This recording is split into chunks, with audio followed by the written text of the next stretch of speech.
Testing. See that? See there. There you go.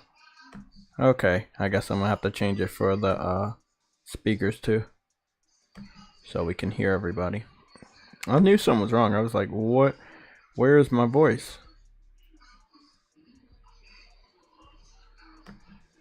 What's going on, everybody? I just want to make sure we have the proper audio. Looks like we're good. We should be set, right? Okay, great.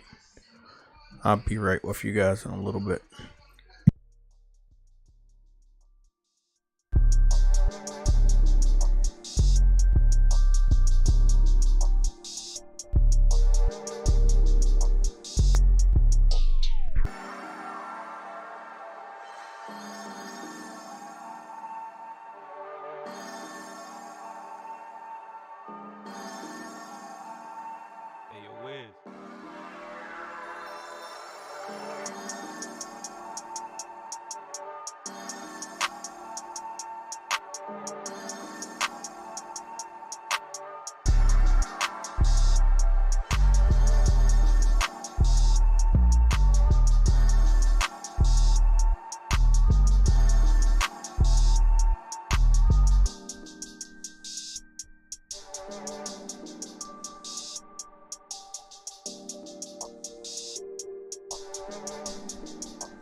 Oh boy.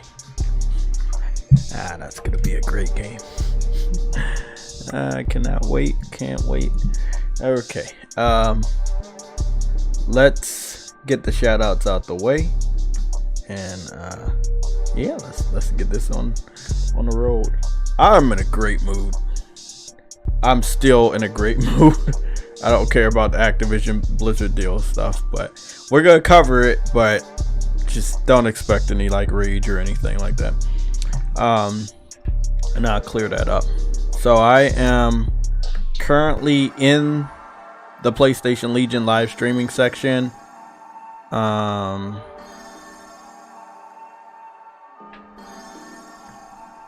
If you have not subscribed, you should subscribe. GD, you hit me up on Twitter. I want to do something until after the shoutouts.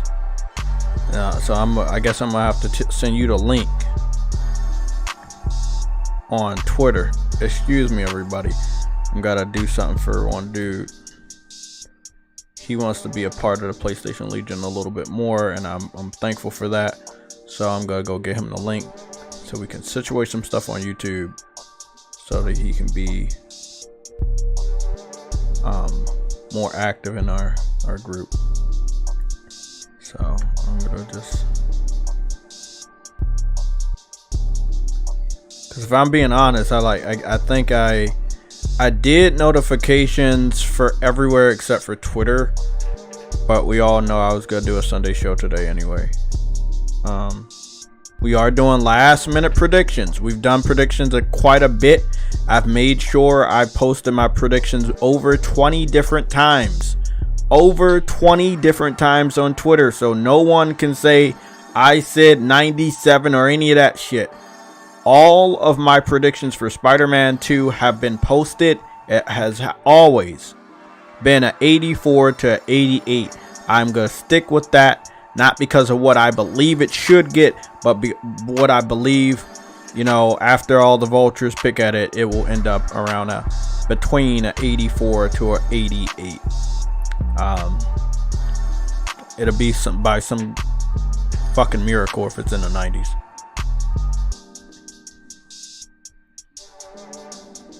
DR. Daps. It's Daps. What the hell, man? It's Daps. Okay, so it's Daps. You've been subscribed to the channel for a while, bro. I know you, man.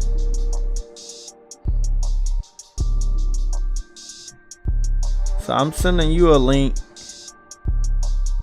I'm posting a link in the PlayStation Legion private chat.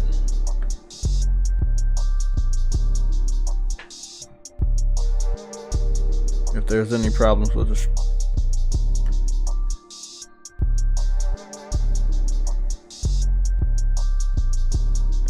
audio is good because I'm not hearing an echo.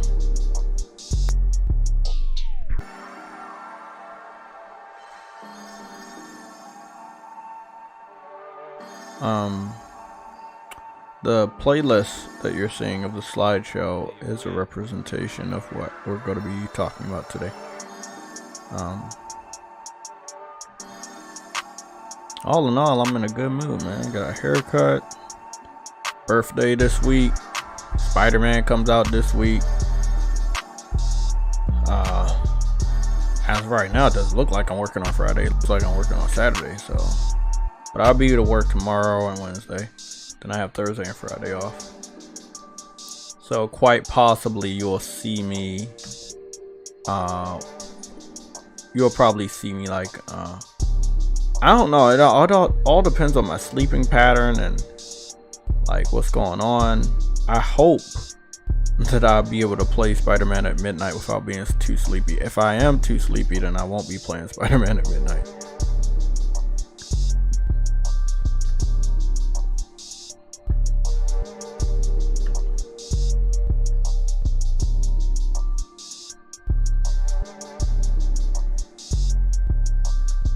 Okay, great. Red alert. Fire. Fire. Red alert.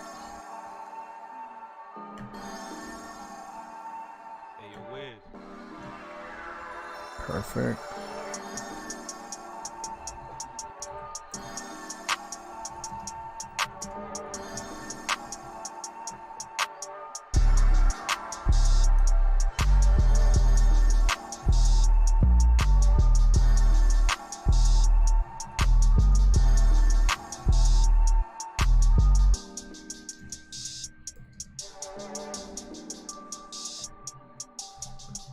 Right.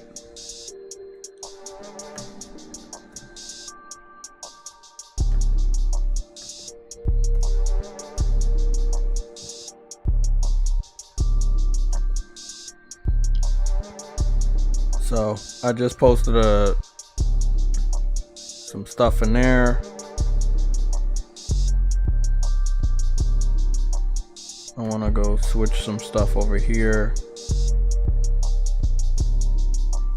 If you have not subscribed and you continue to come to this YouTube channel, it is one click away. It's right next to the like and the dislike button. It's very easy to tap all three if that's what you want to do, but there is a subscribe button, and I'm pretty sure a lot of you guys that peek in on here have not hit it. It's going to help you out when I start posting stuff to get notified. Don't know how much I'm gonna post of Spider-Man, but just know I will be posting a good amount of Spider-Man.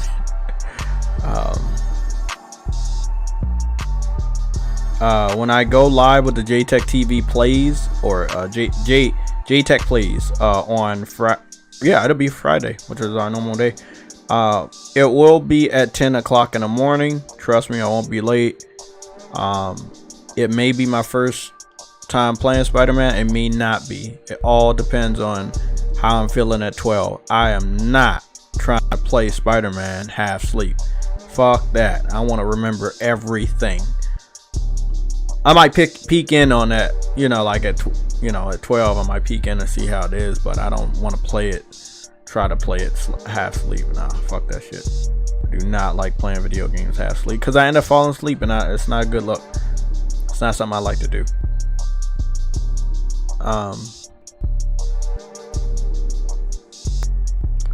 Dadley Pierre, okay, these are the shout outs, and all of this. Okay, that's Twitter. Almost ready, guys. Almost ready. Just give me like less than 2 minutes. Just want to situate stuff for the stream.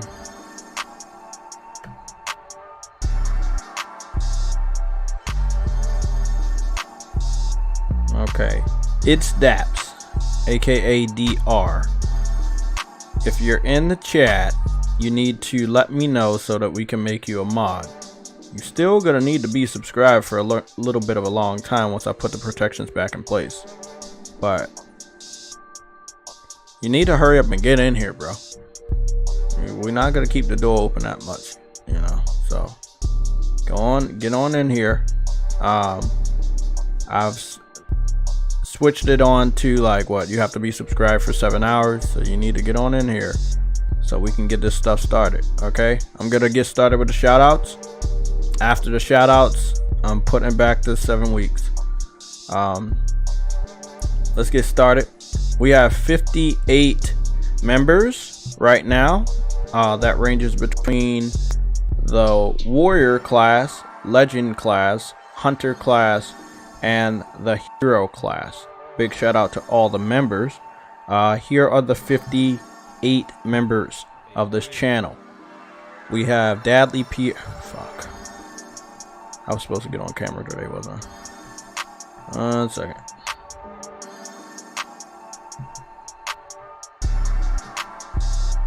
Yeah. 1 second.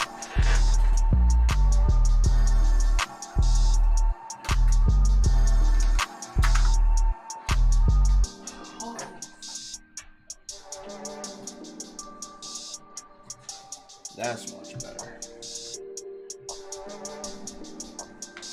Okay.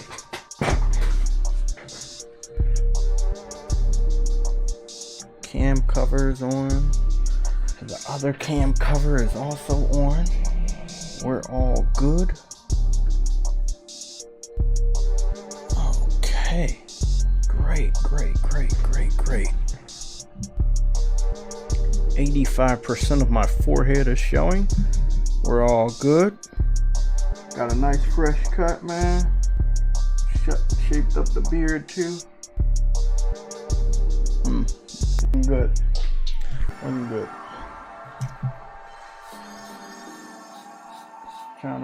You see, I'm trying to grow the beard up here on the cheek. It's doing good though, man. I did good. I didn't even have to tell my barber. She already knew what it was, so she hooked me up. Big shout out to Key for hooking me up with a fresh cut for the birthday week, as well as the Spider-Man week. Henry has become a member. That's all they're saying. What does that mean? We're gonna go figure that out.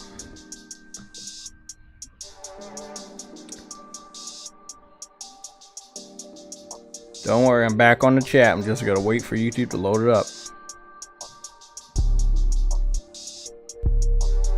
I see everybody in the chat. I know we're a little late with the shout outs. I want to make sure I open up the chat for anybody. Okay, Henry has become a hunter. You became a hunter. Okay, you leveled up. Cool. Remember, the memberships are starting at 99 cents. I'm not here to break your pocket, so you know, we made sure that we quickly put a 99-cent option in there as soon as YouTube allowed us to do so. For a while we had a legend class, or still have a legend class, which is at a $1.99 price point, but you know, these days we have the warrior class. It's at 99 cents. All the other classes are still there. It's really up to you if you want to become a member at any of those price points. Again, not trying to break your pockets. If you want to do the 99-cent membership, you can do that. That's greatly appreciated. But let's get started. Memberships for the 58 members. Gonna start this again. Dadley Pierre, Rena Lanford, Mary Wilcox, King Manuel, Arnold's First Account, Frantic Animator, Seattle Chef, Crazy Thai Gaming, Briarios, Jeff B Gaming, Nelson Gaming, Brian V, James Williams, Zavari, we have Zen, we have DJ D, Donald Milton, Mike Johnson, Dez, I-Man Rich the Swag Lord, Lost, BMO Kelful, Caution, DJ Clark, No Name, JRO49, Arnold's Second Account, Kevin 2533, Kaiju Project, Renal Blakely, Mustang Gamer, All Day Is Good, GD, Future Element, Sub, Dan S, D Truth 49, Andrew Wilkins, Kelvin Smith, Shadowmaster, Sick Nick Mondo 16, Rebel Rick Gaming, Lorenzo Carlson, OC Gaming, No Cap Podcast, Viper Reaps Corner, Always Mad Gaming, Ice Queen Gaming, Cedric, VR God V, MG Warrior, Cyber Dragon, Gamergoon 53, True Witty, Enzo, Caleb Kaiser, Frostbite Slash, and Arcane Head 97. Big shout out to the 58 members. And Henry Heck, which I'm not sure. Were you not on the list? I think you may have expired. I think. Oh, okay. That's why you rejoined. Okay, so don't worry. And Henry Heck is also a member as well. So that's 59 members. Okay, I'm gonna give a big shout out to the people that send the super chat over the last few streams, and then we're gonna get to the chat. And then we're gonna get started. JRO49, Frantic and JRO49, Frostbite Slash. There we go. Harlem PS Gamer, and It's Daps. So we're looking for It's Daps. If you see him, shout him out. It's Daps. If you're listening to me, please make yourself known so we can get you squared away. JRO49, Frostbite Slash, Harlem PS Gamer, and It's Daps. Big shout out to you guys for sending the super chats over the last few streams. We're about to get started. Let's give a shout out to the individuals in the chat, because you guys make the show. I was here early too, just making sure things were right. We still fell behind, but it doesn't matter. We got Harlem PS Gamer is first. That's a message by me, so that helped. Okay, so Harlem PS Gamer, you're the first person in the chat, and your message was just sup. That's all you said. Briarios is here. Lorenzo Carlson is also here. We have Alexander Clifton in the chat with us again. Always appreciated to see you, man. Dadley Pierre, which I'm pretty sure I just gave you. No, I didn't give you a shout out, but I've seen you before. Harlem PS Gamer, Nova Red, Crazy Thai Gaming, Ice Queen Gaming, Samurai Beast Warrior. That's a cool name. Brobarian is with us again today. Cedric is with us. Predman, with all the crazy shit he's about to say, he is back with us. Let Us See is back with us. Terran Sai is back with us. Always remember that name. Autumn 316 is back with us with a new profile picture. I can't quite make out what it is, so I don't know what that's all about. Uncompetitive is also with us. If you want to join, you can join in the voice chat. I think True Witty and the rest of the gang will be here late. If not, it doesn't matter. I gotta get started with the show because tomorrow's a big day and I gotta work too. Plus Ultra is here with us as well. Lightning Uppercut is back with us. I like Lightning Uppercut because that's a fucking awesome name. Mary Wilcox is also here with us. Scrolling. Freddy214 is here with us. Okay, we're all good. Cool. I do want to say I appreciate the people that are in the chat with us today. I think all we did was tone it down to 7-hour memberships. Sorry, 7-hour subscription. So if you subscribe or been subscribed for the channel for 7 hours, it's like that. If not, we just bump that shit up to like 7 weeks. The worst we'll do is 7 months, which I'm gonna start doing that shit in the middle of next year. We've been on fire this year. We've been doing good. If you guys can see, I know it's small up top, our 10,000 subscribers goal, we're almost there for real. We are at 9,840. I wanted to even it out. Before the stream, we were at 9,845. So we're doing really good. We seem to be on pace to picking up 10,000 subscribers. Don't know when we're gonna get it, but I am grateful nonetheless.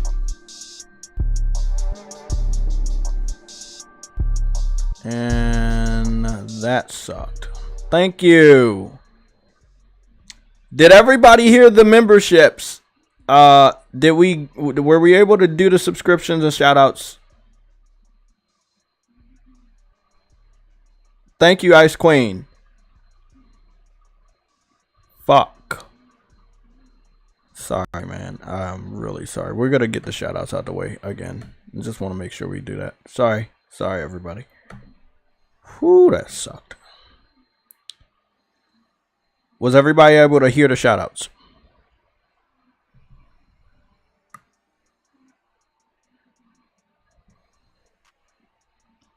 Are we all good with the shout outs?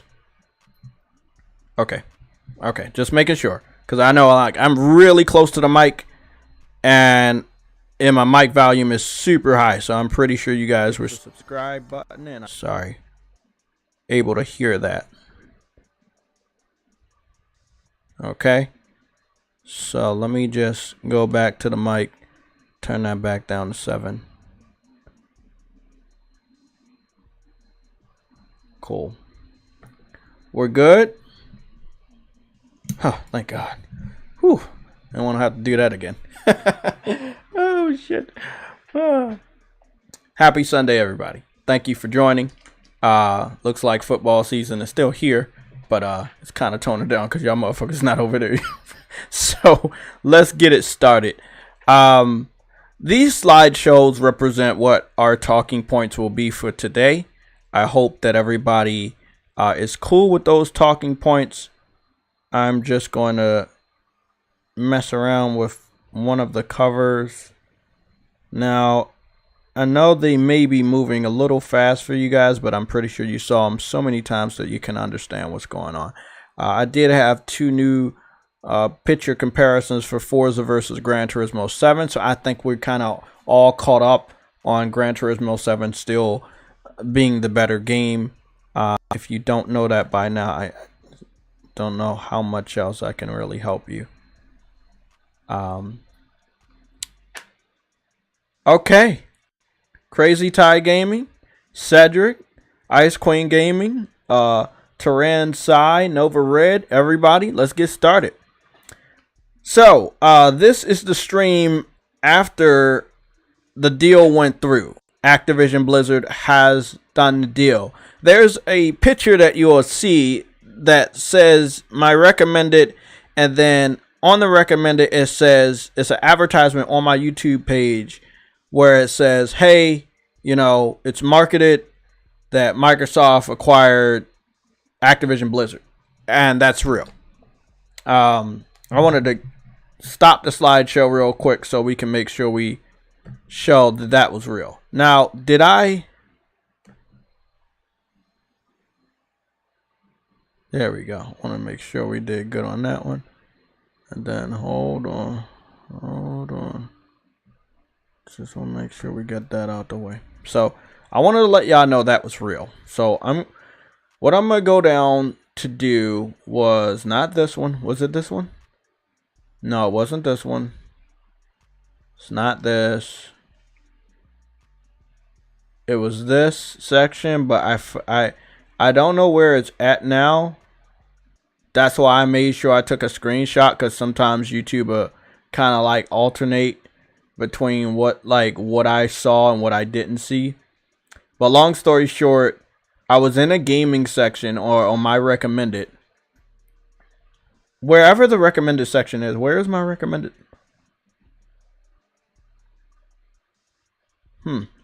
I can't seem to find it. I knew I did something right. I knew as soon as I saw it, I was like, hey bro, I have to save that fucking image. This is not my recommended. Top selling, free, nope. No. My recommended is right here. Yeah, this is my recommended. Yep, this is my recommended. And there was an advertisement, and I'm afraid to go swap the full screen, but if something goes wrong, I'll be back. I don't want to say that. So, oh, we have a refresh button here. Okay. That shit was so fucking weird. I swear on everything, man. Hold on, man. Hold on. I'm gonna check something out.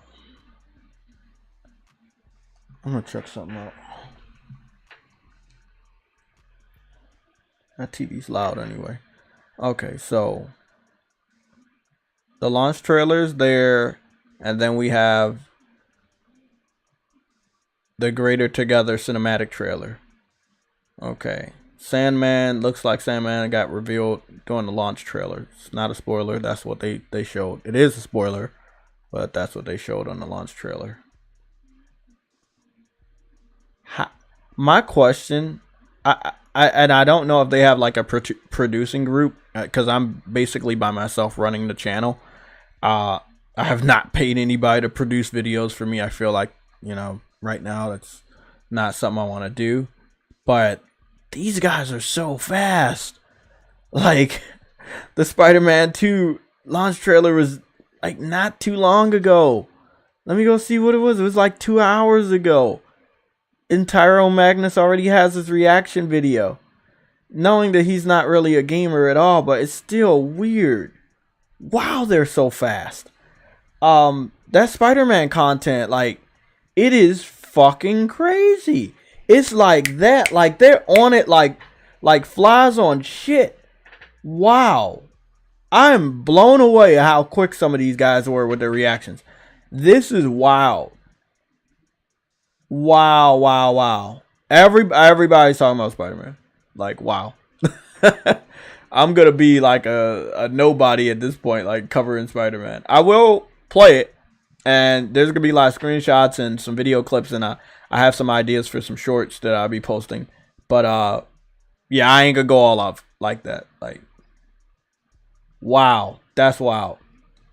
Okay, so what I'm gonna do is I'm gonna go to IGN. I don't think it'll pop up, so I'm gonna go do one simple thing. Let's go see if we can get a sloppy wallpaper. Okay, just give me a little bit of time. Let's pray together that this works. Please work for us. Okay? Don't do any funny stuff. Just work for us. And I promise I will subscribe to Game Pass. Like, I swear on everything. Please work for us. Please work for us. Thank God. Fuck. Whew. That was something. Let's just lock it down. So this is the screenshot that I had taken earlier today while I was on YouTube. This was possibly an hour ago, so it makes sense that it would have like changed. But at this specific time, I had saw it and I was like, wow, okay. I already know that IGN was going to post the Spider-Man trailer, and I was, you know, just started.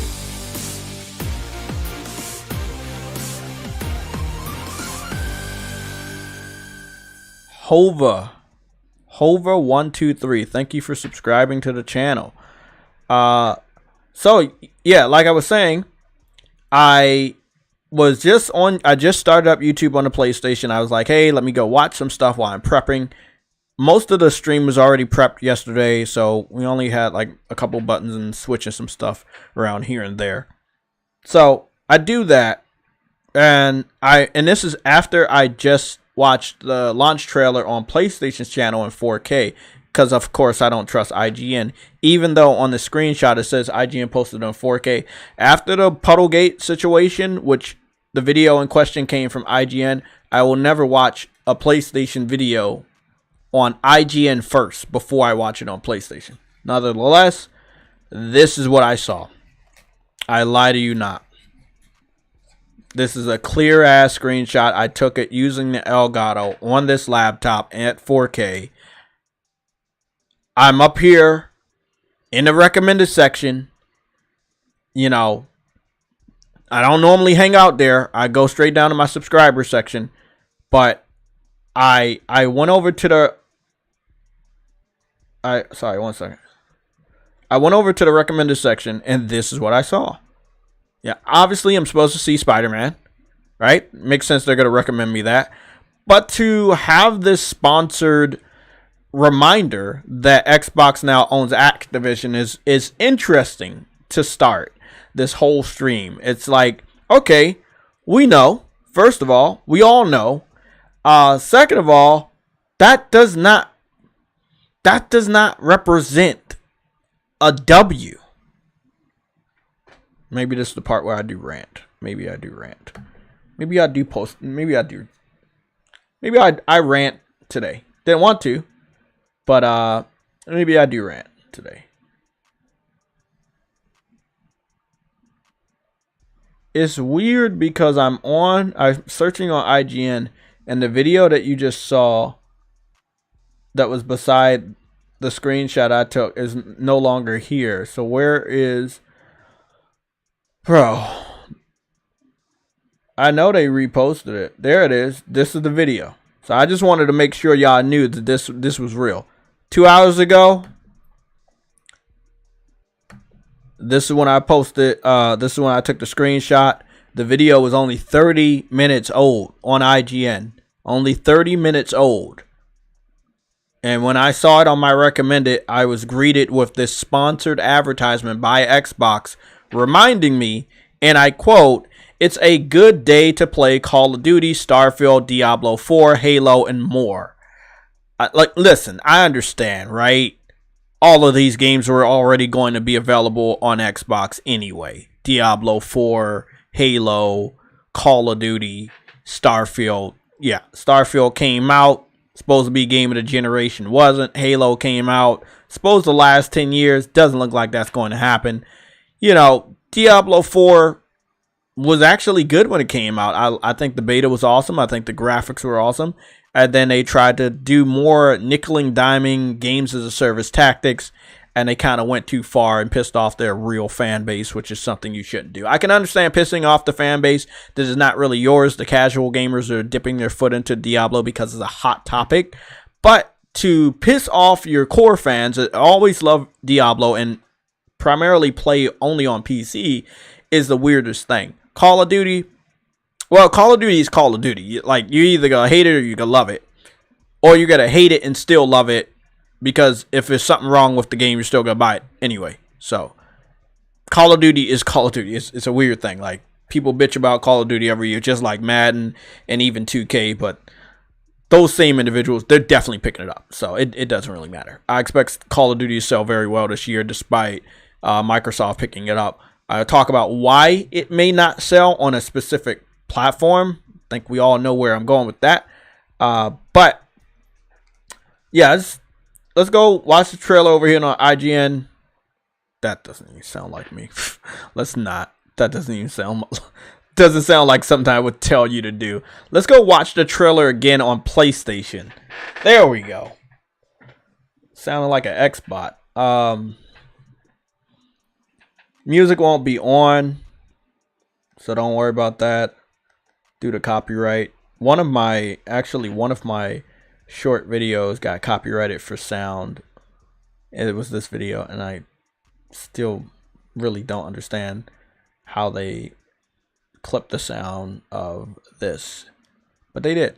It's an original video. I got an overlay. Videos were my own, and they still copyrighted a few seconds, so you know, it is what it is. I am also cautious when it comes to copyrights, but at this point in time, they're gonna fucking get me, you know, no matter what. Like, they're always gonna claim this is from somebody else. So I try my best to do my original content and try to show you guys what I need to show you, but it comes at the risk of copyright. So I'm trying. You guys know I have definitely been trying. Let's get started. Oh, fuck. That sound's on. Hold on. My TV's too loud. And then let me make sure the Elgato is off. Don't want to even chance that. So, forgot I can control my PlayStation 5 with my remote control. So one thing I'm noticing is, first of all, the game looks great, right? Also, this does not look like the final product. I've seen stuff in here that obviously looks like a video, not a video game. So I can't wait to play the game on my PS5 and see how smoother it looks. At the resolution that they're saying, at the frame rate that they're saying. So I can't wait. Story looks like it's going to be what you expect from a Venom Spider-Man story, which is always going to break the mold. It's always going to be memorable. They're trying to make it seem like this person or that person is Venom. But what I did grab from here is, again, there's always rogues. And there seems to be Sandman. I don't know if Sandman was in the first game. I believe that Sandman was in the first game. Sandman, you had picked up Sandman from like a little trinket. You know, you had those things around the city, those little collectibles.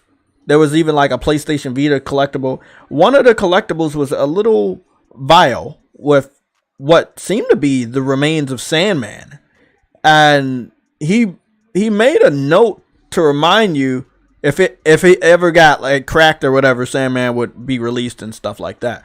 So I'm guessing that vial got cracked because Sandman was not in the first one, but he was in the first one. So it's gonna be interesting how he gets free. I'm just guessing the vial drops and then cracks and then he gets out. But didn't expect Sandman. Did not expect Sandman. We've been seeing Venom. We saw a lot of Venom. We saw Kraven the Hunter. Now we got Sandman. I mean, it's a party, right? Like, you expect Spider-Man, Batman, both of those two have tons of villains. Both of those cities are huge. So Spider-Man, you could always expect him in any of the movies to go up against more than one person. So it's really, really awesome. I'm excited. I mean, that's the fire I wanted. Yeah. Sorry. That's the fire I wanted. That's the hype I wanted. I mean, I was hyped. I'm fucking ready. But sadly, we gotta do the content creating shit. I gotta talk about this fucking Activision deal. But my only problem here is that they keep reminding me, like, I don't care. I don't fucking care. I think I'm just gonna go out on a limb and show you guys what I care about from Activision, and then, I mean, that's it. So I'm gonna just go search Activision.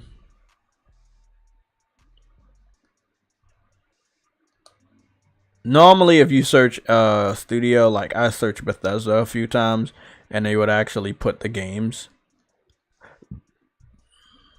See, like when I search Beth, as in Bethesda, they would show me all the games.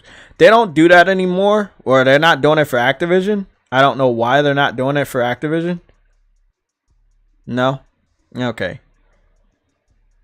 I'm gonna just do it the long way.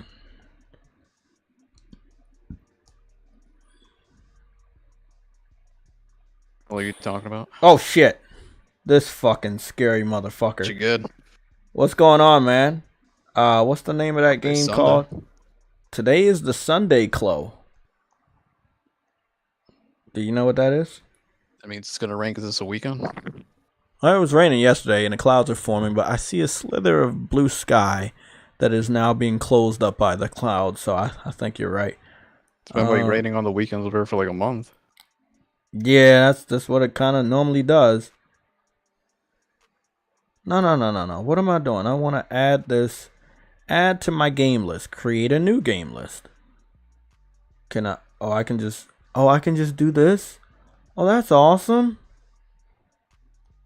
Okay, can I just add? So now when you go to like your game list, you can just search for what the fuck you want. Huh. Do I have Spyro? Do I have Spyro? Yeah, I do have Spyro, so we're gonna add that one. I don't know if I have any of the Call of Duties. I do have all the Call of Duties. Okay, we got this Call of Duty, this Call of Duty, this Call of Duty, this one. Shit. I got a lot of Call of Duties. Doesn't make me look good. Okay. Sam, how you feel about the Activision deal? No, bro. Is they finally gonna stop talking about it? No, because I was just talking about it. Hey. No, I was talking about it because it was advertised on my YouTube channel. Like it was like featured next to my recommended section of what they recommend for me to watch, and it was right beside Spider-Man. If you go to topics, you will see the screenshot. I was like, what the fuck are they doing, bro? Like, I know already, you know. So I made an Activision list of all the games that I've either downloaded through Plus or whatever. These are all those games. Call of Duty Modern Warfare Remaster, that's on Plus. Call of Duty World War II, I got that through Plus, but it's not saying it. There it is. Let's see what else we got. Call of Duty Black Ops Cold War, I got that through Plus. Call of Duty Modern Warfare 2 Campaign Remaster. Which one is the one this year? Is 3? Yeah, Modern Warfare 3. W3? Right. Yeah. I own or downloaded something related to just Call of Duty. I believe it's I mean, I don't even know what it is. It says the beta for Modern Warfare 3, but then the other two say just Call of Duty. It's so many Call of Duties, I think they don't even know how to manage it. So the first one? Which one's that one? No, I mean they're just calling it Call of Duty. I feel like it's a hub where if you click on it, you'll be taken to the other Call of Duty. That's what I would expect. So I click on Call of Duty and then it says download the Modern Warfare 3 open beta. No, and then Modern Warfare 2, and then all like different DLCs, and it's just it is what it is. I was also given Call of Duty Black Ops 3 through Plus. Crash Bandicoot 4, I was given that through Plus, and I still haven't played that. Crash Bandicoot Insane Trilogy, I paid for that with my own money, day one.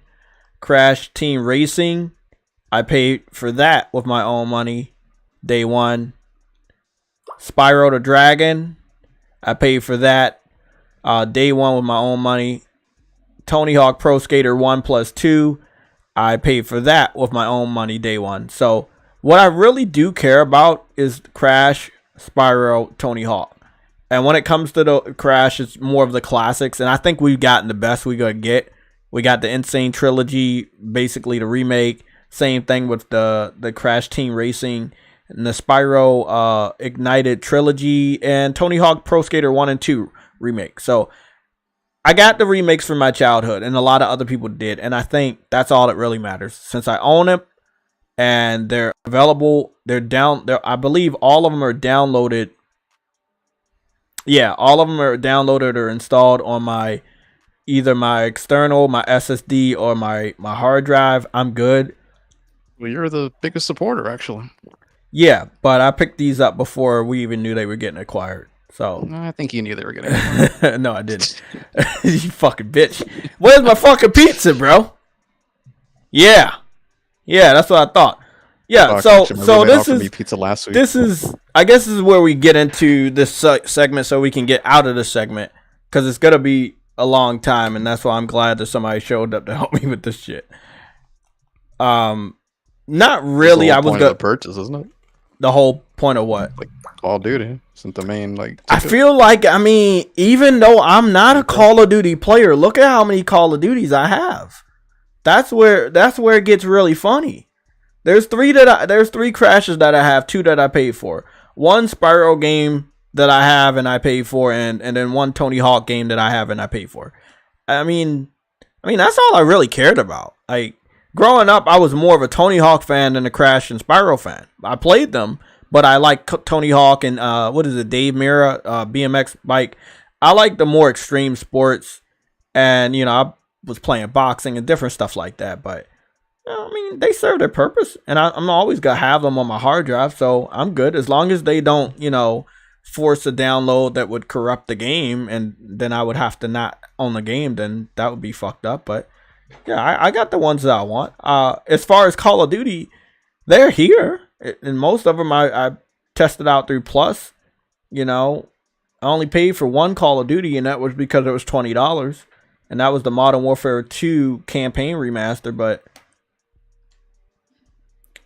I mean, let's go forward. Let's talk to the chat. Do you guys care that eventually, or very, very soon, Microsoft's going to do some shitty ass underhanded tactics in order to get you to buy an Xbox for Call of Duty? Do you care that is something that's going to happen? They aren't going to do it this year because they would lose out on a lot of sales. So they don't want to do that. It's been confirmed by Activision and Bobby Kotick that they are not confirming or talking about any games going to Game Pass because they don't want to confuse people before the main Call of Duty comes out. Now, the last part they did not say, but that is what I believe. They do not want you guys to be confused about being able to play Call of Duty through Game Pass. Now, suspiciously enough, Bobby is only staying on as the Activision CEO through the end of this year. Then after that, they claim that they're going to be talking about the future of where you can play these games. And that's interesting because when Bobby is not there anymore next year, then I believe they said they're going to all report directly to Phil.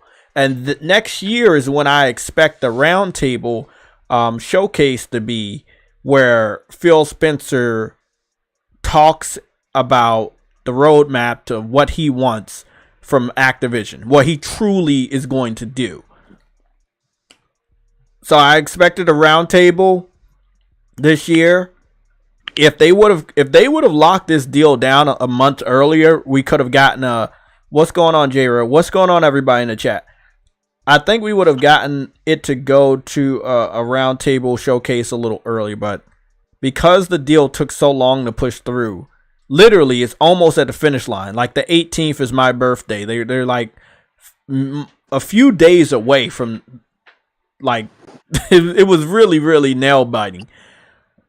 But I feel like, look, Bobby's not gonna be there next year. They claiming that they're gonna outline their plan for Activision games and Game Pass. Obviously, that means Phil Spencer is in charge. If everybody's reporting to him, the roundtable showcase will be next year. If they was to do it now, first of all, to be disrespectful to Spider-Man, and I would expect Sony to retaliate in a very horrible way, even though I think they are. And then second of all, you would be sending a mixed message to Xbox fans, which believe they do not need to buy the game right now. So, somebody else jumped in here. I'm trying to figure out who it was. You could just look at the name. I feel like I hear a car window, so possibly Dreadlock Car Window Man. hear any locks or windows, sir. Yeah, I heard them. I heard the locks blowing in the wind through the car window. We got beads in his hair. Yeah, he got beads in his hair. I heard him. Heard him rattling. Hey, talking about like I'm a little girl, grade schooler. Hey, we don't know. We don't know what you got. You got beads. You got shells. You got. I don't know what you got in your hair. Huh? What? I don't know. So Sam, you don't care. You'll live without Call of Duty on PlayStation. I don't think this is gonna have an impact whatsoever, dude. Like I'm on average, I go years without playing Call of Duty. I only have these Call of Duties, most of them because they were through Plus. And that's really it. One I paid for, and the others were through Plus or free. They're just reskins, man. At the end of the day, yeah. Yeah, the only different one I tried was Advanced Warfare, then they went back to the same cycle. Yeah. Yeah, I agree. Like boots on the ground, whatever, because people were complaining.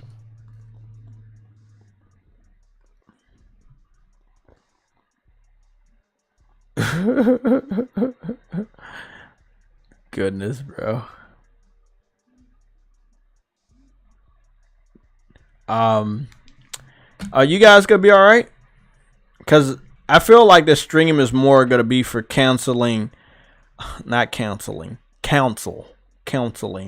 The viewers, subscribers, and members of the JayTechTV YouTube channel and PlayStation Legion gaming group. Like, are you guys okay? Because you know it's gonna happen. Like, you can't trust Phil Spencer, you can't trust Microsoft, you can't trust Xbox. I'm not going to be upset if some of you guys want to buy an Xbox to continue to play Call of Duty, but I feel like that is something you're probably gonna have to do in the future. You know, like they say, don't quit your day job. Don't sell your PlayStation to get an Xbox, because you definitely be missing out. But you may want to go buy a cheap, Xbox and continue to play Call of Duty going forward, because we know they're going to take it from us. Or get a PC. I'll just tell you, get a cheap ass Xbox, because because getting a PC is doing too much, honestly. It's doing, if you don't got the money like that, it's doing let's say,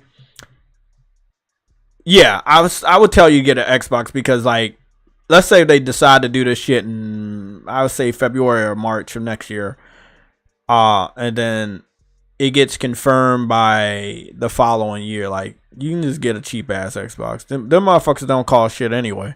Like, they're desperate to get people to buy it. But the whole thing is, if we can continue this amazing conversation, is how do they sell you on something they can't announce yet, Sam?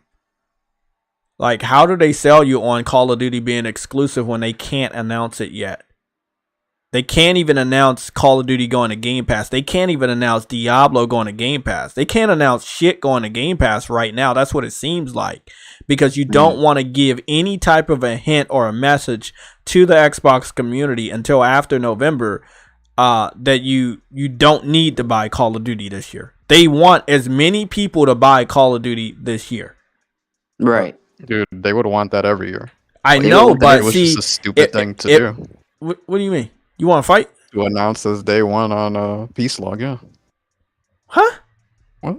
Okay. So, I don't know what he's saying. Something about he wants to order me a pizza. I accept. But long story short, yeah, please do that. But long story short, I feel like I agree with you, Sam. Like, announcing anything for Game Pass, and it doesn't mean it has to be called. If you announce Crash Bandicoot for Game Pass right now, Xbox fans are gonna be like, "Oh, well, I don't need to buy Call of Duty this year because that update is definitely coming. They already said Crash. Oh man, I can't wait. They're gonna announce Call of Duty, and then they're gonna like, oh well." In the back of their head, they were like, "I don't have to buy the game right now. I can just wait until they announce Call of Duty for Game Pass." What about something like Sekiro? Is that on there? Is Sekiro? There's been a lot of debate about that on Twitter, but no, it's published. It's a published game. They don't own Sekiro. Yeah, but it's the same with you know what happened with Sunset? Rights. Yeah, they got the publishing rights. So same thing they did with Sunset. And Doesn't mean they can put it on there though. I know, but I mean, I'm just looking at what they did with Sunset. They don't own it at all, and they don't even own the studio. The competitor owns the studio, but they still put it on Game Pass, and they still have it on Game Pass. But they made a deal before they made a deal way before. Let me ask you a question. Let me ask you a question, True Woody. Game Pass wasn't the. I know, but who hasn't? I'm just gonna cut to the chase. Namco Bandai has made multiple deals with Microsoft, right? About marketing for their games, and a lot of those games we liked, and a lot of those games flopped because they had marketing for a platform that did not like those Japanese games. I believe that Namco Bandai will take any amount of money that Microsoft throws at them to put that old ass game that I believe sold 10 or 20 million copies. It just got an update. Anybody know? It was like 10 or 20 million copies of Sekiro. So I think it was 10, right? And it just got that update a few weeks ago. I believe a game as old as that, I feel like Microsoft can throw them some money and put it on Game Pass. Now, it's not going to Game Pass because they had a deal before the Activision deal. It's going to Game Pass because Phil Spencer going to go over there and give them some money. And just like every other Japanese dev, they take that fucking money and, hey, man, my game's already old. It's already made a lot of money on PlayStation and PC. Hey, yeah, put it on Game Pass. They don't care what the fanboys think, did or did not happen. At the end of the day, money is probably going to be exchanged, and we will be none the wiser. But I do agree, not the same deal. Obviously, didn't make a deal. Obviously, Sekiro is not on Game Pass right now. Before the deal went through, but it'll probably be on there. Just to make it seem like, hey, the whole Activision game family is there. We're gonna pay you some money to put that over there. It's just the whole spend. It's just a happy. Yeah, it's gonna be everybody. Yeah, it's gonna be a happy time for everybody, and that's why we came back here to YouTube. Sam, have you checked the Xbox YouTube channel? I never go to that shit. Oh, okay. Sam, it's right there. When I searched Xbox, that sponsored shit I told y'all about is right there. See, I told you I wasn't lying. It's just the way that I found it the first time when it was sponsored. Activision Blizzard joins Xbox right beside the IGN Spider-Man video. That was pretty fucked up. But nonetheless, it is something that they're really doing. Like you see that? They're really doing that. They're really making sure that you never forget, hey, we own Call of Duty now. I don't know how much money they're going to put into this because it's obviously marketing, but this is something that they seem like they want to continue to remind people, but they can't really say, hey, it's going to Game Pass. They can only say we own it. They desperately want to say it's going to Game Pass, but they can't say it. They Tell me how fucked up this is, Games for Eternity. Bro. That when you search for Xbox, this sponsored shit pops up. Bruh. I mean, I got the screenshot that it was popped up right next to a Spider-Man video, and that was pretty fucked up, but hey, it's something that they're doing. I don't understand this message. Since it's not on Game Pass, what differentiates the ability for us to play this? Nothing. Since they've been purchased, right? Not a damn thing right now. As of this year, nothing. At this point, it's just an advertisement. Now, I was told by people in the PlayStation camp that most people are not going to know about this section of the console war. I beg to differ, and I have to say, I fucking told you so. Whoever you are, whoever said that they were not this type of stuff isn't gonna make it to the mainstream of the casuals, and they wouldn't know about this, and they would be none the wiser. I ain't do anything, so don't blame me. They are literally reminding the casuals we own Call of Duty. So for anybody in the past that has told JayTechTV that the casuals won't know about this, they're not gonna care, they're not gonna switch because of this or that, they're going to advertise it, and once Bobby is out at the end of this year and they do their roundtable next year, I would expect the roundtable to be next year because it's just not enough time this year. that it will be, you will see sponsored advertisements by Xbox reminding people, "Oh, look at this! Call of Duty is on Game Pass. Crash is on Game Pass. This is on Game Pass. Buy Xbox. Get this on Game Pass." Again, this is their last year just making real good money. But next year, it's going to be different. They got to all take a hit over at Activision. Because once this shit goes to Game Pass, that whole demographic over there, Xbox, they ain't never going to buy the game again. Now, PlayStation fans, they may be just like the Minecraft situation. Where it kind of goes over their head who owns what. I mean, we were all younger at that time. But I feel like now we're old enough to see this, no matter how casual we are. So, I mean, I'm just saying that you can decide for yourself. I feel like if you didn't buy an Xbox, obviously you don't want your money to go there. So you picked up a PlayStation because you want your money to go to PlayStation because they have the games you want. I think sadly they'll still sell on PlayStation. That's what I was going to say. Yeah. I think that some people, no matter how old they are, some are younger, they just, no matter how much Microsoft will advertise that, hey, you're giving us money now, they won't be smart enough to understand, well, maybe I need to stop buying this because, you know, I'm not a big fan of that company, but they're reaping the benefits of me enjoying this game. It's a weird thing. I'm not telling nobody to boycott the shit. I'm just saying that, and I said this on Twitter, and I'm going to say it for everybody to hear. We're keeping them on life support. If you don't like Xbox being around, if you feel like they should have died already, they are dead. It's just, you know, we're keeping them on life support. They're trying to buy everything. After this, there's really no other strategy. Yeah.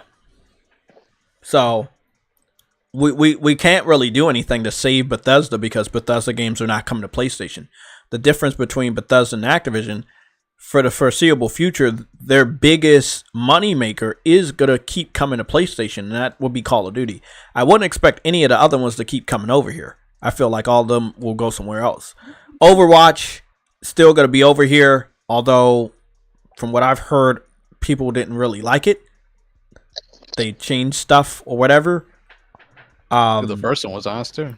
The first one was asked, but they hyped it up like it was something new. I never understood why people like Overwatch, but I thought the animations and I thought the art style was fucking awesome. I really, really liked how it looked. The aesthetics of it was, that kind of reminded me of the cartoons in the 90s, like Billy and Mandy and Kids Next Door and Dexter and shit like that. It had good, a good art style. But that's all I really liked about it. I didn't spend a lot of time playing it at all. I feel like if that stays on PlayStation or goes, it doesn't really matter. They're not going to make as much money as Call of Duty, but Call of Duty will be the one that keeps making money. And as long as they have that one guy that can edit really cool looking trailers every time they're about to bring the game out, I feel like they will be rolling in money. And there are so many casuals that just won't understand what's going on right now. They're not even going to think twice about boycotting. They're going to keep buying the game every year. They're going to buy the season pass. They're going to buy the Nicki Minaj skin. They don't care. Does she have to do a war? Huh? What does she have to do a war?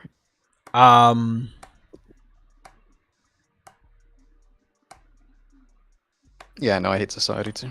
Yeah. I mean, I was going to say that she's talked about it in some of her raps, not more on... She's not even a musician, dude. It's just a prostitute posing as a musician. Well, that's illegal. But yeah, it's happened before in the music. It's happening. Well, it's still happening right now. But long story short, I get Dutch from Predator 1. Oh, I guess the current generation don't know what the fuck that is, or something actually military related into the game. Yeah, they're trying to stay relevant. Now, I do like that they added Laura and they added Spawn and shit, but I mean, like people said, they're ending up like they're ending up like Fortnite. Like right now, you're only as popular as the guest characters that you can get. That's why we don't do a lot of guest characters on the PlayStation Legion Sunday show anymore, because I don't want to be, this is the show the so was on. Nah, this is the show that we created. This is the show that we talk about games and stuff like that. But Again, All I'm right, gonna go back. is in here. Huh? Oh. Yeah, I'm gonna go back to the chat. Are you guys okay? Everybody in the chat, I know that, and I'm gonna just be honest. I'm trying my hardest to be respectful to the people that buy Call of Duty, because I just don't care, But I'm still a good guy, so I'm being respectful, even though I don't give a fuck.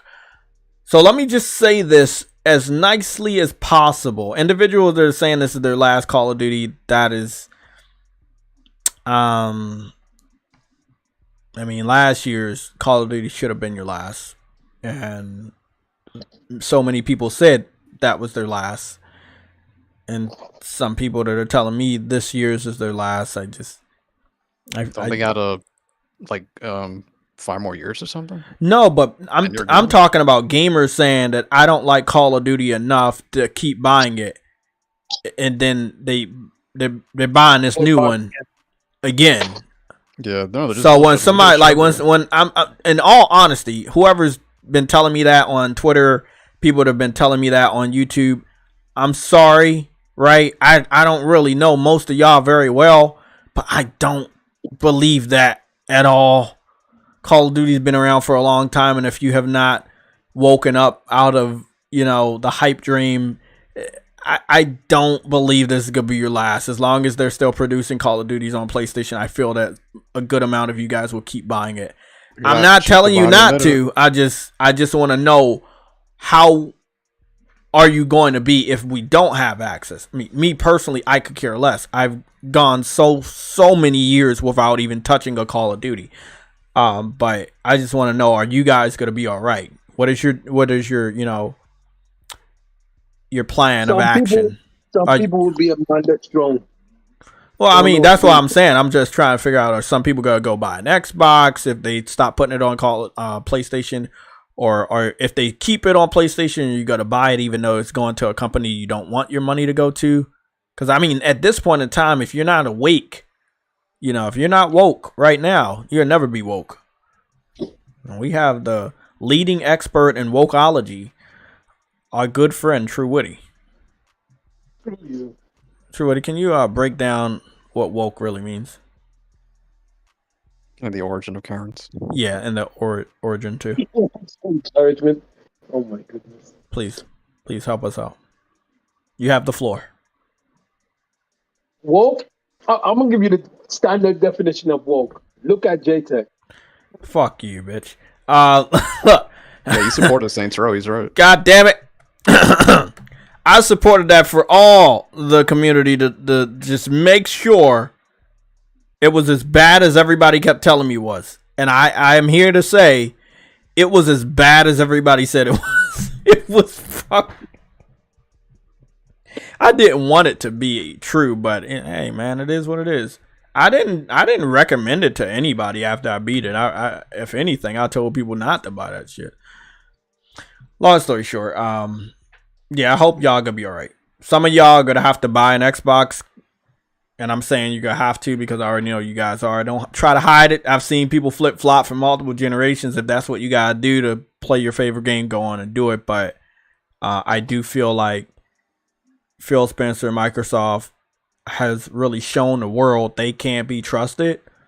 They're going to take that off of PlayStation as soon as they possibly could. Viper Reaps Corner with the $80 billion Xbox Game Pass Fund Super Chat. You say, I used to buy Madden and NBA 2K religiously every year from 99 to 2005. Once I realized it was a money dump without changes, I exited stage left immediately. Laugh out loud. I just can't. See right there, you learned that at that age. I never really fell for that shit. When I realized games were being annualized, it was more so for my favorite type of game, and that was wrestling. And when they started doing like SmackDown versus Raw, and it was every year, I brought the first one, and I didn't like it either because I knew SmackDown was better than Raw at that age. And I brought the first one just to see. And I think me and my brother was playing that on the PSP. And then it came out the year after, And I was like, well, again, at a young age, I know you can't make that many changes. Like, normally we don't get a SmackDown every fucking year. So I didn't buy it. And then they kept bringing out SmackDown versus Raws. And then they made WWE, was it 12 or some shit? And then they teamed up with 2K, and they just kept bringing them out every year. And I never picked them up. And when it was Raw versus SmackDown versus Raw, that's when I knew, like, okay, bro, I'm not gonna do this shit, bro. I don't even like Madden. I don't even like basketball that much as far as like buying it every year. So I'm like, that's not me. I want something new every year. Like, give me something new every year. So I've been like that. I've been like that since I was young, because I saw it. I saw it. A lot of people haven't seen it yet, but they're giving you somewhat of the same game every year, and they're making subtle changes. And then, well, after they make those changes, they put out a very fancy looking trailer, and hopefully they're hoping that you're not smart enough to follow what they're doing to you.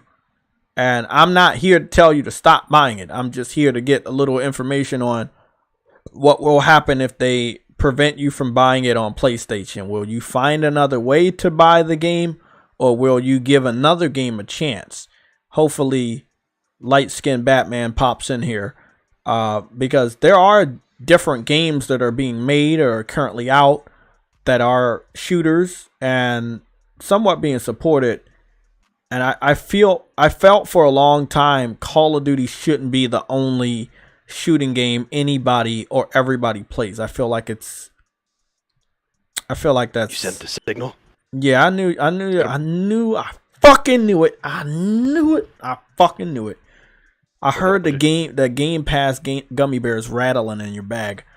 What's going on, man? Hello? Nope. Yeah, I know you don't eat Game Pass gummy bears, but I'm pretty sure you eat Game. What's going on, Bogolo? Game for Attorney, True Witty. Hey, man. What's going on? I still want to call you Yella, but I mean, is it Afro technically now? Yeah. It's Afro. He went to court. He went to the judge and changed it. Yeah, I lost the legal battle. Somebody fucking copyrighted that shit. I got sued for fucking 6 months of Game Pass. Okay. Hey, man, it is what it is. It is Afro it is. Afro it is. I mean, that's a lot of months of Game Pass.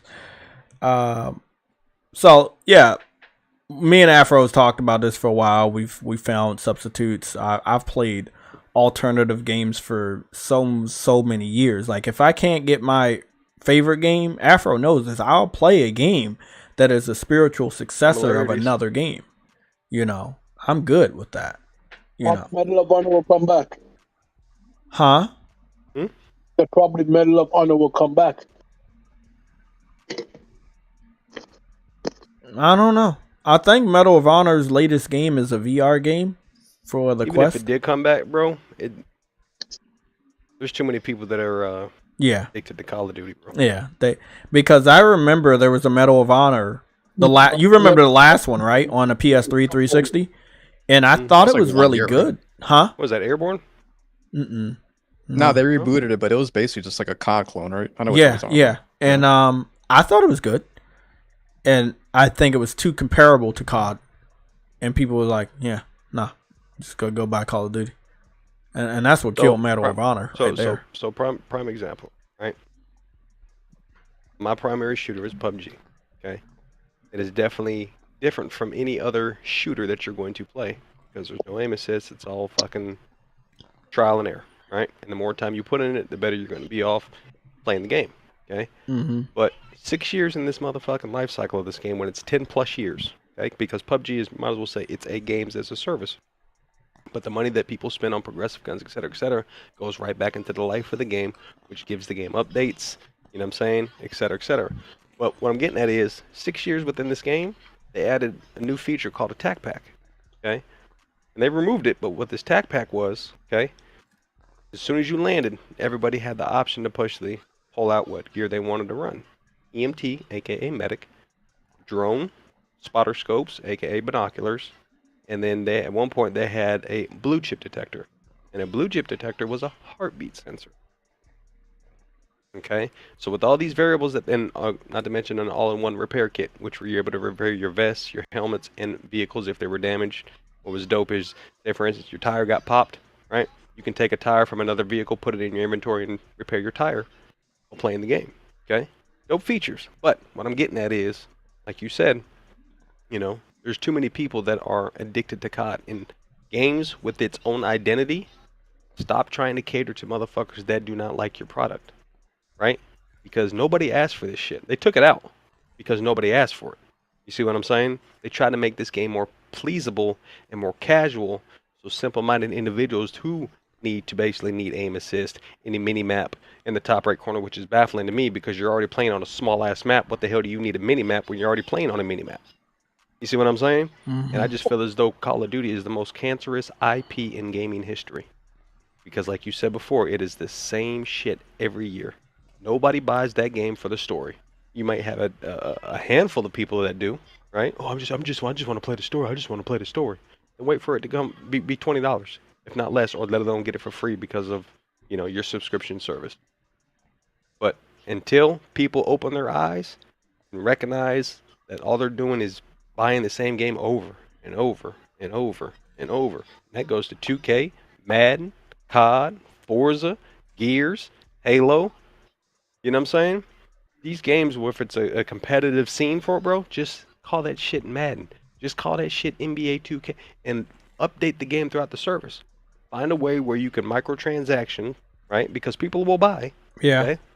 People will buy instead of basically, giving the same game every year with a new title. That's just stupid. And from what I'm seeing upon the new COD, which I don't give two damn, I don't care about that IP. But from what I'm seeing, bro, these individuals are bragging about slide canceling being back. That was in the game originally, and then people started complaining, saying, I don't know how to do that. Okay, we'll make it easy for you guys. We'll remove slide canceling. You used to have a KD. There's no more a KD. It's everybody gets a star for participation. Gaming has just become the most,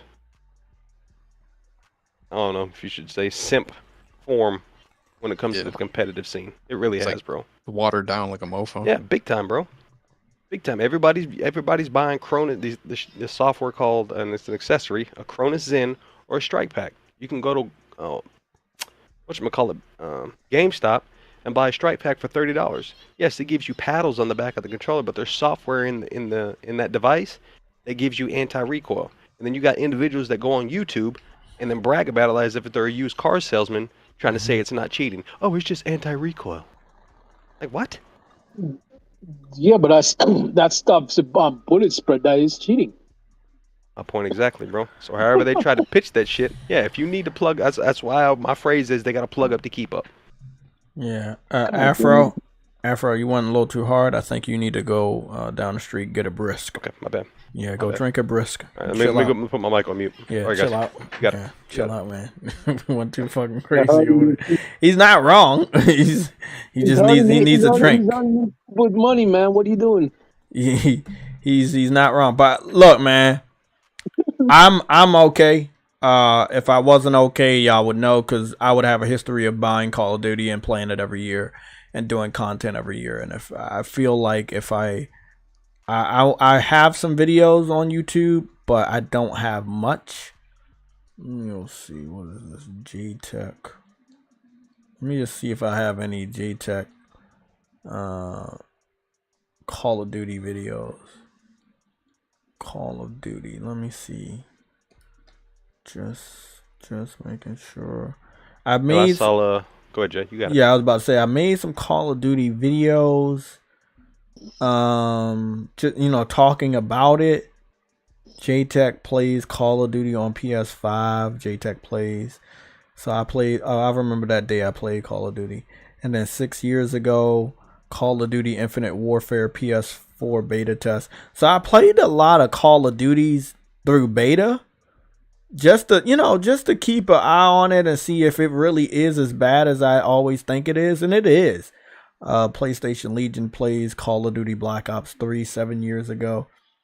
8 years ago, Call of Duty Black Ops 3 gameplay. what's this one? Modern Warfare 3 HD rant 11 years ago. What is that? Yeah, but don't you only play the Call of Duty that comes to PlayStation Plus though? Yeah, that or the betas. This was when my brother. This is when my cousin got Modern Warfare 3, the original game, and it was like 11 years ago. This video, and I played it, and this is like old gameplay of me playing it. It's the full game. It was just his game. I went over his house and I brought my capture card and I played it. And I mean, me personally, I couldn't feel why you had to buy the game. He's much older now. My cousin's much older, but I believe many, many years ago he stopped buying it every year. He woke up and understood. Yeah, this ain't it. You know what I'm saying? Like when you get older, it's just not it. And if you never realize, you will never realize. That's all I got to say. If you never realize that it's just every year it's the same shit, you will never wake up. It's not even to the fact of realizing, bro. Because you can sit there and give them the proof in the pudding, right? Mm-hmm. You can sit there and tell them and show them, right? They won't want to hear it, bro, because they're chasing those magical moments that they got with playing a shooter with their dude bros. True. What was the Kill Confirm? I think that was like me and my cousin played Kill Confirm on split screen. That was fun. I remember that being a lot of fun, but I mean, it wasn't enough to say, let me go buy it and play it. No, it's like, no, I'm good. It's nice every now and then, but it's like paying full price for a game you don't truly enjoy, and then you buying it every year and you don't enjoy it every year. It couldn't be me, Here's the thing, like you said, they buy it every year, right? But their attention span is so short. They only play it for 4 months. If that, max. Yeah, if that, that's what I was about to say. So, yeah, that's max 4 months. Some of them because like I said, the other day in your podcast, bro, motherfuckers, there's nothing out. There ain't no games, blah blah this. What about your backlog? Yeah, exactly. What about your backlog? We got a lot of great games on your backlog, ones you didn't finish. As soon as I'm done with Spider-Man, I'm going back to Cyberpunk.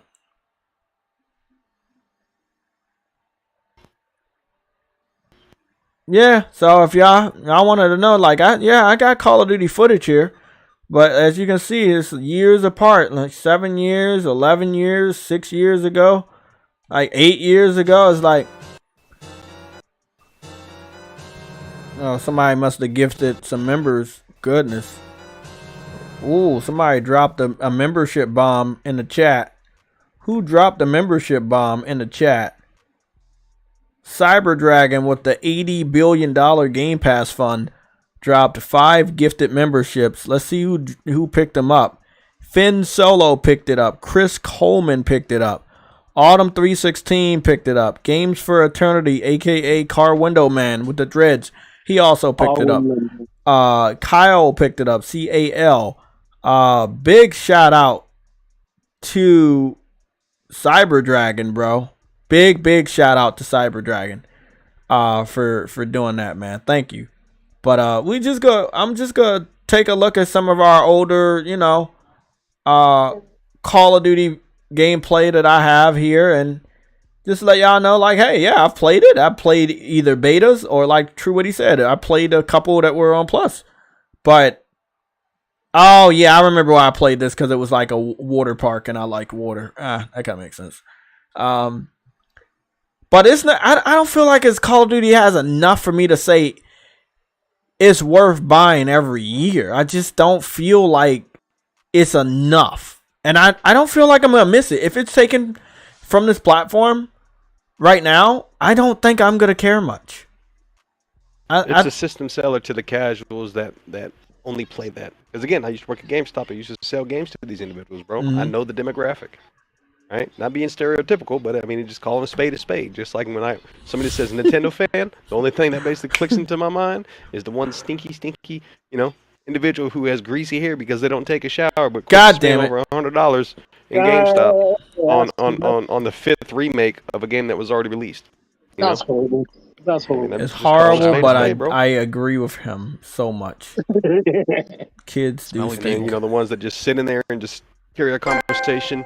Yeah. Well, at least back then, they would basically stand at the corner of the counter and just have a conversation Yeah. about Pokemon and Digimon and all that other stuff that I don't give two fucks about. Sounds like a Hey, JayTech. hey, that kind of does remind me of myself, but yeah, go on. You fuck. Huh? What else you gonna say? Did you I've come to done my that store? before. Huh? Yeah, I've done Huh? that. Did you come to my store? I don't think it was your store.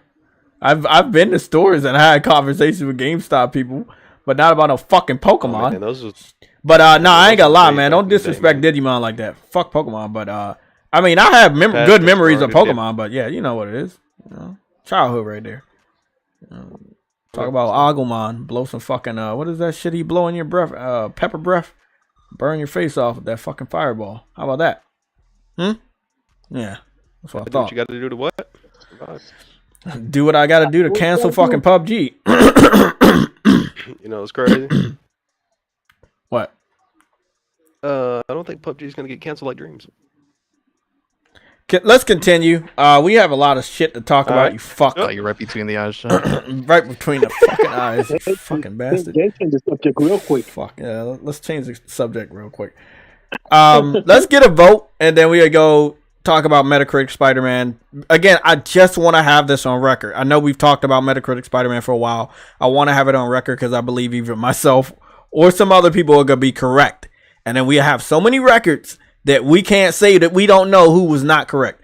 I really do like looking at water and food a lot. I'm just looking at this video and I'm not even shooting anyone. That's awesome. Yeah, I'm a detail freak like that, man. You gotta have one gamer like that, cause whoa, I shot the vase and the vase didn't shatter? Okay. Can't make that shit up. Let's get a checklist. Are you going to freak out or cry when Call of Duty is no longer available to play on PlayStation? Let's just get a checklist in the chat. If anybody in the panel want to go and do a vote in the chat, you can say yes or no. Will I cry or be affected by Call of Duty not being on this platform? That'll be a capital N-O. You know, I've had my fun many years of this game existing. Played betas and played it on Plus, and it's just nothing there that will say this game deserves my money every year. It's just me personally. I can't speak for everybody else, but I want to know. Will you be affected if the game is no longer available on the PlayStation platform? And then we can go to the next subject, because there's nothing else to really talk about. I have the Tony Hawk Pro Skater 1 and 2 remake, Crash Bandicoot Insane Trilogy, Crash Bandicoot Go-Kart, and then the Spyro the Dragon games. I'm fucking good.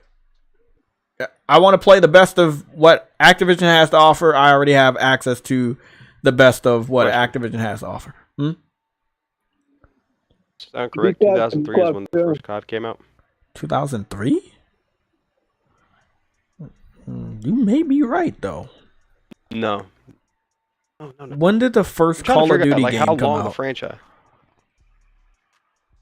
You know it's on PC. No, they saying 2011. That's not. That's No, not- On my end, it's No, saying way 2003. before that. 2003. Call of Duty Duty the 4 primary one October was Modern Warfare 29th? 2003. October 29th? Yep. First Yeah, release, October you 29, 2003. yeah. That makes sense. So for 20 years, you're getting the same fucking game, and everybody goes ape shit over it every year. Yeah. Oh shit, yeah. 20 years. Goddamn. I'm good, man. Like I said, one of my oldest videos is 11 years old. That kind of puts things into perspective. Did y'all That's see the insane, cast they bro. had for the video game voice acting? No, what happened? The dude Martha who Stewart's did one of them.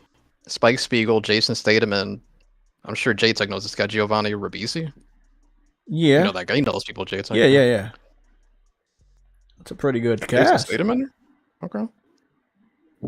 Got to pay them big money though. I mean, Call of Duty is a big game. Like it, they do go hard on the visuals. They go hard when it comes to the actors It's and a stuff. polished turd, bro. It's a polished turd, but it still tastes like steak. Did I say that right? No. It's a polished steak, Definitely but better. it still tastes like a turd. Is that better? I think that's better. Cool. Let me see. Call of Duty 2003. I would say it's like a reduced steak over a long ass period of time. I don't know. I don't think we should call It's a it steak. Salisbury steak Oiled? compared to a sirloin. Okay. I accept that one. Yeah, 2003. First Call of Duty. It was a PS on PS2. Yep. And then they just kept making it over and over and over again until they got up to 4, and they got their big break on 4, and that's when it really picked Or was up. Modern Warfare, right? Yep. 4 was Modern Warfare. That's what basically put Call of Duty on the map. Yeah. Call of Duty 1, 2, and 3. Like No Sam one said, gave those a things fuck were about. released on PCs. Yeah. No one gave a Because everybody was playing Medal of Honor. Yeah. SOCOM. Dude, I never heard about this series until Part 4, so I'm one of those people. I'm like, oh, okay. Out from Medal of Honor to that. We're just funny because that's the same time I knew about freaking Call of Duty because me and my friends were playing freaking Call of Duty on 4, which was known as Modern Warfare. The first That's perfectly fine, right? What I'm getting at is face value, bro. 20 years of copy and paste. When is it going to come to the realization for the simple casuals? Put the optics aside and say we demand better, we demand more. Never. I'm gonna give you a very good example, right? It's probably a bad one though. I'm gonna try on this one. Zelda, right? And again, yeah, I know this sounds bad because I was a Zelda fan and a Mario fan growing up, but Zelda and Mario, like, they have subtle changes, but they're not doing much. If anything, they're dialing back on the visuals. I remember Zelda Twilight Princess, which I really liked that one because it went for a more realistic, gritty art style. And then they backpedaled with what was it, Skyward Sword? You remember that one? Remember we saw the tech demo for the Wii U, that cinematic, and then the game didn't look anything like that. Yeah, so Yep. You remember that? Yeah, so I feel like it's similar to what Nintendo fans deal with, but I mean, if they're happy, they're happy. But the weirdest thing about this is, and this is where you can't compare the two fan base. You got the Nintendo fans that are actually happy with everything that they're getting, and they don't complain. But the Call of Duty fans getting it every year, they're not happy, and they always complain. I'm seeing people that are complaining about, what is it, the silent step thing that they added, like the silent footsteps. The perk. Yeah, they don't. People are bitching about that. Some people like it, some people don't like it. The recoil thing that you were just talking about, I didn't really see any about that. Some people don't like the mini map thing. Some people just said they weren't feeling the beta. I didn't play it this time around. I was like, I've played enough Call of Duty betas. Trust me, I have footage of so many.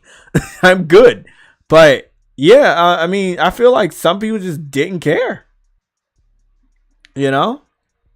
But I'm not going to sit up, and I don't want anybody to ever come here because I'm going to bitch you out, man. I don't need Call of Duty, right? I play it for the content. I play it to check out what's going on. No. I just want to put this PSA out there. If one of them fanboys come up here and say, hey, you feel some type, nigga, don't tell me how I feel. I'm good without the game, bro. Check out my fucking content. Years in between of me covering this shit. Not every fucking year. Years in between. Would be okay if COD just fell off the face. Oh, fuck yes. Let somebody else take the fucking crown for a while. Take a break. Not even that. Just get that shit the hell up out of here, bro. Because before COD even came out in 2003, there are so many more iconic IPs. You feel what I'm saying? Yeah, Wind Waker that was awesome. Well, that was one of them, yes. But I'm just saying that there's so much more IPs that need to get the recognition that they deserve, right?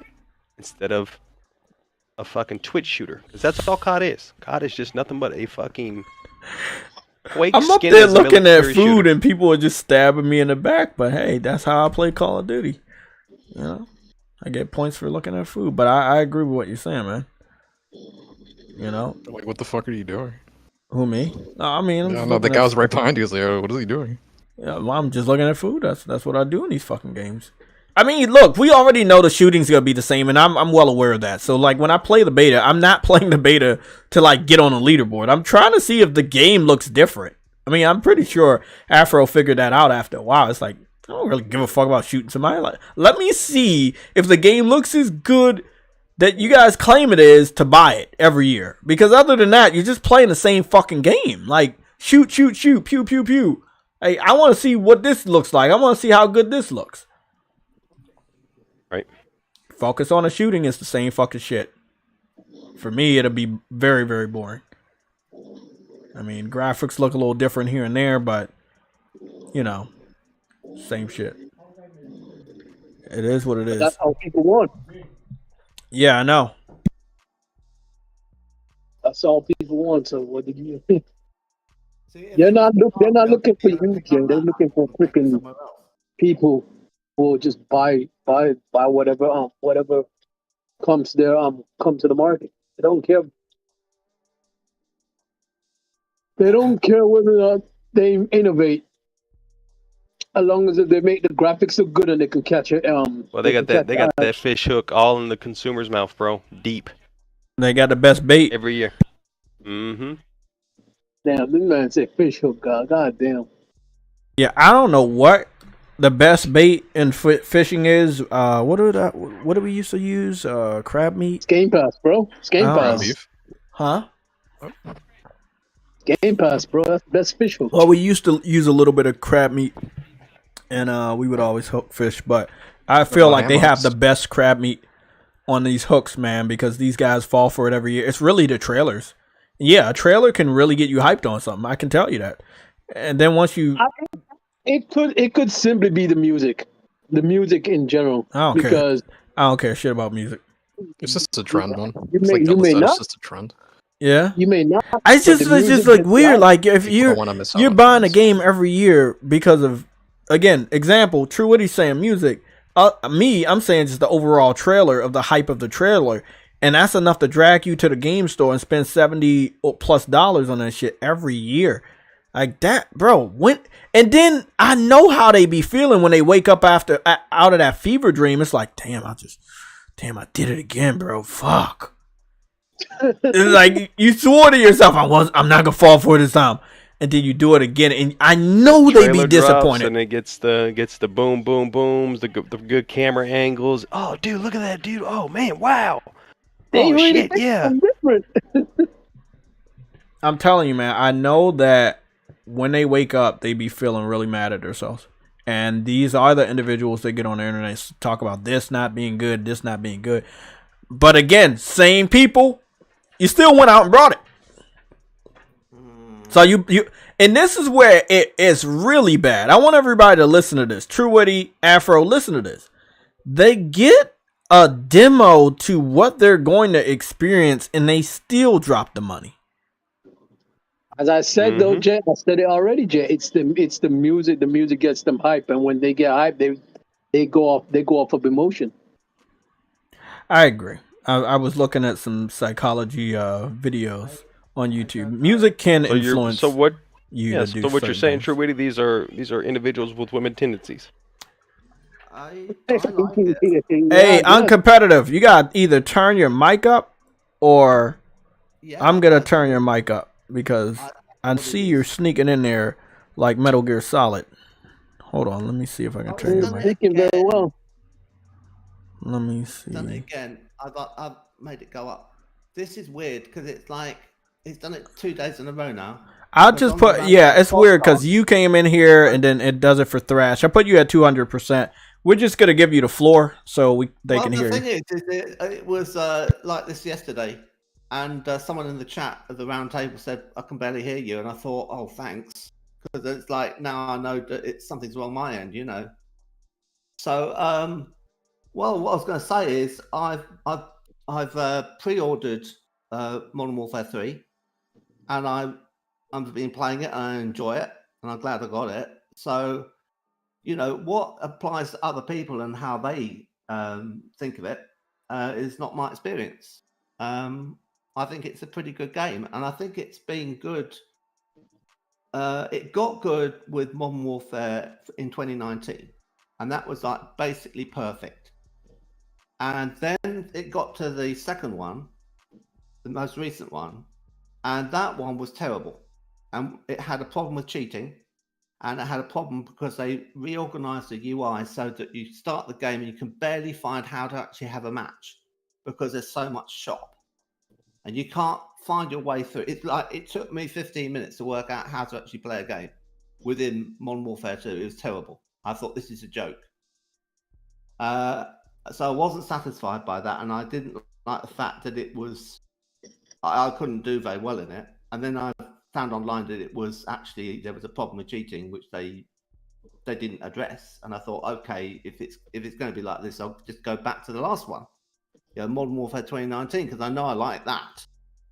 And then I thought, well, give them a go, and I'll try out Modern Warfare 3 beta, and it's been fine so far, and I've not had any issues with cheating.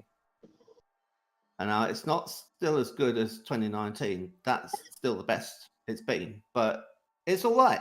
So, it's nice to get Favela to play on again. I like that map. So, yeah, I mean, there's not much to say about it, really. The other thing to mention is Forza Motorsport is the best it's been since Forza Motorsport 5. And it's about a 9 out of 10. So it's actually really quite a good game. Now, compared to Gran Turismo, it's terrible, because Gran Turismo is a 10 out of 10 and it's got support for PSVR. And I've got PSVR 2 and I play it in that, and it's like you're actually driving a car. Right? So it's like, okay. So like comparing actually driving a car to seeing something on a flat screen, it's not going to be the same. So, but if you factor that in and you accept that Forza is just sort of a kind of casual racer that makes upgrading your cars quite fun and tuning them quite fun, and that part of it's always been quite well done. It's all right, but I've been playing it fairly intensively, and I'm already getting a little bit bored. So maybe I need to kind of play it a bit less. But it's all right. Now, the thing about it is that they're not doing the microtransactions that they had all the way through the other ones. And that's a lot better because they really kind of were killing off the game with microtransactions. So they finally learned to not do that.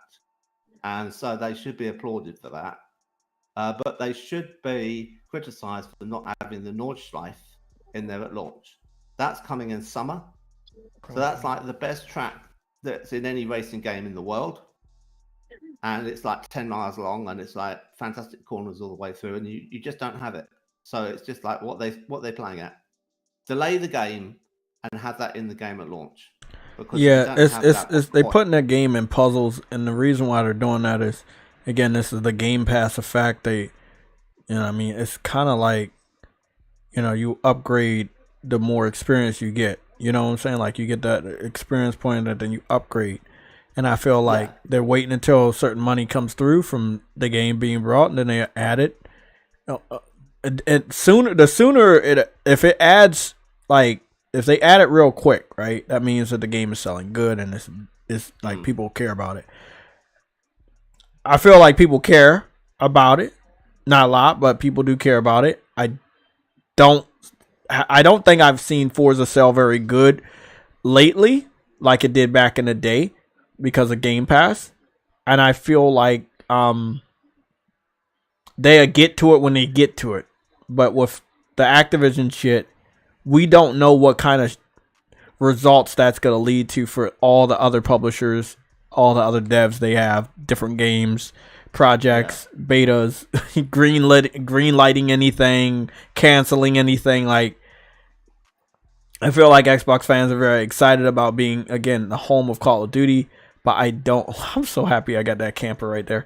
That felt so good. That's awesome. But I feel like Xbox fans don't understand what owning Activision could do. Like, it could really, fuck up some shit that they really care about. Like, their focus is not going to be Halo no more. Like, Halo died. And this gonna get rid of Halo completely. Well, that's what I wanted to say. Like, they needed a new Halo, and Halo's dead. And what do you do with a dead, thing, you try to replace it, right? Maybe. And well, they had the money to replace it, and they picked up Activision. So now Call of Duty will be their new Halo, hopefully. Now, do I believe Call of Duty's best years are behind them? Yeah. I mean, I'd agree. Yeah. Yeah. I just feel like most casuals don't care. It's like, hey, it's a shooting game. It comes out all the time. We know the name. I love Call of Duty. I'm gonna buy it. But like real gamers that like kind of moved on, they are waiting for the next best thing. You know, I've heard a lot of people very disappointed about X Defiant. One of the reasons why X Defiant got delayed is they don't want to be anywhere near Call of Duty, which is smart. It will kill your game. People will compare it, and it will kill your game.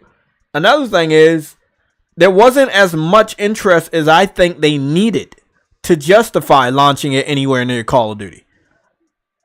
So, bringing it out next year, hopefully it'll be good.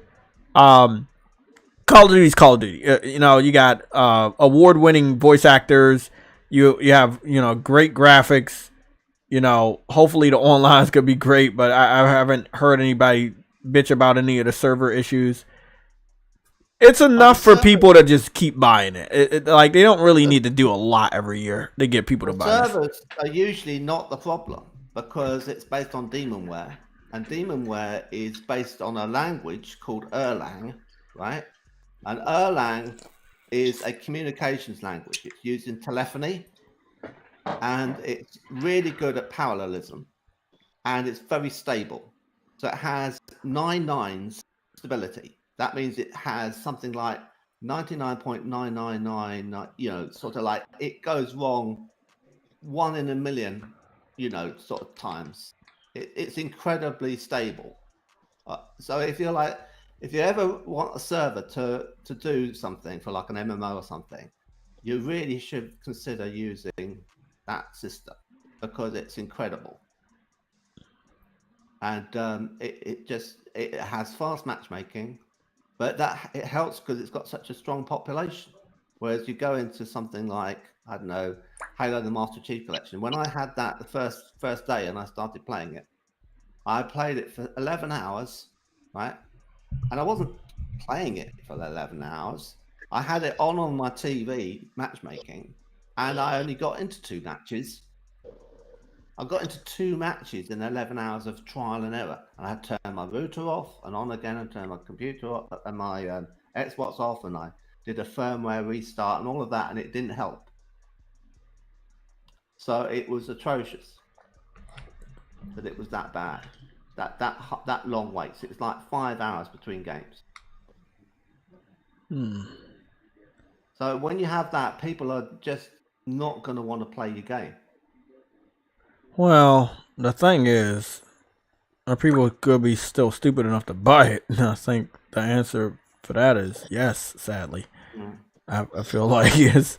I feel like people are gonna buy that shit. Like, I mean, I actually helped them develop the Master Chief Collection. And that is one of the things people want. Xbox fans said, you know, if you get Activision, they can help doing this. I heard people say that if they picked up Bethesda, they could have it software help with Halo also and Gears. No, I did not id. ID. I did. Okay, ID. Okay, I did. What it was is they put out this thing and they said, would you, for no money, be prepared to come in and test Halo 2 Anniversary multiplayer? And I thought, I've got nothing better to do. I'll go and help them.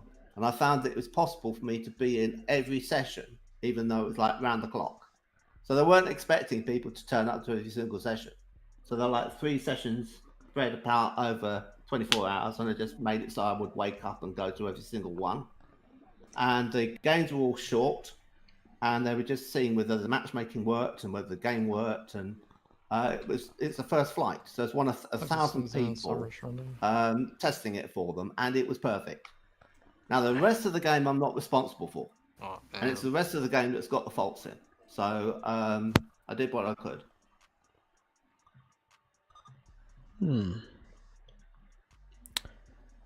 There's loads of problems in the campaign. Loads of problems in the campaign and with getting achievements. And if you talking about Halo? Yeah. It's terrible. Goodness. I mean, GLL, who you might have seen, ex-GLLX, who's on the podcast, the Roundtable sometimes. He's like an expert on Halo. He knows so much about it. But I got a question. Let me chime in real quick. Instead of Microsoft spending all that money on Activision, why didn't they spend that money to fix that IP? Because they looking at it as damaged goods, and they just gotta move on to the next thing. Instead of fixing the car, they're gonna buy a whole new car. That's how they're looking at it. Like, hey, we got the money to buy a whole new car. Fuck the old one. We're not gonna fix it. We're just gonna buy a new one, and when that new one breaks, we're gonna just buy another new one. Yeah. I saw something about Saudi Arabia the other day that's what they do. They say instead of like fixing their car, they normally just keep it on the side of the road and buy a new one. Mm-hmm. I mean, I think that's what Xbox is doing. Microsoft is doing. Like that's the simplest answer I got for you. Like they could. I mean, I get. It's just baffling to me at the end of the day, bro. That they spend all that money. I agree. But you know, they put that mascot on the back of the box and sell it to you as if it's, you know, best thing out of their lineup. But yeah, I agree. I feel like it's a little pointless. I feel like when it comes to video games, it'll be a lot cheaper to fix it than buy a whole new publisher to replace that, you know, all-star shooter that you've had for 20 years of your existence. Now you just gotta throw it away for another shooter that's been around for 20 years. I will say that everything underneath Xbox, including Bethesda, has diminished in quality. You know, it hasn't gotten better. So I don't want to be that person, but you know, I don't know how bad Call of Duty can get. I don't know if people, like we've been talking about, will understand that the game is bad and that they may not want to buy it. But I don't know because I heard so many people that buy the game every year bitch about the game and then go and buy the game again the following year that I don't know if I give a fuck about them being upset about anything at this point, since you're still going to buy the game anyway. That's all I wanted to know about, you know, the PlayStation fans that do buy Call of Duty. If it is missing from your catalog on PlayStation, is it enough for you to just go and buy an Xbox to continue to play? Are you addicted to the game that much? And I feel like I pussyfooted around this, but it falls on the level of addiction that you need that game every year, and that wherever the game is, you'll go get it. No, I just play it the retro game if it stays going. Because I mean, the thing is that what has happened recently is that they brought the old versions of Modern Warfare, old versions of Call of Duty back onto Game Pass through and backwards compatibility, and everyone is apparently repopulating the servers and playing them and really enjoying it. And I'm thinking, okay, that's great for them, but how does that benefit Microsoft in terms of money? That's what I was going to say. Maybe some of them are going to renew their subscription. Yeah, maybe they bring the servers back online and add those old ones, the ones that they brought back online, to Game Pass. If they don't have the game disc, or they don't have a console that's got a disc drive, which is a possibility if they've got an Xbox Series S, then they'll need to download it, which means paying for it. Right? Let me ask you a question. Do they actually still have access to every last one of the older Call of Duties? Because it's a hassle to find them because there's so much Call of Duty shit. I don't know about all of them, but it's a lot. It's like at least 4 or 5 that they are now talking about they're playing. So they're playing Black Ops 2 and things like that, and they're really enjoying it. So I thought that was yeah, but Microsoft can't make any money off of that.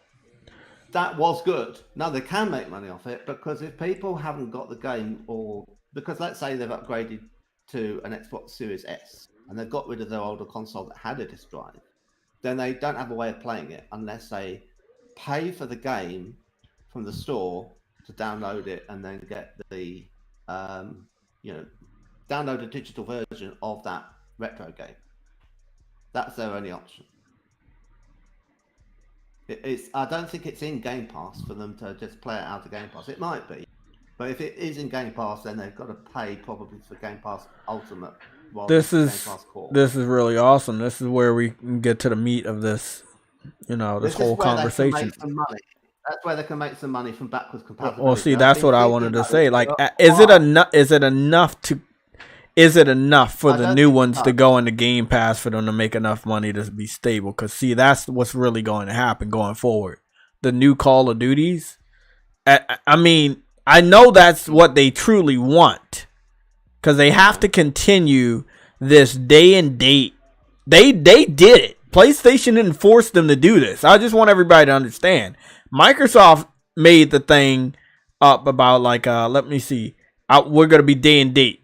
All our new releases are going to be day and date. Yeah. That was what they did.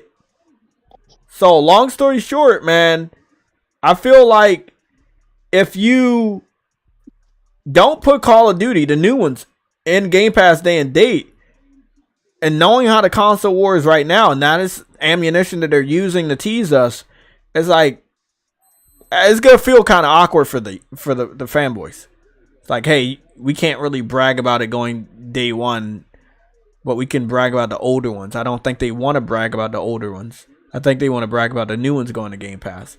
I feel like even next year or the year after, any of those Call of Duties going into Game Pass, that's gonna be a lot of money you're missing out on. Because if you add it on Game Pass for Xbox, you will have to do it for PC, right? Or they're going to feel some type of way.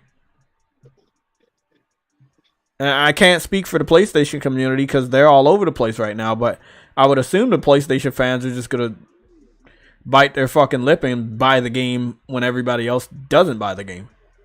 But it would be pretty fucked up if we're going to be the only people buying the game and then you could play it on Game Pass on PC and Xbox. That'd be... This is the thing that CMA didn't like, but they lost. And the FTC didn't like this, and they lost. But this is something that's going to happen. That it'll be like PlayStation fans, if the game is still available on our platform over the next 10 years, we're going to be the only people paying for it. But Xbox and PC, they'll be able to get it through Game Pass. Yeah, I'm not. No. That's a false equivalence because they're paying for it too. I mean, What do you mean however that's a much false Game Pass equivalence? is a year, they've got to pay that for the whole year to have access to it, right? And then at the end of that year, it stops being theirs. So then, if they want to continue playing it for the next year, they have to then pay for another year, which is like another $200. So, like, okay, let's say they only play the current latest Call of Duty, which changes annually. Well, then they're still paying $200 a year for Game Pass to do that. It doesn't make any difference. They're still paying the full amount. And that $200 is more than the cost of the game, which is like $90. I agree. Now, if they mainly only play that and they don't play anything else, what's the point? Now, I am a gamer, but I mainly play Call of Duty. I have to admit this, right? I mainly play Call of Duty and very little else, right? Because it's like my crack, right? And Illegal. The thing is that, yeah, but legal, right? And the thing is you say, well, why don't you get into playing Horizon Forbidden West? And I've got it, and I played it for about 4 hours. And then I thought, I kind of would like to play Call of Duty. And I kind of want to get back to it because I feel as if I'm losing my edge. Once you get good at something, you want to keep being good at it. You leave it long enough, you find yourself rusty and losing, and you don't like it. So I only have one counter argument, and that would be the people that found the loopholes to get Game Pass at a very, very cheap price for a very long period of time. And those individuals are based... Huh? They have to close all those loopholes up. I don't know how they... Yeah, and that's what I wanted to say. It's like, okay, well, those are the people I'm talking about playing Call of Duty. And basically... almost playing it for free because they have a lot of them, and this was years ago, said they had Game Pass up until 2024. Right? Now, next year is 2024. I don't know how many more of them have re-upped Game Pass using that same loophole, but I would assume that a good amount of them still have that loophole. They shared that information on YouTube. It's a big thing. Like, so many of the biggest YouTubers like Tim Dog and Cole Eastwood and Dealer Gamer, they have Game Pass for many, many years. Whether they're friends with the people in the industry and they just got it for lifetime, or they use the loophole. But I know normal people that have used that loophole, and they brag about it. Like, hey, I don't have to. It's not a loop. No, you see, the loophole would be using a month trial or something, or a code on some drinks or something like that to get into it, and then sort of limp your way through having some access to games that way. But the thing that is policy is that they said, if you have this, you can stack up that, and then we'll convert it all over to Ultimate. And I thought, yeah, what? That means I could theoretically stack it up until I've got 3 years of this at the low price, and then I convert over and I get it as if I had bought Ultimate for 3 years. Are you nuts? I'm reading this, right? And I thought I'd better rush off and do it before they change their minds and realise the mistake they've made. So I was actually covered until, I don't know, 2023 or something. Because I did this way back when it first happened. And the funny thing is, I never played it. I didn't turn my Xbox on in 3 years. So it was a complete waste of money. Well, that's illegal. So it's just like, I had so much fun on my PlayStation 4. And my PlayStation 4 Pro, I had no reason to turn my Xbox Series X on. That's not right. All that time, I was like, I was waiting for like Halo 6. Halo 6? That's illegal. Yeah, it never came out. And it was like, eventually it turned into Halo Infinite. Oh, okay. And then I was like, okay, well, give this a go. And it was like, I had like a week when I was covered by Game Pass and I played it on my PC. And I was just like, this game is not good. But do you believe, like, what you said makes sense? Like, if you're paying for Game Pass every year or every month in order to keep playing Call of Duty, is it going to be, it's going to be more than us paying 60, 70 or maybe more over here one time, right? But I don't know, man. I feel like they would still stand to lose a shitload of money if people decide not to buy Call of Duty on Xbox anymore. I'm sure there would have been indie games and things I could have played over that time if I really wanted to use my value of money, right? My value for money. But what actually happened was that it was so little that I was looking forward to coming out. And it was such a drought. Everyone knows that when the new generation of systems came out, it was like, well, where are the games? For like 2.5 years, 3 years. And that was the time in which I had fully paid up for Game Pass Ultimate, and there was no reason to have it. And then just around the time when they had some games, like they do now with Forza Motorsport, it's like, well, I don't have it anymore. Don't have, a Game Pass Ultimate. Now, what's happened is that because I bought an Xbox Series S from Amazon at a low price, it came with 2 months of free Game Pass. So that's the only way I was able to play Starfield and Forza Motorsport. And what I should talk about is Microsoft Flight Simulator 40th Anniversary Edition, which is their best game. It's a 10 out of 10, and it's absolutely awesome. But if you're not into flight simulators, you wouldn't really like it. But it is incredible. It's like, how is this game this good? You could get in a plane and you can fly anywhere in the world, and it looks like where you're going. You fly over Venice, you fly over your own house, and you see down into your own back garden. It's your own back garden. You think, my God, how are they doing this? It's addictive. But the thing about it is, like, some people say, well, it's too complicated, and it is complicated. Now, I've had that on my PC in 6K, at 6K 60. And I've had it on my Xbox Series S, and I was thinking, oh, it won't look any good on that. And it looked fine. It was 30 frames a second, but it was fine. So it's like, the Xbox Series S is like, okay, just don't go in expecting it to look wonderful. Don't expect it to look anywhere comparable to, say, a PS5. It's going to look more or less comparable to a PS4 Pro.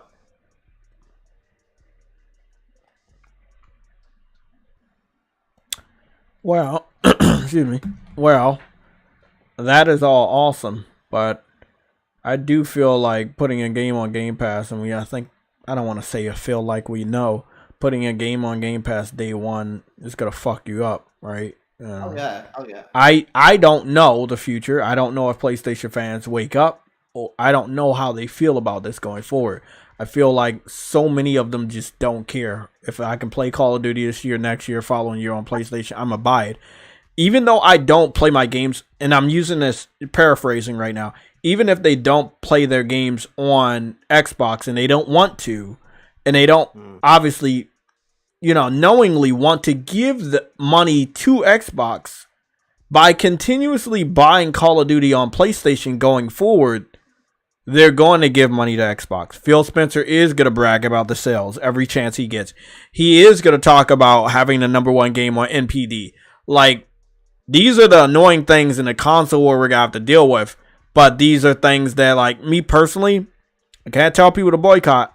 But I will say, if you really want to give all your money to Xbox, buy the game on Xbox. Okay, one thing I'd like to say about this is that at the moment, I think I'm correct in saying, if you like Call of Duty Warzone, free to play game, you do need Game Pass Core, the lowest entry tier level to get online. And I'm thinking, when they have, the deal's gone through, is it that they're going to be tempted to change that? Are they going to make it so that you actually have to pay for Ultimate? I think they're gonna change it, and the reason why I'm saying I think they're gonna change it is because there have been some people, not a lot, but people that obviously own multiple consoles and are honest. They have confirmed that there are certain games they just can't play with core. They have to have Ultimate. So that's what I've been hearing on Twitter. So I would assume Call of Duty is just way too valuable at this point in time for them to allow that. I don't play Warzone, but there's a load of people who do, and I think that would be a way to draw those people into, compel them into getting Ultimate. Which is sad, really, because you pay for Ultimate and then you mainly only play that one game, and it's like you're paying a lot every year to play a free game. What's going on, Microsoft? Like we just said, they gotta make money some way. This is how they're gonna do it. Yeah. Now, as to the future, I think Avowed will be bad. I think Elder Scrolls, whatever number it's going to be, that's going to be bad. But I think Senua's Saga is going to be actually really quite good, and it's going to be comparable to games that are like high quality AAA on PlayStation.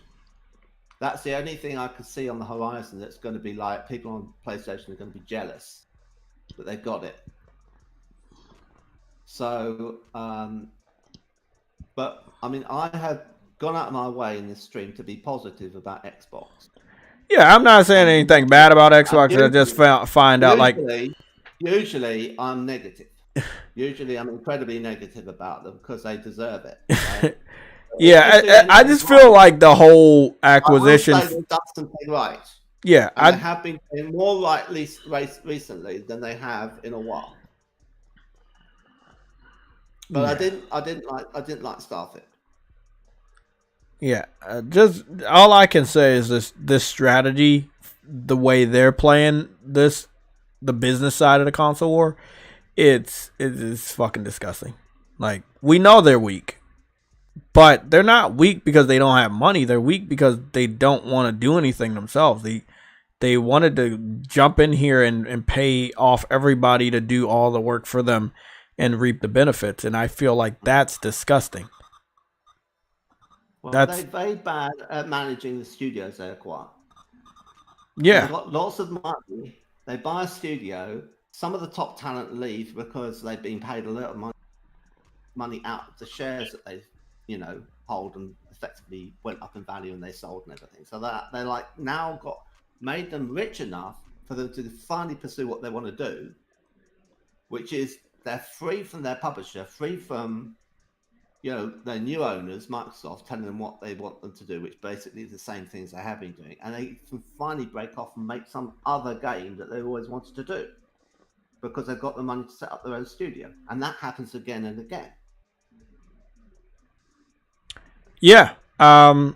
We just saw that with the Tango Games Works CEO, right? He left. I think it happened before Microsoft got anywhere involved, where there was like I think it was Vince Zampanella and some other guy who were behind Infinity Ward, and they left Infinity Ward after like doing amazing games for years, and like delivering, and they got sick of making Call of Duty, and they went off and made Titanfall, and then they made Titanfall 2, and it's like they went, and EA was cross, and they decided that they would sandwich the release of Titanfall with 2 other games, Battlefield and something else, so that practically no one saw it because for the shadow cast by the other games. But it's a shame because Titanfall 2 is really very good. Titanfall 1 isn't as good. And it's got a load of frame rate problems and frame tearing and stuff like that on the Xbox One. And actually on the Xbox 360, it's better, which is bizarre. But I think it's like 30 frames a second on Xbox 360, so it's actually like not trying to do as many frames, and therefore it can... Somebody in the chat, let me read some of these chats. They said, somebody in the chat said that, who's that? I don't know, X-Zone? I think his name is X-Zone. He said, you only get 25 games with core, which means it wouldn't include Call of Duty. So that means you would have to, you would be forced to pay for Ultimate in order to get Call of Duty. And I feel like, I feel like, I don't need to stop saying I feel like, I know that once they have the round table, not the Thrash round table, the Xbox round table like they did with Bethesda, that they will confirm what we already know right now is that the Call of Duty games are going to only be on Call of Duty Ultimate. Xbox Game Pass Ultimate. So you're going to have to pay for the highest tier. And I believe right before they even announced that roundtable, they're going to up the price of Game Pass next year. Of course. There's no way. $70 billion, of course, going to up the price. Yeah, they're going to have to up the price. They're going to have to.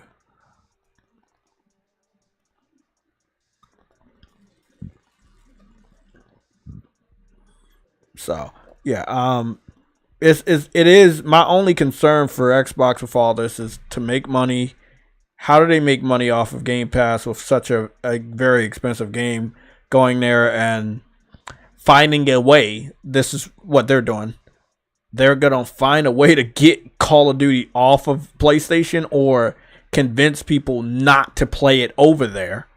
Whether they stick it on Game Pass or they do something else, but they're going to find a way to get people to understand you need to just have an Xbox to play Call of Duty, even though they claim that they want to be obligated for 10 years and possibly beyond that, because again, if PlayStation is, that's a big if, successful with the PlayStation 6 out the gate, that'll be where the majority of the player base is. And I don't think PlayStation's going to slack off going forward. They have to be wide awake. There's some things I've seen. I want to kind of talk about this. I'm probably going to get a lot of pushback. I don't give a fuck. I think I agree with this more so than anything.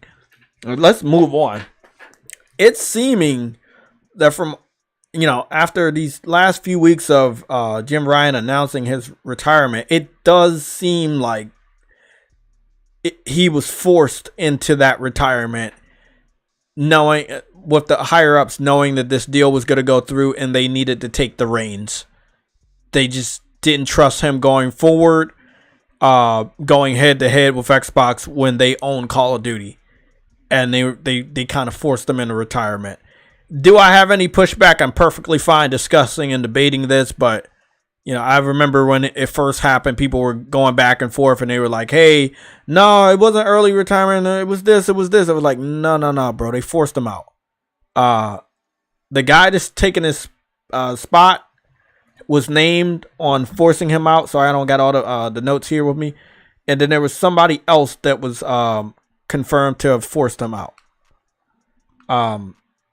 They need strong, aggressive leadership going forward, going up against Xbox with Activision. They can't do what they've done before. Now, I've talked to Henry on Twitter as well as on our Discord about an individual on Twitter that is running around inside of the PlayStation Twitter community with rumors about acquisitions. I would strongly advise you guys to disregard anyone talking about PlayStation acquiring anybody until it is confirmed. Okay? Just don't run into that wall. Yes, please. Yeah, please don't run into that wall, because I know a lot of PlayStation dudes are like, hey, yeah, don't worry. They're going to do this, and this. People be so ready to talk and gloat and all this shit and put up these rumors and possible supposed leaks that don't have no real sources. Like, they get on my nerves, bro. Don't fall for that Xbox bullshit trap. Like, this happening. Like, have some common sense. Have an ounce of shred of researchability. Like, come on, man. I don't even know if researchability is a word, but I made that shit up. Anyways. But please, also, don't listen to this guy. He's making words up. We don't like that. Nah, fair though, man. That's just annoying. Jay, I seen that shit earlier today with that dude talking about Bandai Namco. Like, yeah, I've talked to him 2 different times this morning and in the afternoon about, hey, bro, I need to see those links. I need to see those sources. Where are they? And I have not heard back from this individual. That's all I can say is that I think he's well aware that PlayStation fans are not as gullible as Xbox fans, and he needs to like kind of stop what he's doing. That's all. That's just me. That's just me telling him he needs to stop. And you know what? We're not thirsty like them. We don't survive off of announcements of acquisitions. We got games. Yeah, exactly. And unfortunately, we know the main reason why they do that. It's all about engagement farming and shit. Like, and then the way Twitter's set up now has under 500 fucking followers. Like, bro, but tweets like that gets engagement like a motherfucker from dumbasses. And people, I agree. You know what I'm saying? Gullible ass. So like, I get it. I get why they do it, but they need to stop. Like, it's annoying and it shows desperation. Like, I hate this. Yeah, and it's a bad look on the entire PlayStation community because we don't need that. We don't need him.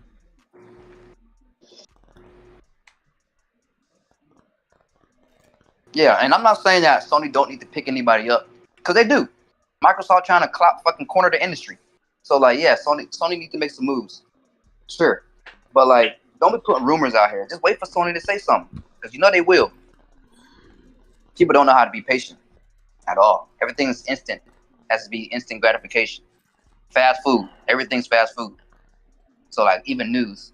So like, I don't know. It's Twitter. I agree, man. I couldn't agree with you more. Me personally, I just like that he making the whole PlayStation community look desperate for like. No, my only thing is I just want Sony to grab up Square. They can pick up all the other small ones I talked about, Ember Labs, Arrowhead, but make sure Square is in it, and make sure that you pick up Square next year. The Namco Bandai shit that started from this guy, it needs to be stopped. I don't know what they're gonna do going forward, but it needs to be stopped, bro. It needs to be stopped. So that's all I'm gonna say. You know what else, man? I think another thing, like, I think sometimes Sony definitely like punish the community for the bullshit they be doing out here with these so-called like leaks and rumors and all that shit.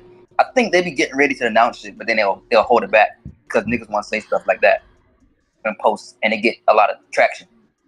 I think they spite the fans or so-called fans to a degree. Well, I will say they're going to retaliate. You know, from what Xbox just did. They definitely are, yeah. I don't see why they wouldn't. Yeah, they definitely gonna have some retaliation, but this is why we're moving on to the segment of how do they tackle this? And I feel like the only major way to tackle this is to do a little bit of consolidation, but healthy, respectable consolidation, like they've continued to do. Like, acquire people you have a deep relationship with, and that you can help grow. Xbox has been buying publishers they don't give two fucks about, only because those publishers are popular, and it would hurt PlayStation and hopefully draft gamers from one side to another. It happened before. They think it can happen again on this bigger scale. Before, it was like, hey, we have 1 to 2 year exclusivity deals. Now it's like, well, we own these guys. You make the decision, where you want to go. And I feel like they believe, if we own these guys forever, well, next time you will be over here anyway. Because I'm going to be honest, next gen, everything's going to be exclusive, including Call of Duty. Next 3 years, once we get out of these next 3 years, next 3 to 4 years, and we get into the next gen, they're going to announce Call of Duty is only on Xbox. Mm-hmm. Yeah, it's going to happen. Yeah, that's what they're going to fucking do. I know that's what they're getting ready for. So if Sony picks up Square Enix, they'll say, hey, obviously Final Fantasy games have almost always been on PlayStation first anyway, but they'll be permanently over here.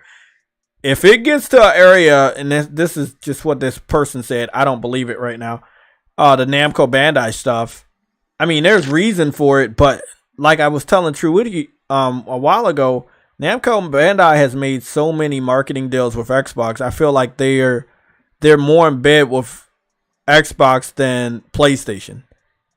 But another thing I feel like after this deal went through, I have not seen a lot of reaction from the rest of the gaming industry, like other publishers and devs, and what they feel about this and what they're going to do going forward. Are they going to pick sides? It feels like people are a little numb to it. I think that next year it'll be more realistic after that round table they're going to have to lay out their roadmap. And then I think that's when people will probably pick sides. I also expect a number of employees to get laid off working inside of the Xbox division, and some employees over at Activision, I feel like they will leave. Yeah, this is what's happened at Embracer Group, because Embracer Group went and bought, the people behind Tomb Raider and a load of other IPs, and then they started firing everyone. Uncompetitive, you're really low. Oh, well, they started firing everyone after that. Embracer Group bought, Tomb Raider people and everything, and then they started firing everyone. And I think they are corporate raiders.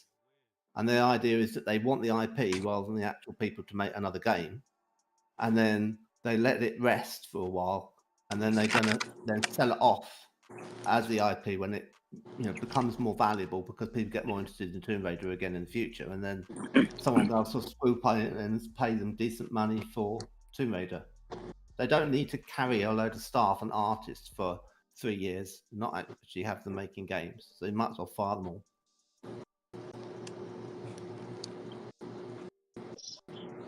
That's capitalism. Yeah. I don't think Xbox will ever do that at this point, but yeah, anything's possible. Well, they've already fired a load of people from 343 Industries.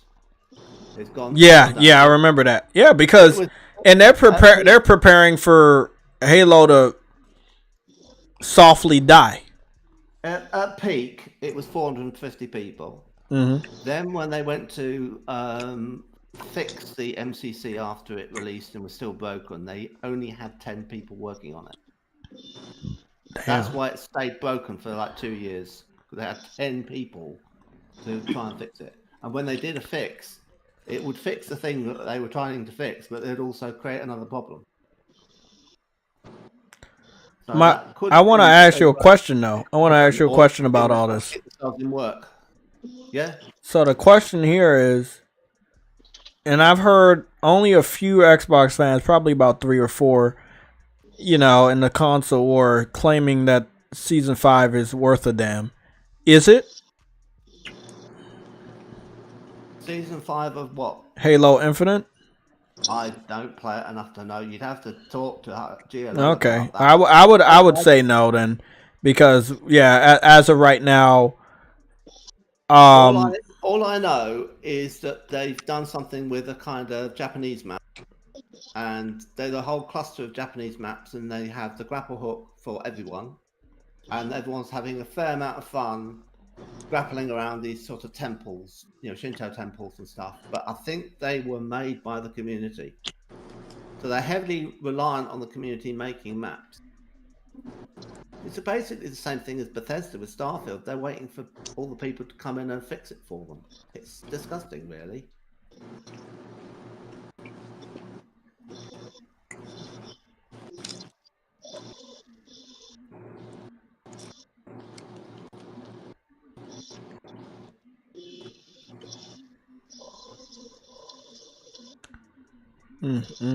This shit's crazy, bro. Well, Call of Duty will take the spot of Halo, and if Xbox fans are willing to give up what they believe in, then that's perfectly fine. But Xbox fans used to be the home of Halo, and now it looks like it's the home of Call of Duty, and they're perfectly fine with the trade-off. So, I mean, if they're fine with it, I'm fine with it. It's just I don't want to hear anybody talk about Xbox going forward. And I have another question and I already know the answer to it, but just so you can shed some educated light on this. Xbox fans seem to believe that they're going to get access to all the Spider-Man games on Game Pass, and this is almost 10 years. Next year will be 10 years after Activision lost the licenses to do any Marvel games, and then after Disney picked them up, they doubled down. Remember, they started releasing those remasters like Marvel Ultimate Alliance 1 and 2, which I ended up picking up digital and still have on my external hard drive. And then they forced them to take all of those off of the store, including the Steam store. Yeah. Because they're like, hey, we don't fuck with you no more. We don't work with you. You can't use this IP anymore. Yeah. What do you think? Because Xbox fans seem to not understand how licensing and copyrights work. No. And they think that Sekiro is coming, and it's not. Yeah. They think they're going to get part 2. And I'm like, yeah, man, that would never happen. That doesn't work because From Software worked for Sony. So it's like... yeah, because of Kodakawa. Yeah. Oh, now you mean think about that. Yeah. Oh, shit, I forgot about that too. Yeah, Sony has enough say-so to stop that from going to Game Pass. They do have enough say-so. Yep. It's probably going to go to PC. The thing I thought, I think I said this before, but it might have been something that went over everyone. And I could be completely paranoid in saying this, but I'm going to say it anyway. There's a thing called the Trusted Something Protection Module, TPM, on modern PCs. It's built into the hardware. Mm-hmm. And it's actually an open standard. And that's good, right? And I looked at this and I thought, I wonder, knowing what Microsoft are like, they love taking something like Java, and then they come along and they say, oh, you don't want to be using that. You want to be using J#. J# is a lot better. I mean, it looks almost exactly like Java, but it's ours, right? So they make something that's open, proprietary. And obviously that way they can monetize it, and then they can kind of bleed money out of you. Now, I mean, they do this with Word documents. You want to open up a document you receive in an email and it's in Word. Well, you actually need to own a copy of Word to be able to read it, which is like blackmail, right? Mm-hmm. So that's how they made their money throughout the whole of the 80s, is emails containing documents you couldn't read unless you owned Word. Now, the thing with the Trusted Program module is that I'm thinking, is it something they could leverage in order to make it so that they kill Steam? right? Could they kill Steam? Because the thing is that if they go and do a new iteration of Windows and they do Windows 12, they could make it so it's more like Windows 10s, which was something that they didn't really circulate that much. But the idea of Windows 10s was it was a secure version of Windows that you could not have any malware with. And you had to download all of the software from Microsoft from a walled garden. So it's a bit like iOS in the App Store. And that would mean that they would have the games that they hosted inside a walled garden. You could get it from there. You could get all your Xbox games from the Xbox store on your Windows 12 machine. And you would not be able to run Steam because of the trusted program module saying, well, that could be malware. We just don't know. We don't trust it. And it would coerce everyone. Now, you might say, oh, well, you can have a partition. You could boot your hardware into a different partition and you could run Steam off that. I don't think it would even allow you to do that. Right? So it's like, at this point, you need another PC to run your Steam games on. If you're going to go forward and run your Office stuff on a Windows 12 machine, and it's like a fork in the road.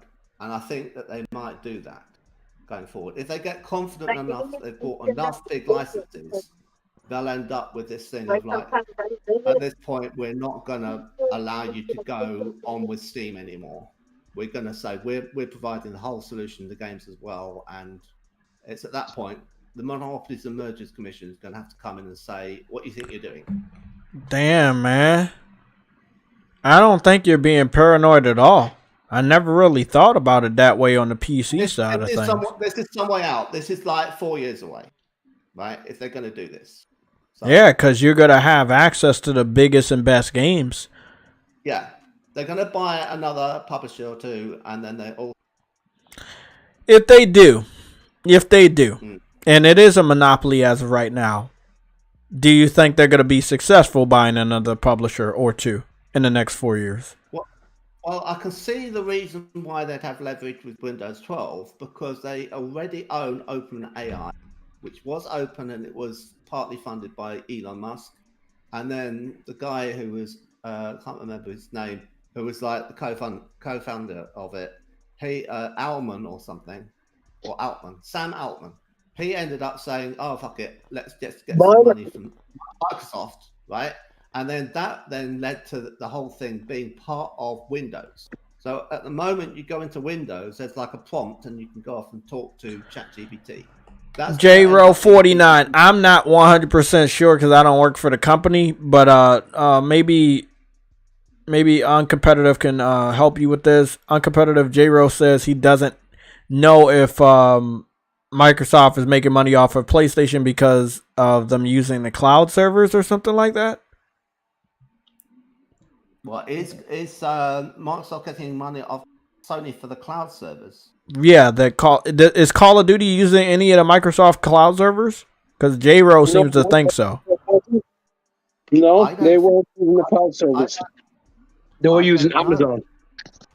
So the Call of Duty games use Amazon servers. They were using Amazon servers, but now we're obviously going to start using Microsoft servers. Microsoft cloud. But I mean, so long as they carry on using Demonware, it won't have worse, behavior. But that would, I mean, let me read this again because all of the messages pushed it up. He says, if Sony gets Call of Duty for several games, will Microsoft still get paid? And our services with cloud? Someone please answer. I think he could have wrote that a little bit better. All I think he could mean by cloud is xCloud, which would mean that they want to make it so that you can just have a phone and then you play COD over the phone.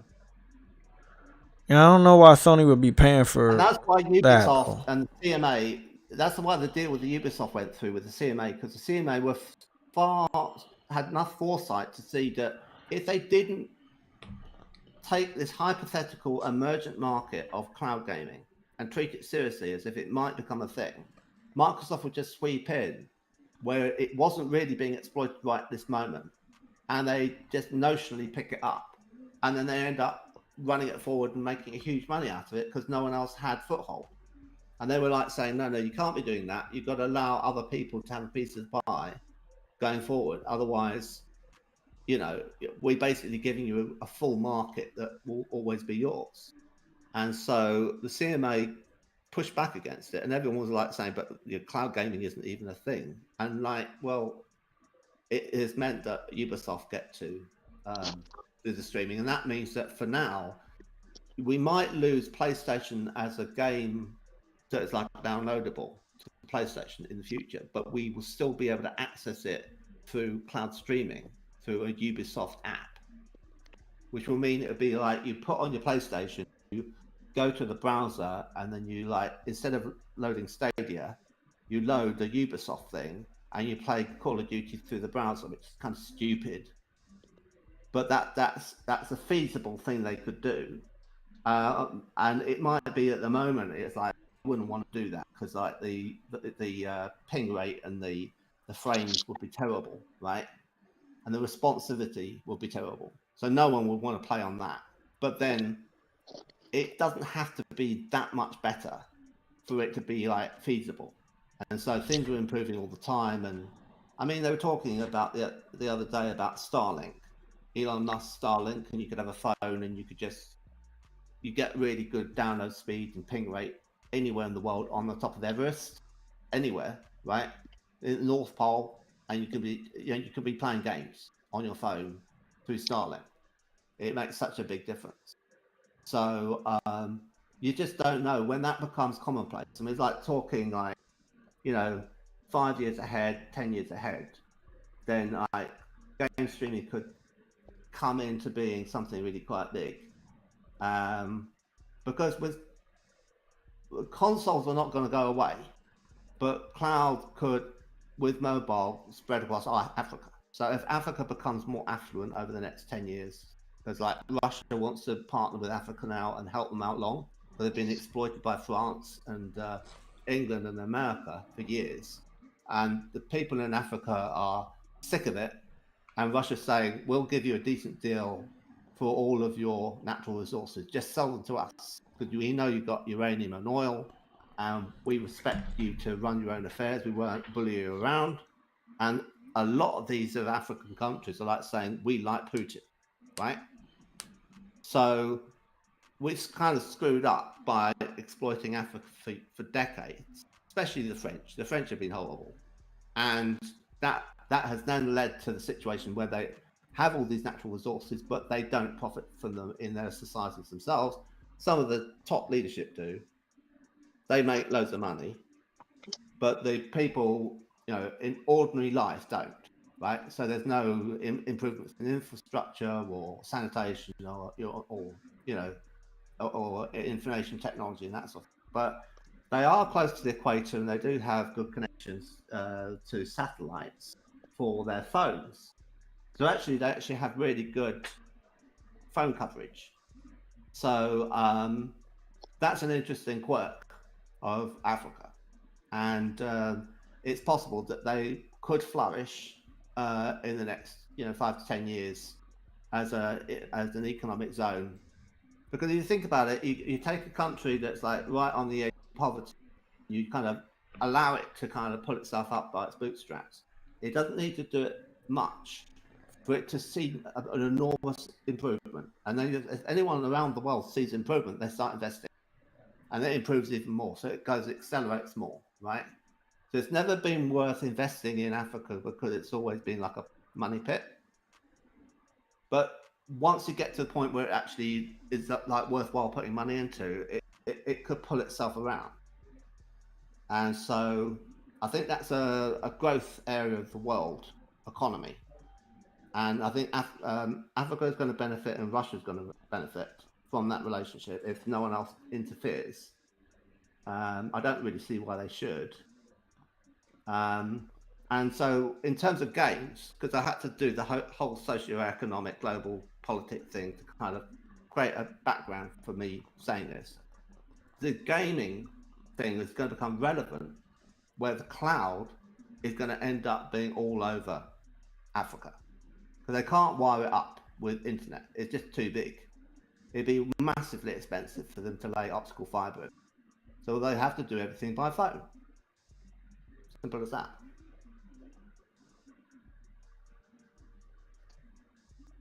So that's where Ubisoft could start making a lot of money.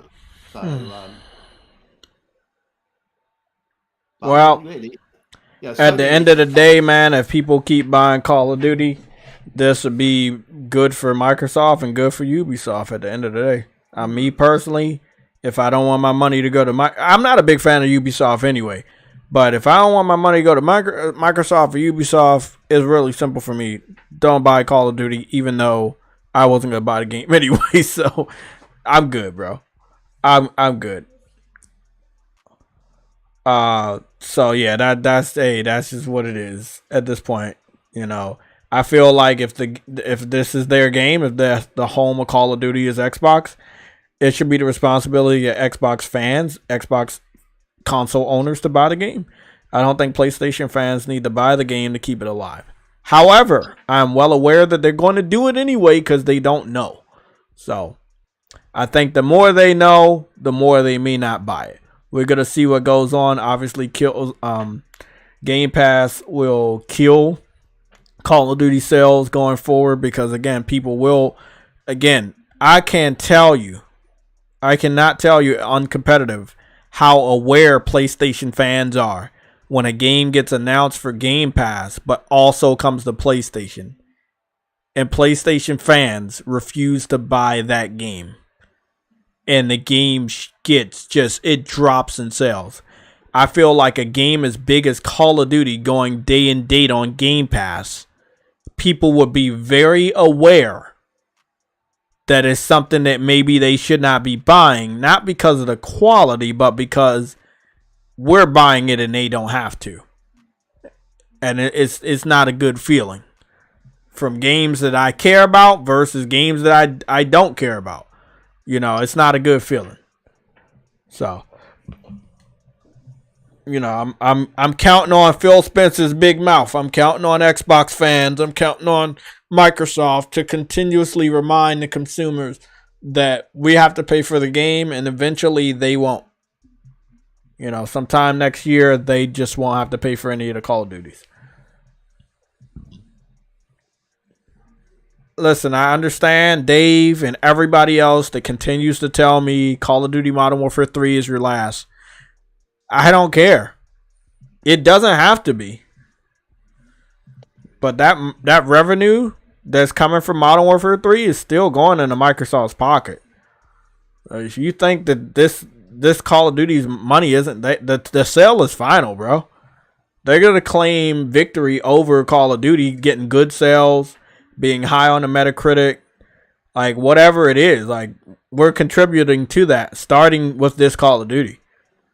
So you saying this is your last Call of Duty? Last Call of Duty should have been your last Call of Duty, but this one is, they're going to claim responsibility for the game being successful.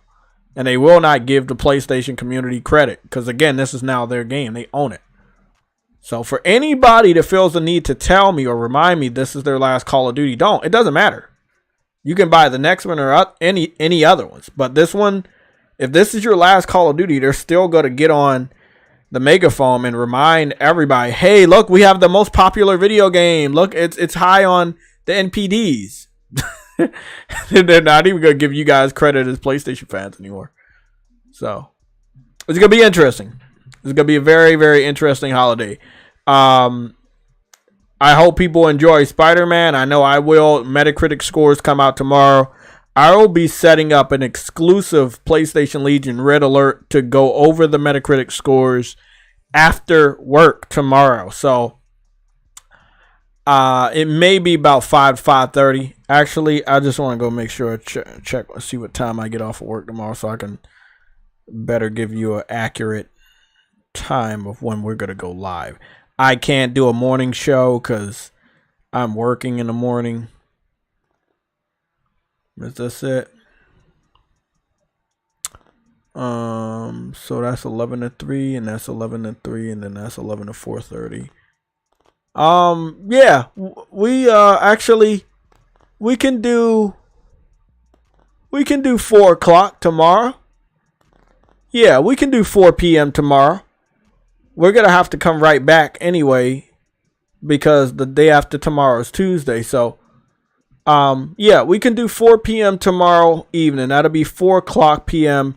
Eastern Standard Time. That'll be on the East Coast of the United States. That's what we got to do. We still have a little bit more to talk about. Thank you guys for sticking in there with me. Let me go and get the rest of these topics out the way. Yeah, I just want everybody to know, if this is your last Call of Duty, they're still gonna claim victory all over it. So if it sells really good and it's on the NPD, they're gonna say that it's on the NPD because of them. So if you gotta feel some type of way about that announcement, this probably shouldn't be your last Call of Duty. Last year's Call of Duty should be your last Call of Duty.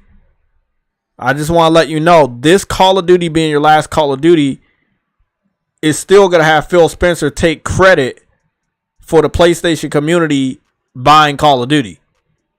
I've already heard multiple Xbox fans say they're just going to wait until they give it away on Game Pass. You know, they're not even going to buy this one. So you guys buy it and you're going to like make it sell out. Phil Spencer's going to get on Twitter. He's going to get on YouTube and brag about it and not give you guys any credit. That's why I said I'm rolling my eyes to people that keep saying this is their last Call of Duty, because Phil Spencer's not seeing it that way, because all that money is going to make them richer, bro. This year. Starting this year. That's why they wanted to get the acquisition out of the way before this Call of Duty. Knowing that a lot of people was like, oh, well, this is my last Call of Duty. They got you. No football ain't gonna be your last Call of Duty. Exactly. They got you. They got you. Because it doesn't matter if this is your last Call of Duty. You're making money off of this Call of Duty right here. And they're going to make money off of every other Call of Duty. That's just how it is. Yes, PlayStation has the marketing deal. So they're going to be marketing Call of Duty, which I find stupid. I'll let you guys know why I find it a little bit stupid. And I found out that PlayStation understood it was stupid. And hopefully they remind people that are stupid by their actions. I just wanted to remind you guys and show you. They still paid for the marketing, so they got a marketing. Yeah, bullshit. All that shit go out the window. All that shit go out the window once the other person buys that shit. Me personally, my opinion, not facts, True Woody. This is hold on. Listen. For me, if I was in control of that shit, I'd say fuck that shit. It's your game now. You market it. Because right now, their focus should be making money off of a game that goes straight into their pocket, right? And that would be Spider-Man. All that revenue going straight into PlayStation's pocket. You know, I mean, PlayStation at this point in time is helping Xbox. Right as of right now, since the deal's gone through. So let me just show y'all what I've seen. And again, it may be a little different, but I don't think it changed that much. So I'm gonna go to PlayStation YouTube channel. So PlayStation YouTube channel, it has the blue PlayStation circle logo with the white PlayStation logo inside of it. Then you have Spider-Man 2 pre-order now. That's on their banner. And then we're going to get out of here. We're going to go to... Actually, we're not even going to go to Xbox yet. We're going to go to Nintendo. We're going to go to Nintendo. So, Nintendo, again, red circle, white logo inside the circle. Their banner, Super Mario Wonder, available October 20th, the same exact day as Spider-Man. Okay, so Spider-Man coming out on the 20th. Mario coming out on the 20th. Okay, so now let's go to third place, aka Xbox. Xbox. Circle. White logo inside of the circle. What do they have as their banner? Xbox plus Activision Blizzard King plus you. They don't even care about games anymore. Right now, it's just the announcement. They succeeded in the announcement, and they're going to remind you of the announcement. They don't even have a slideshow of the games. They've had about 2 days now. They don't even have the games lined up for this banner. They're like, nah, we own all these motherfuckers now. We the home of all of these motherfuckers. We don't have any new games coming out on the 20th like Spider-Man and Mario, but yeah, we got Call of Duty at the end of the year. This is what they are. That's why I'm saying, if you think this is your last game is gonna make the situation any better, it's not. They're surviving off of the revenue they're about to get because they already finalized the deal before the game comes out, which means the profits, the revenue, the microtransactions, the content that people post on YouTube, live streams, screenshots, video clips. That's a representation of Xbox. I mean, I wish I was lying, but I'm not. It's now a representation of Xbox. So I went over here to show y'all. Like, just look. I went over here. So this is Xbox's YouTube channel. They don't have no games that they're promoting because they don't have any more. What they're promoting now is, hey, we got Activision. Again, if I was to go out of here and go back to PlayStation, right? Let me go back over here to PlayStation. Go click on PlayStation. PlayStation doing the right thing. They got a new game. That makes sense, right? They got a brand new game. They got Spider-Man coming out on the 20th. That's great. You're supposed to promote that. Okay. We gotta get out of here, right? We gotta go to Nintendo. Nintendo, they didn't do anything with their profile picture. They're keeping it the same. You know, PlayStation is blue, Nintendo is red, you know, and they're advertising the new Super Mario game coming out. That makes sense, right? That makes sense. They got a new game coming out. And then, again, and this is where it gets really crazy, because Xbox is supposed to be the platform that's green. They changed their fucking profile picture, which I feel is taboo. PlayStation doesn't do that shit. They don't even do it for Pride Month. And Nintendo, I haven't really seen them do that either. Not even for Pride Month. They want you to make sure that, hey, we're blue, we're red, and then Xbox is the only motherfucker to change their profile picture any fucking time. They don't even give a fuck who they are anymore. You can ask True Witty. They don't care who they are. So, it's supposed to be green.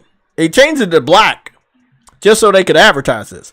Also, there's one more thing that I just saw over there. When you search Xbox, you're always going to be greeted with the sponsored advertisement that they own Activision Blizzard. Even though that's the first video that pops up right now, is that they own Activision Blizzard. Now, this is where it gets really, really weird. And we're going to blame all the rest of this on True Witty. I have not watched this trailer. So I'm going to watch it. I'm going to tell you how cringy it is or how magical it is. I'm going to mute my audio.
Okay, so that's my first time watching the trailer.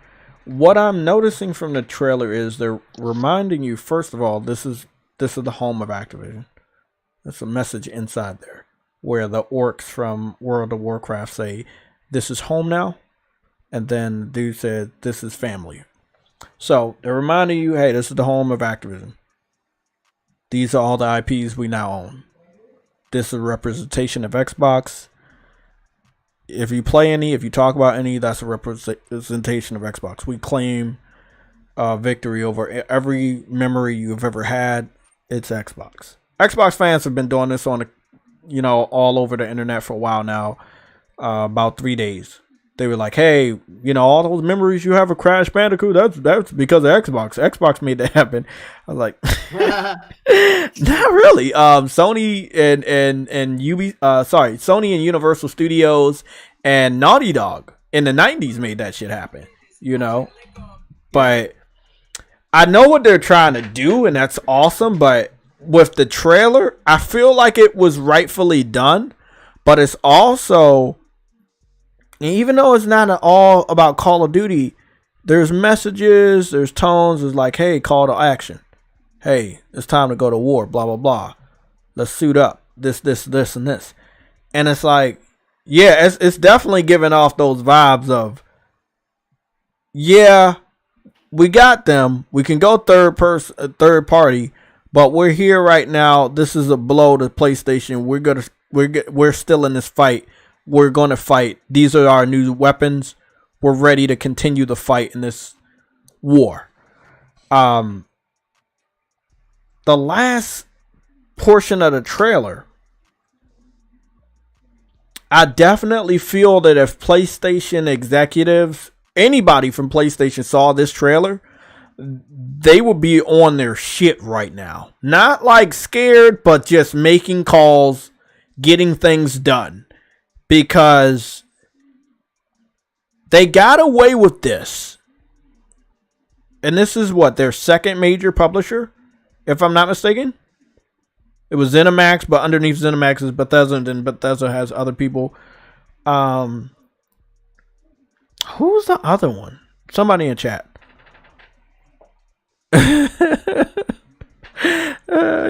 Nick said Tim Dog suiting his 50-year ass up. You said what? Who's the other what? Publisher. Didn't they pick up what's the Tim Schafer guy? The Tim Schafer guy. He's an indie guy. That's not Double Fine. Yeah, they publish games. Fine is not publishing. Yeah, Double Fine. No, they're studios. But don't they publish? Don't they publish games though? I thought they were a publisher. They may publish their own games, but they're a small studio. I know, but we talk. Yeah. Is Double Fine a publisher? Well, it's a game development studio. I don't know if it's a publisher. I don't think so. Come on, it's like saying it's. I think it's just. No, I'm not trying to say that, True Woody.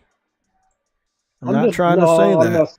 I'm not saying you did. The company continues to build on its independent development status and has promoted efforts to help other smaller independent developers through its cloud, including becoming a video game publisher of these titles. Yeah, they're a publisher. They're small. They're small, but they're yeah. I'll read it off to you. It says the company continues to build on its independent developer status and has promoted efforts to help other smaller independent developers through its clout, including becoming a video game publisher for these titles. So they are a publisher. They're not like them. They're not like big, well-known, oh shit, if they get picked up, it's going to be a big deal. But they are a publisher. So they got two major publishers. Bethesda or Zen. Let's just say Bethesda and Activision.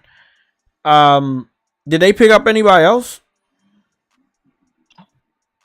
I feel like this would come in threes, but I do feel like the third strike will be the one that definitely catches them. So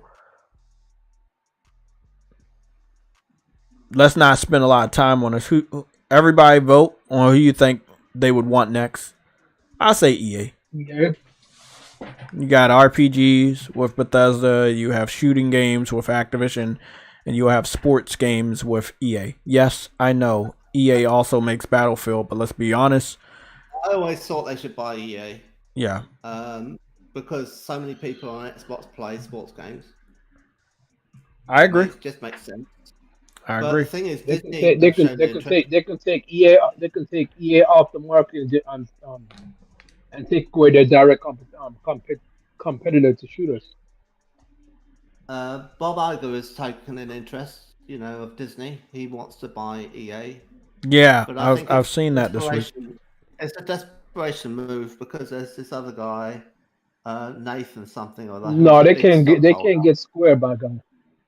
And no, from software. The stockholder is not happy with the way that Disney's been because they've been quote unquote woke, and he wants to get in there and stop it because they're losing. You said somebody is not happy with them going quote unquote woke. Who? Nathan, somebody. He's an investor. Oh, okay, cool. I put it on the round table the other day. And, no. I mean, I've seen some developments this week of certain projects getting canceled or pushed back because obviously we knew they were going to get. Oh no, his name is Nelson Peltz. Mm-hmm. So he's bought $2.5 billion worth of Disney, and he wants a seat on the board of directors, and he wants to fire Bob Iger because he thinks he's doing a terrible job. I like this guy already because this is the thing. I like him too. Yeah, this is the thing. I'm not saying woke is bad, okay? Because we have a woke person on the panel right now, but I'm not saying woke is bad. All due respect to Truity. I know it is. I know it is. You are. You fuck me. Okay. No, but I'm saying I feel like as of right now they've overdone it to the point that they are losing money. Now. Yes, the saying is go woke, go broke, but as far as right now is concerned, that's why Jay's broke. Shut up. As far as right now is concerned, I mean the go woke, go broke thing is true. I think it was true back then when we started that saying. I'm not gonna say we because I started saying that shit many years after, but I feel it was true and people saw that where it could go.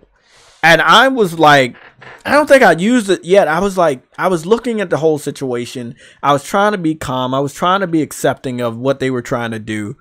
And then Truity was there with me when it just started to get unbearable.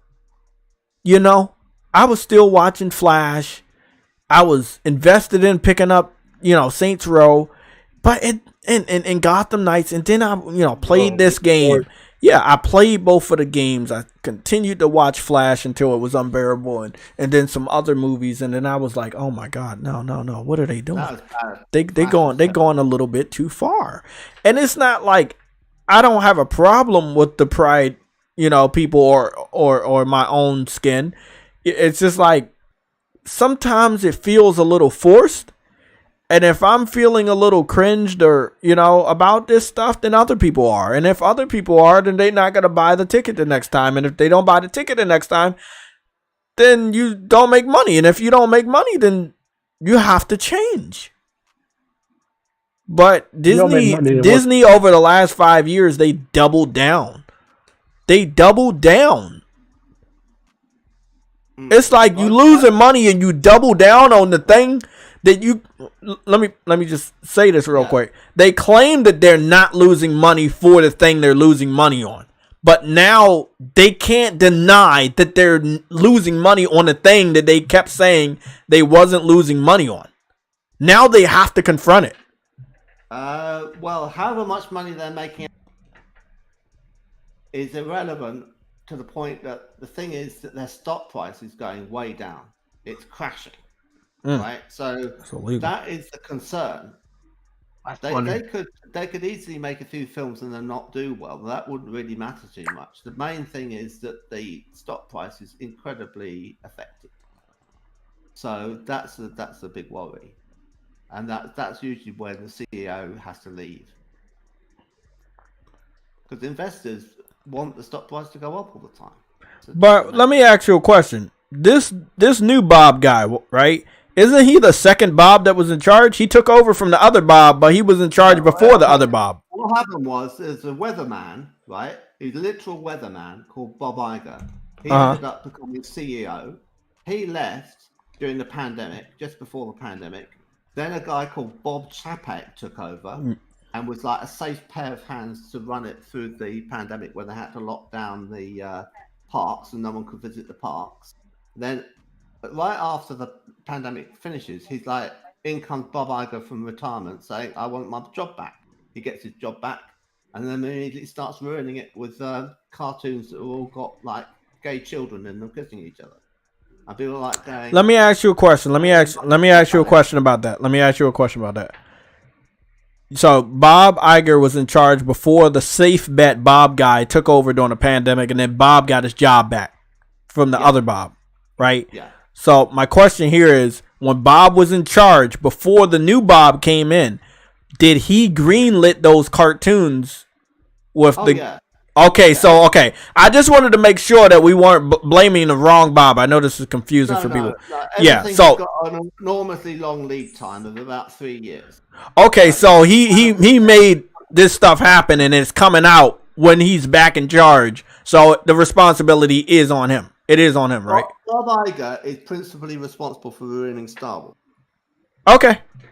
No, I just want to make sure I'm correct on this. On which Bob to blame? Okay. I didn't know if it was Bob Iger or Bob the Builder. I didn't know. It's one of two things, right? Either he you can blame Bob the Builder if you want. Either he didn't know that Star Wars was going to be the way it was, and it was ruined by other people, in which case he's incompetent because his oversight over the whole of Disney. If you spend $4 billion on Lucasfilm, you would not know that what you're going to produce from that is going to be worthwhile. Right? So that's incompetence. If he didn't, like, say, give me an overview or summary of the script. Oh, what's this? Luke Skywalker's a hermit on an island and he doesn't want to help out anyone. And it's just like, he's a miserable fart, right? Maybe don't do that, right? Because he's everyone's hero from the 1970s. And maybe that will upset fans of the series, right? In fact, it'd be better if he didn't even appear in the whole films at all. Right, he's just dead or something. He died in the past, and he's not around, and that's why he's not around. If you don't want it in the story, don't have it in the story at all. I was so excited to watch Ahsoka. I was, and then I saw something Ramek. I forgot what the dude's name is. I'm following this new guy, Nerdrotic. You ever heard of Nerdrotic? The guy yellow with the glasses. He's been in prison for 4 years. Yeah. Who? Nerdrotic was in San Quentin for 4 years. The nerd, the guy that owns the YouTube channel. Yeah, he had a massive problem with drugs, and very unfortunate. Really? The guy with the glasses? Yeah, and the beard. Yeah. Fuck! I didn't know that shit. Wow. Okay. He's okay now though. Well, you learn something every day. Well, you learn something every day. He bounced back pretty good. Long story short, so I watched this video. Very entertaining video. Was really upset when I watched that video because the way he broke down Ahsoka, and he broke down everything. So it wasn't no bullshit like he was lying. It was like, wow, man. I'm so thankful that he saved me so much of my time. Well, I would say watch 2 episodes. Right, the first 2 episodes. I'm good. See whether you agree with him. No, I do.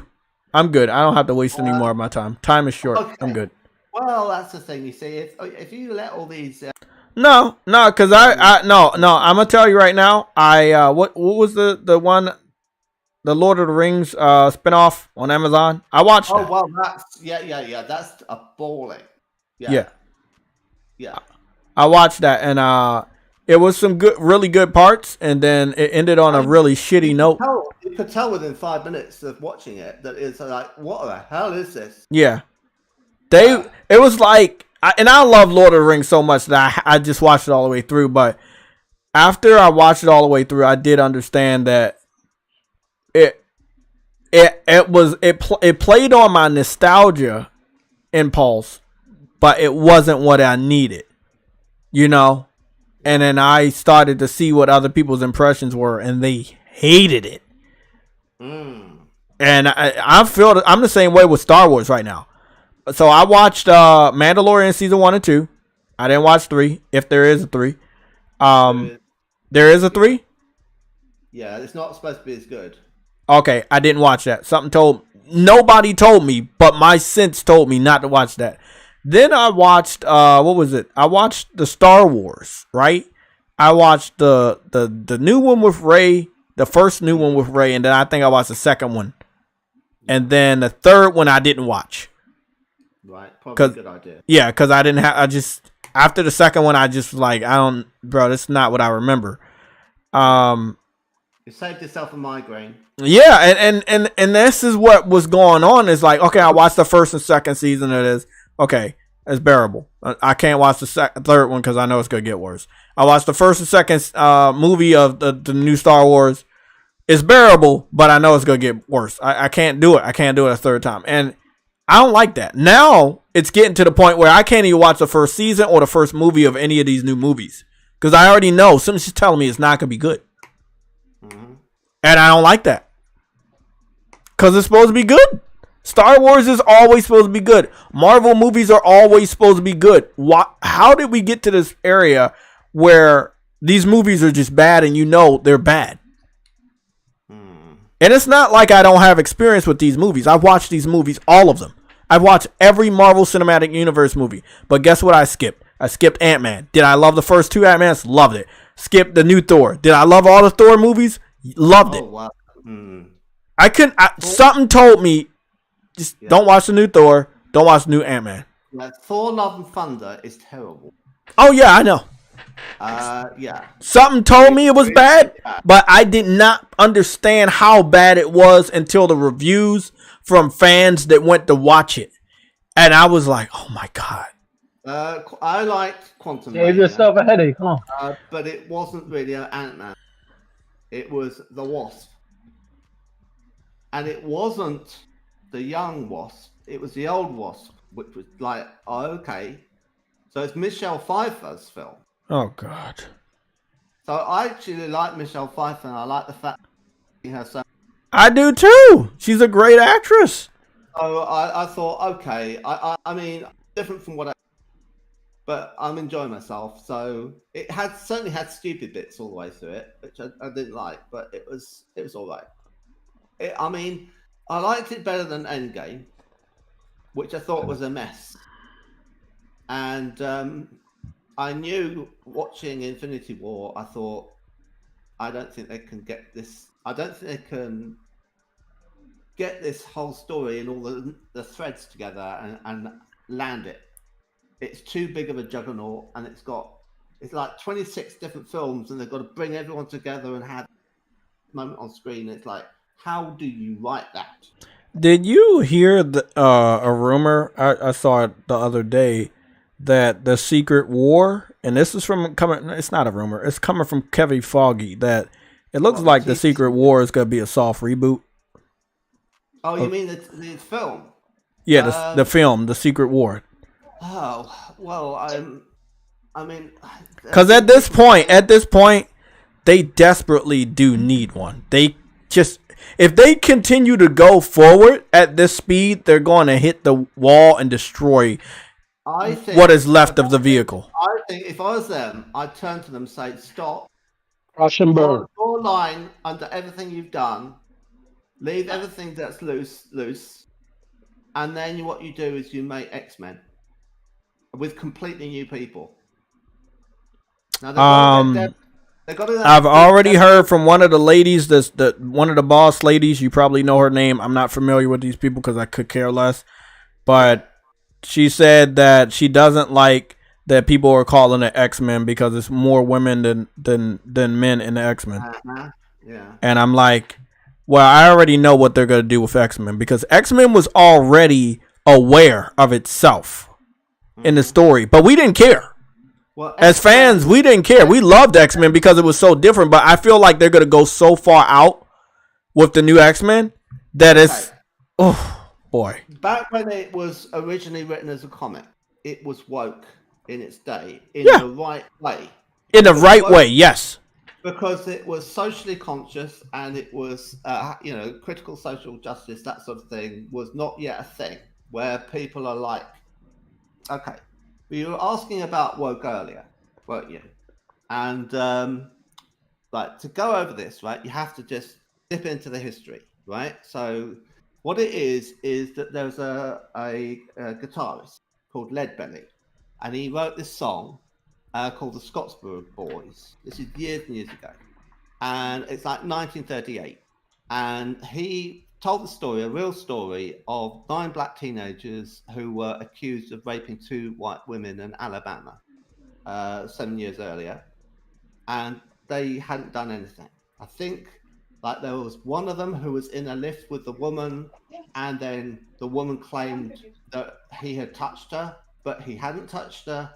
And then off that, everyone decided that he was guilty of raping her. And then there was like a mob, and then they started roping in other black teenagers as well. Wow. Saying that they had also been involved, and it like became a whole thing. And then they ended up going to court and everything. I can't remember how it all resolved, whether or not, I think they got off. I don't think they got sent to prison or executed or anything. I think they got off. But the point is that I think it became like they almost got lynched, right? So this is like one of the last times where black people were getting lynched in America. And it was like the tail end of that whole thing. And it was over nothing, right? And he goes off and he wrote this song and sung it. And at the end of the song of the Scottsboro Boys, he says, "So I advise everybody," this isn't lyrics, "so I advise everyone, be a little careful when they go out there. Best to stay woke, keep their eyes open." So the idea is that when you're out walking from singing the song, keep your eyes on the swivel, because, there's some white people out there to lynch you, maybe, for something that you haven't done. So that's where the origin of Stay Woke came from. And then there's someone else that took it up and they put it into a song as an actual lyric. And sometimes it's credited to them, but that's a later author. And so that's the etymology of woke, which means that it is something which is prejudice against black people, and it's entirely justified to use the term woke in that context. And what's happened is the word woke has been taken away from them, and it's being used by other communities as a term that is making out that, it's a bad thing, right? So what happened was there's a period where they say, there's articles, if you read it now, there's articles from the left where they're saying that being woke is a good thing because it means that you are socially conscious to racial prejudice. You are, maybe you're white, but you're aware that it's a thing. Maybe you're aware of the problems that transgender individuals go through. You're woke to that too, right? And other people who are more on right will look at that and say, what you're looking at there is grievance studies issues, which arose within the universities. And it was social studies where they took this topic and they ran with it and they said, let's make ourselves into victims where we're not, because we've had laws where we've legalized being homosexual, and we've legalized gay marriage, and you can have these surgeries to transition yourself, and you can't be fired from your employer for being trans. So what the hell are they complaining about when they're talking about trans rights? Tell me what your trans rights should be, because I think you've got them all already, right? And that also applies to discrimination against black people, at least in the United States, where there's actually a thing where they've made it so affirmative action policy, which was trying to get more black people into university, was a positive thing that they did, which is now at the expense of getting Chinese people into Harvard. And Chinese people are finding it very difficult to get into Harvard for that reason. And they're like native to American. They're not immigrants to America. They are, at least second generation American. And they find it much harder to get into Harvard because the balance is, we don't want more Asians, we just want to have more blacks because more blacks would look better, right? Yeah. Oh, I get the whole thing, man. Let's move on. I get the whole thing, man. But long story short, woke now is like more. It's a difference between equality, which is good for everyone. Everyone's the same. Yeah, I know. Equity, where you bring everyone to the same level and bring them down to the same level. Equality of outcome. But woke now is more or less like representation. It's making sure that you're represented, whether it's a gender or a sexual orientation or a, skin color. It's like, hey, let's make sure it's representation. Now, the people that are doing the representation are not claiming that they're woke. The people that are aware of the forced representation are claiming it's woke. Me personally, I'm a black gamer, nerd, whatever you want to call me. It's pretty obvious when people are targeting certain pieces of content towards me. It's very, very obvious. And I can't tell you when I was growing up, I ever said, wow, I wish the Ninja Turtles were black, or I wish that some of the anime characters I was watching was black, or I wish that some of the video game characters I was black. No, I was a kid. I was growing up enjoying all of these mediums, all of these movies, all of these shows, all of these games. I didn't care. And right now I still don't. If you want to add one or two, it's cool. It's perfectly fine. But don't put it in such a way that it's forced. And it makes it like when you're forced to do something, this is just a personal experience for me. I don't like to be forced to do shit. I'll do it on my own. Like don't force me. That'll get the most negative response. I'll do the complete opposite. As simple as that. Call of Duty, Madden, basketball. It was forced on me for so long. I did the complete opposite for the rest of my gaming life. Don't buy those games because it was being forced every time I go to GameStop. You want to pre-order Call of Duty Madden? Call of Duty Madden? Call of Duty Madden? I was like, no, man, no. I started to despise it because it was being forced upon me. You see what I'm saying? So I feel how everybody else is feeling when it comes to this representation. It is oversaturated. It is being forced upon people that either are of that sexual orientation or skin color or whatever. And what's funny is the content is being made for certain people that don't care about that content and never will and never have. So there are certain pride people that will never care about comic books. But the people in charge are making comic book movies for pride people, even though they don't want to watch that. So now you have the pride community that the content was made for that's not going to watch it because they never cared about it anyway. Then you have the original nerds and gamers and people like that used to love your content. Well, now they see that the content is not geared towards them, so they're not going to watch it. So now you have two demographics. And this is where the woke goes broke thing. You have two demographics that you've turned off. You have the ones that loved you. You turned them off. You have the ones that never cared about you.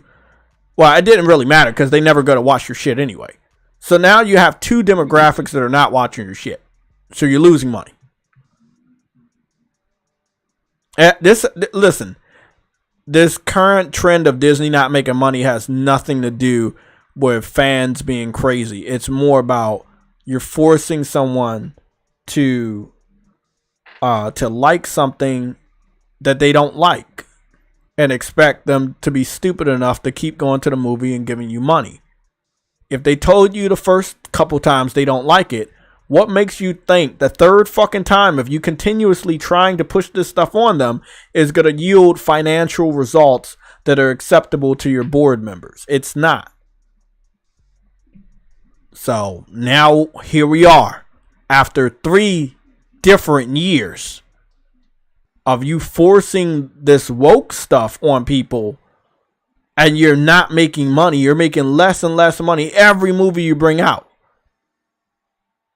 I want to ask you something, Uncompetitive. Yeah. How much money you really think the Marvels movie is about to make with Brie Larson? Not as Now much. remember, people did not like Brie Larson after the Captain Marvel movie because her interviews, she seemed stuck up. You know, she was trying to ride the wave of what Wonder Woman was, but again, in all honesty, Captain Marvel was never a Wonder Woman type of character. Like, little girls did not look up to her. But Disney was trying to force Captain Marvel to be a Wonder Woman for Marvel. And it was so fucking cringy. Now, people went to go see this movie, and it got a lot of money the first time around because it was connected to the bigger Marvel universe. And people was like, well, I have to go watch this because we don't know how it's going to be connected. I don't know that they did. I did.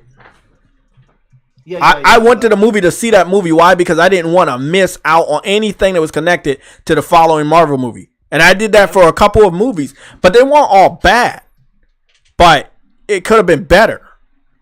There was like shenanigans connected to that film.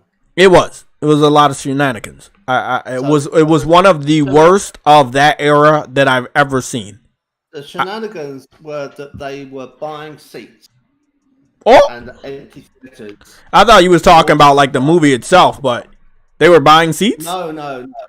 They're buying their own seats so that they would have a decent box office in the first opening week. Oh, because it was the flop. Wow, that's yeah.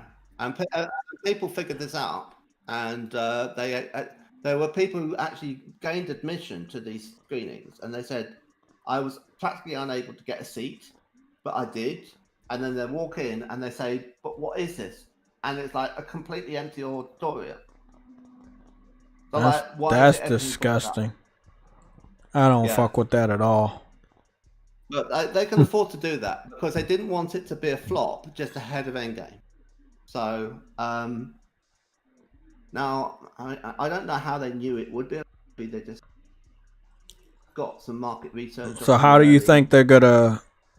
They can't keep doing this. So that's like they can't do this every movie though, because that would cost a lot of money. No, they won't do it again. But with this, it's I think Brie Larson was on an option for a contract for a 2-movie deal with the Captain Marvel characters, so they couldn't just drop her because they would have still had to have paid her quite a lot of money just to not do. Because what you have in Hollywood is pay or play contracts, and you end up getting paid for movies that you're not in if they don't make the film. Do you understand? Yeah. So like, if they say we're going to do at least a minimum of 2 Captain Marvel films, and she's optioned to do both, that means that she's got to clear her schedule of other films that she could have been doing to be freed for Captain Marvel. She can't take those other things on, and she's an Oscar-winning actress.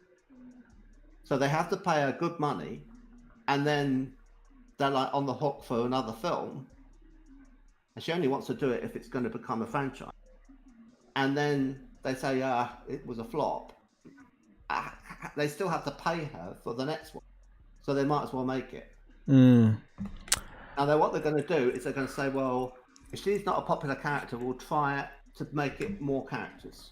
And so this new one is going to be more characters that are all going to branch out and make it a bit more comedy-based because they found that she was too serious. What I hate about this is even though they have the legendary Samuel L. Jackson, he's not going to be enough to save this film. I won't go to a movie that's a couple, like maybe a city or two over, even though I can, to see this movie. Like, there is a couple of movies I want to see, like The Beekeeper with Jason Statham. I want to see that in theaters. I don't care if I'm the only person to see it. I want to see it. But Marvels? Yeah, but Marvels? I'm good passing on Marvels. I'm keen to see it. I think it'll be fun. I like the color. I like the imagination. I didn't actually see Captain Marvel. I've seen. This is where it gets really funny. I've seen everything related to Captain Marvel. I've seen the Miss Marvel show. I saw the first Captain Marvel movie, and the Black Captain Marvel that was shown off in the WandaVision. I saw her. Rambo, yeah. Yeah. So it's like, I don't mind the other two. I think the other two are pretty cool. Well, but the Brie Larson aspect, and again, it's not even about the movie. It's about what you learned about her as a person, how stuck up she was, how she disrespected multiple fans because the movie didn't do good on its own. I feel like,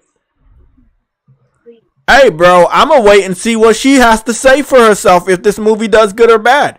And then it'll let me know if I should spend my money knowing that it's going to go somewhat to her pocket. Like, I'm not going to reward you for pissing on your fans or pissing on Marvel fans. I don't know. I just don't think the other two actresses and Samuel L. Jackson can help this movie be successful. Like, movies are really taking a dive right now. Not because they're all bad. It's just like the freedom of streaming shit is the convenience. Sorry, the convenience of streaming movies and TV shows whenever you want. It has spoiled a lot of us. And if you don't have to go out, you don't have to. If you can wait 2 months, you can get that shit later on.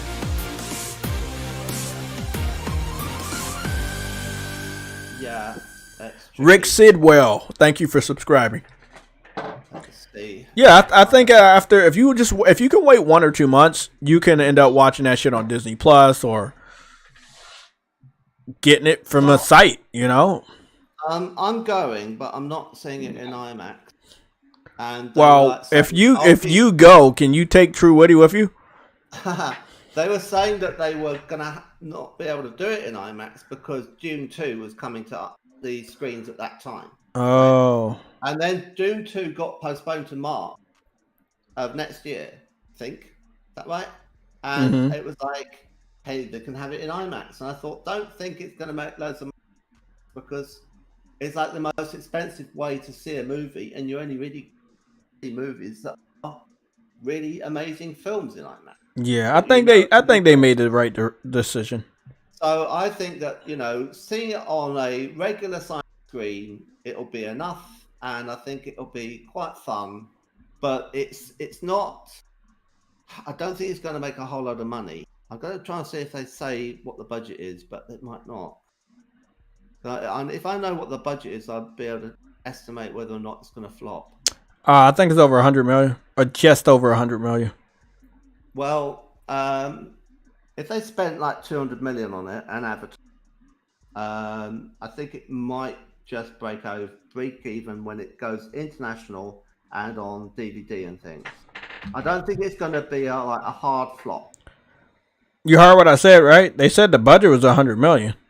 Yeah, does that include the marketing, or is marketing extra? No, it'll be double that for the marketing. But the thing is that the you sure, man? Because the movie coming out in maybe 20 days, something like that. It's fairly quiet. No, they started ramping up there. And there was a teaser trailer for it. Another new trailer for it today. So. Oh, and they're going to pay for advertising spots on TV and things. Probably put things on the side of a bus, that sort of thing.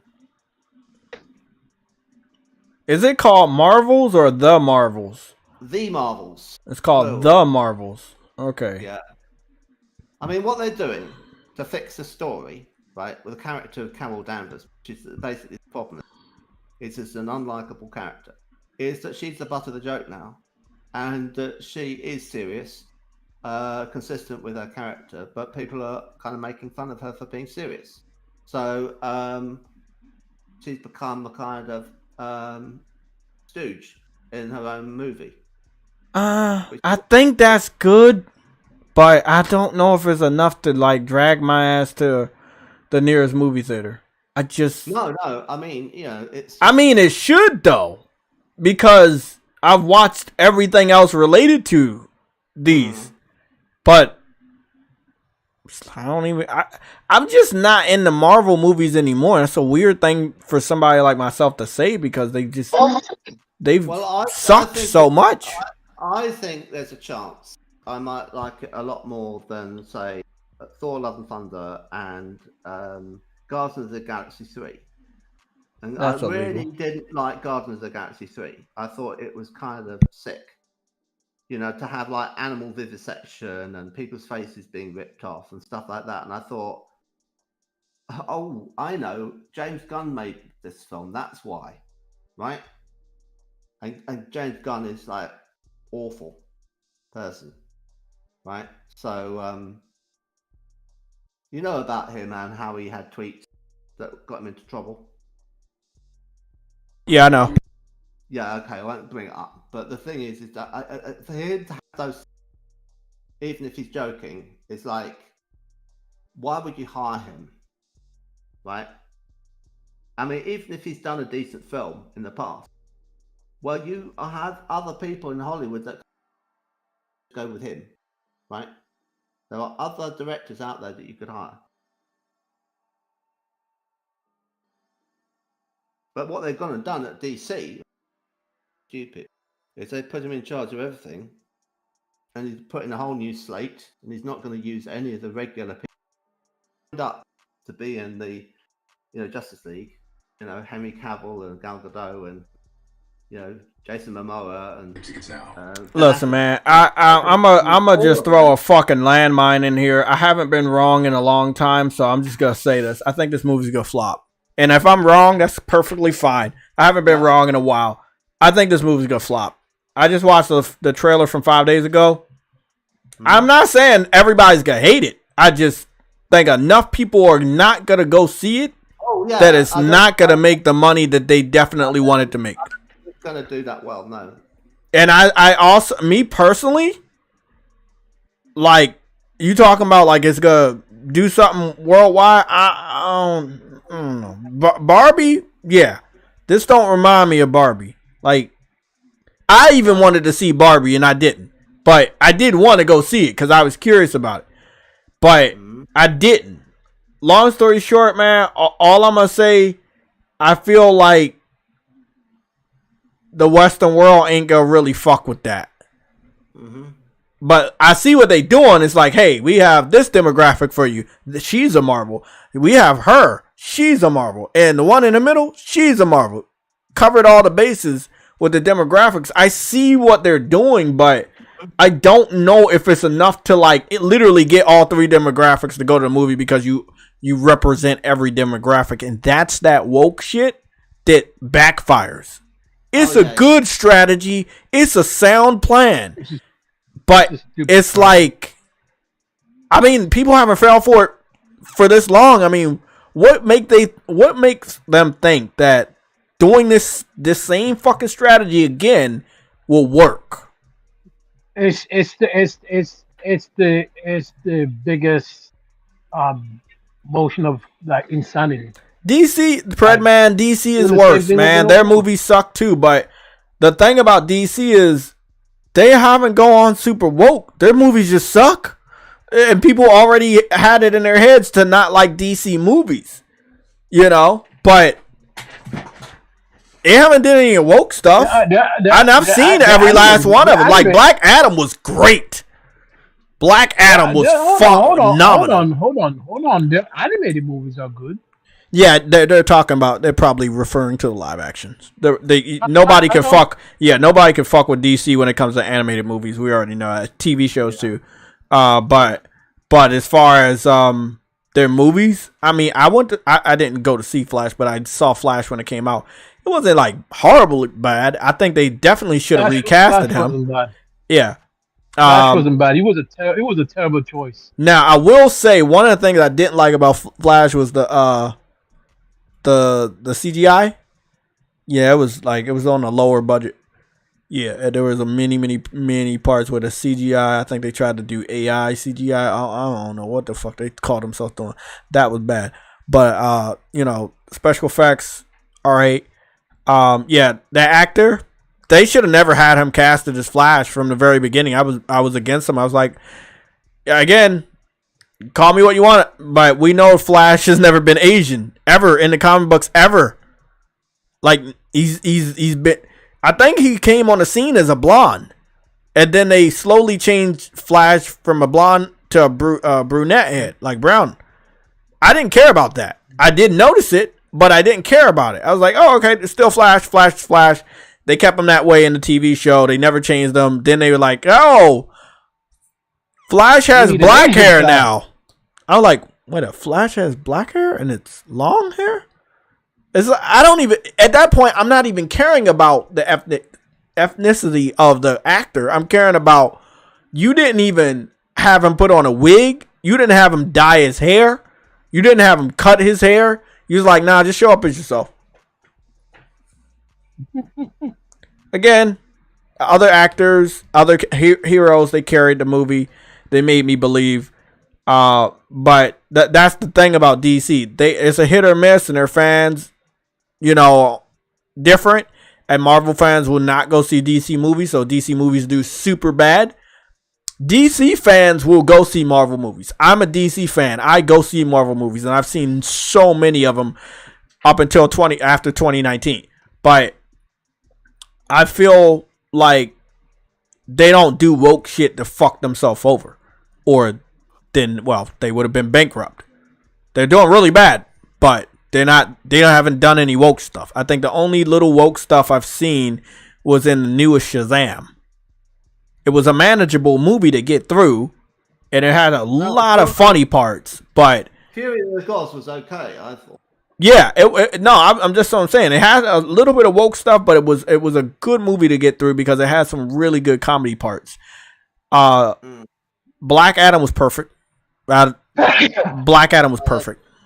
That was good, that film. Yeah, love that fucking movie. I mean, at the end, they set up Superman. Yeah, Black Adam. It was perfect. Okay, just take that idea and just do that film. But Nope, they fucked it up. And that's why I said DC's problem is not with woke stuff. DC problem is their own problem. Like their own self, they're fucking themselves up.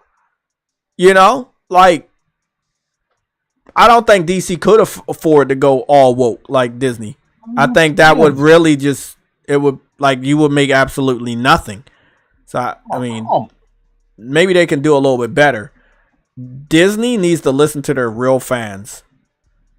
Whoever the people in the office is, they're not the real representation of the people that spent thousands or hundreds of thousands of dollars, billions of dollars for Disney movies and TV shows and merchandise over the last 50 fucking years. You know what I'm saying? Like, it's just, you gotta do better, Disney. Like, you gotta listen to the people that matter.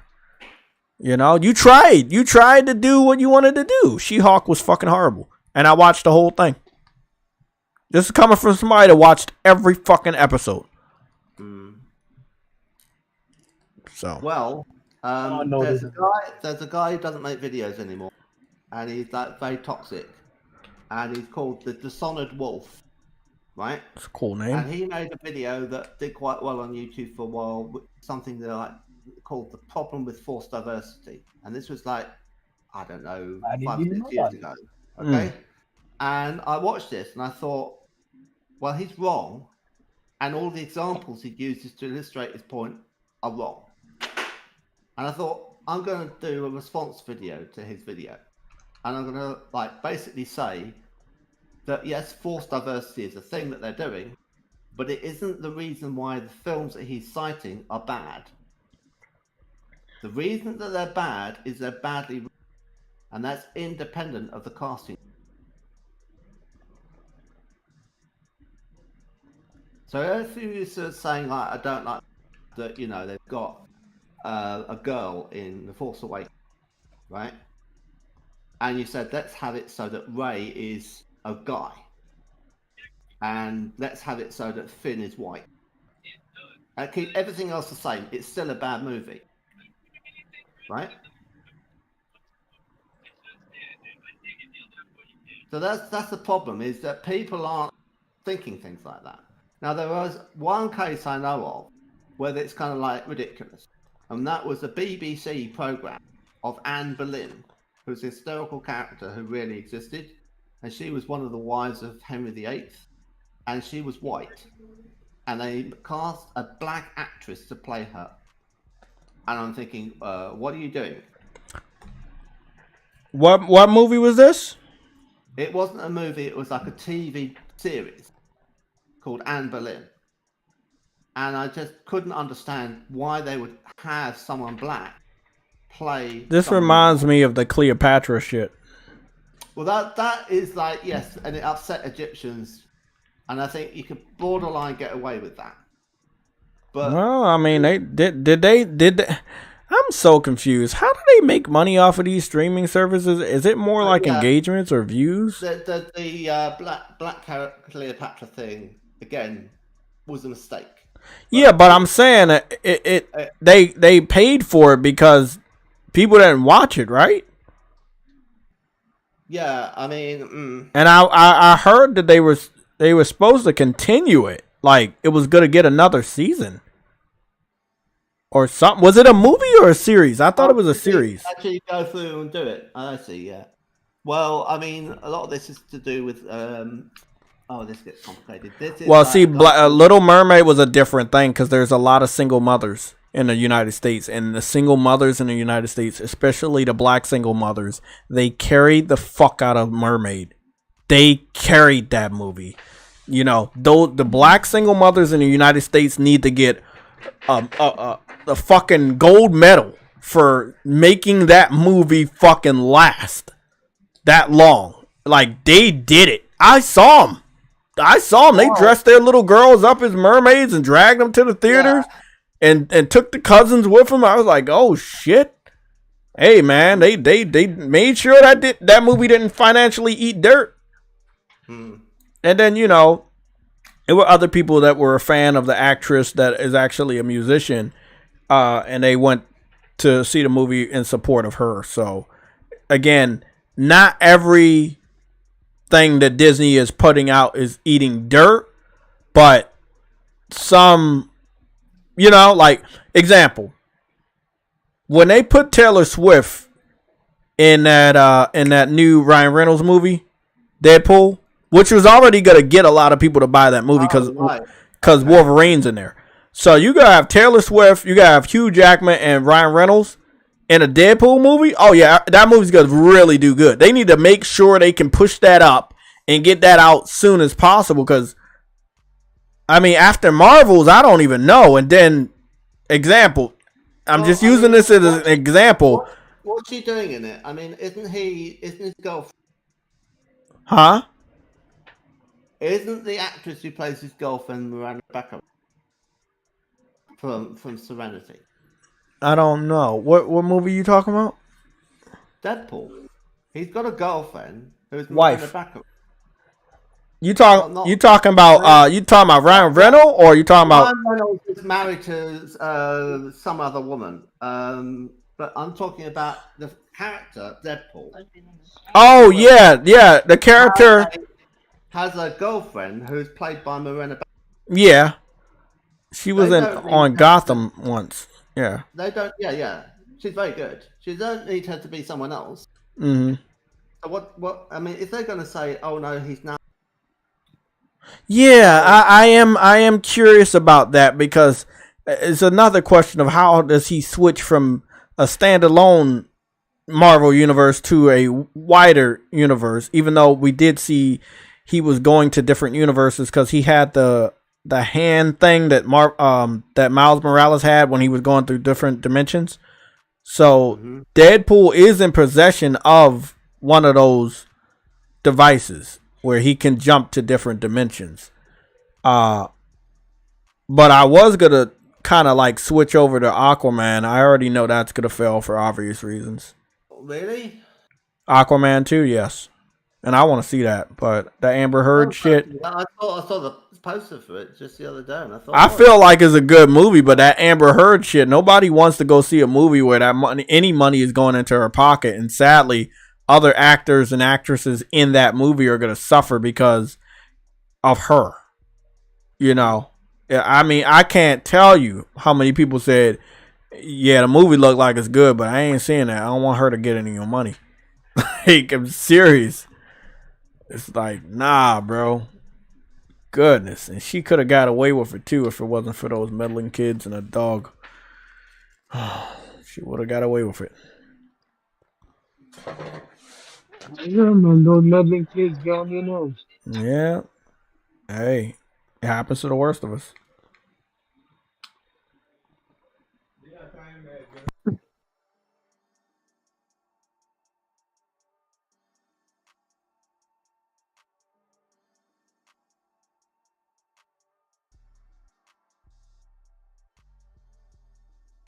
Oh, right. Okay. I suppose we should fill dead air, should we? What about the Iron Claw movie? I've not heard anything about the Iron Claw movie. Complete news to me. I've heard about Craven the Hunter. Saw the trailer for that. I thought that looked good. Nice and violent. So they're not making it all PG, which is good.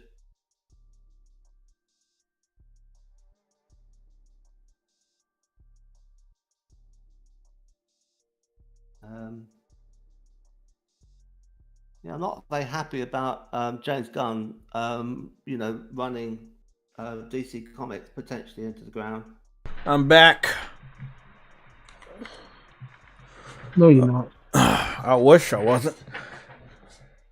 What about the Iron Claw movie? That's going to be pretty good. Hey, y'all want to talk about movies? We can talk about movies. Day one. I'm going to make it my priority to get over to that movie theater and see that shit. I haven't been to a movie theater in a while since Mario, but I want to see the Iron Claw. Is that a holiday movie or is that a next year movie? When does the Iron Claw movie come out? December 22nd, 2023. I'll make it my priority to be in the movie theater that day, hopefully, if I don't have work. I recommend you go see The Creator. Yeah, I'm going to see that. I'm not going to go see it, but I'm going to see it when it comes out. It's been out for a little while, but so I know it's probably on its way to go digital. But it's almost made its money back. Yep, it's almost made its money back. Because the director went to the same art college as me. He studied film and I studied fine art. Yeah, Iron Claw movie looks good. I mean, after me learning about that family, all I'm gonna say is I gotta see that, because if you watch Dark Side of the Ring, I gotta go find out the family, the name. I had it. The Iron Claw.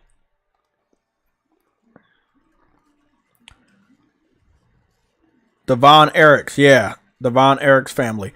Yeah, it was a very, very sad story. I watched the whole thing on Dark Side of the Ring, and I got to see that movie. That movie's going to be pure drama.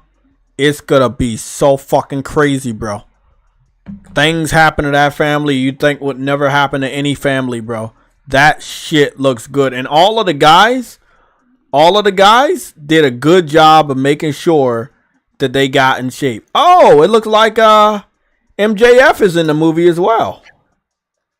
Okay, good. No wonder I'm quiet.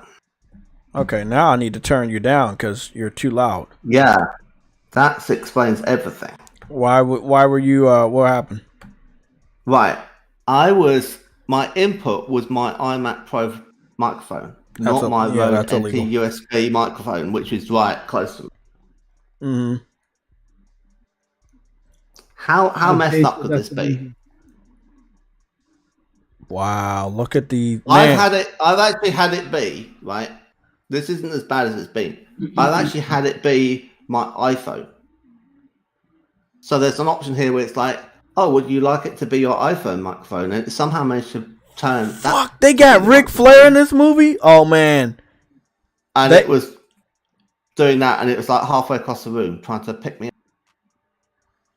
So, listen, they gotta have Chavo Guerrero Jr. playing Iron Sheik.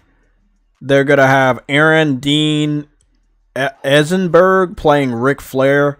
They're gonna have some really interesting people in this movie playing some interesting people.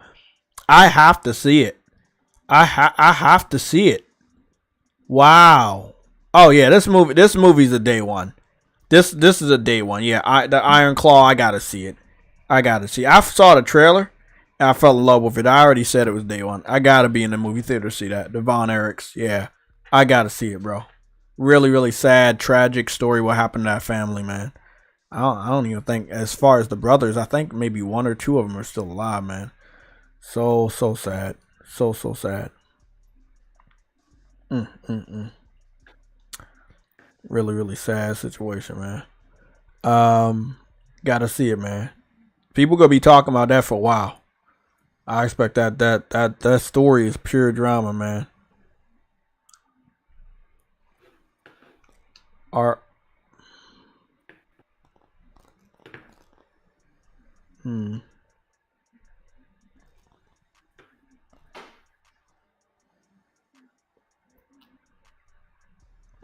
That's really fucking good.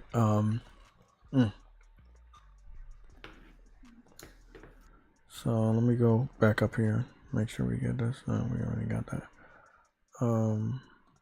There's an image that I haven't posted, but I'll just talk about it for a little bit. Oh, yeah, I didn't. Actually, we'll talk about it while we show off something else. I didn't mean to do that. You didn't mean to go to Game Pass School, but you did. No, you know there's some enemies in Cyberpunk that are non-hostile, right? I didn't actually attack none of them, but when you double jump and you land, at least I think sometimes you land on them. You do a stealth takedown. Oh yeah, I landed on somebody the other day and killed him, but he was a bad guy.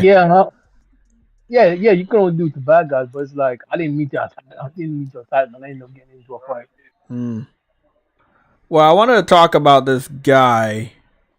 Trudy already knows him. He's running around trying to get some engagement on Twitter.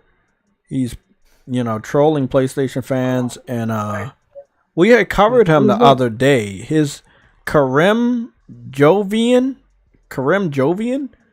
Yeah, so we covered him the other day, and this guy he's just a pure troll. He went to, I think we have the video, right? So this guy went to the New York City Comic Con, and I know. Yeah, he put on the Starfield t-shirt, and he was trolling PlayStation fans at the New York City Comic Con. I lie to you not. I was like, bro, I was like, what is really going on? I saw that shit and I was like, bro, I can't believe this. This is the guy. We just talked about this guy. I lie to you not. We just covered this guy. And he is a known clickbaiter. He is a known person that does stuff for engagement. His heart's not in it. He's about getting that money. That's cool. But wow. When he did what he did with the PlayStation dudes, I was like, yeah, bro, this ain't right, bro. This ain't fucking right. So he doesn't have the video here. He posted it only on Twitter. I don't know if his real account has it. No. He hasn't posted it yet. But see, this is the type of content that he normally posts. He posts stuff that's not even related to video games most of the time. But he's always doing that clickbaiting shit. So he'll be like, who's more dangerous?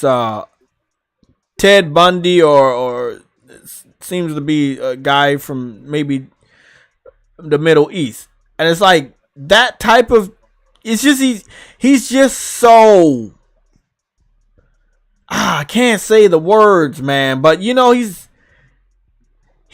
locker material. He's a person that may have lived in lockers, or if he was in high school, he would be in the locker right now because he's a locker person. I can't say it, but he's a locker person. It's just wild that he posting this content to get on people's nerves, get that engagement. He goes to Twitter. His focus right now has been in a console war. I blocked him this morning. I was like, I'm not gonna give this guy any more engagement. He's fucking horrible. He's just You see him on Twitter, don't fuck with him, man. I know y'all gonna want to see the picture, so I'm gonna go get the image and I'll show it to y'all real quick. But we're gonna be getting up out of here in about 27 minutes. I want y'all to see this. We'll talk about this as our last topic, and we kind of leave on a good note to ask you guys what your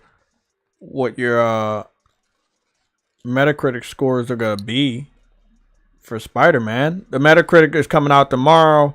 I get off of work at 3, so I'll be home by 4. So we'll be doing our stream at 4:00 p.m. tomorrow, where I go and look over the Metacritic scores. I will be taking screenshots throughout the morning, high and low Metacritic scores for Spider-Man. People will send me stuff. It's perfectly all right. But yeah, let's go take a look at this dude real quick.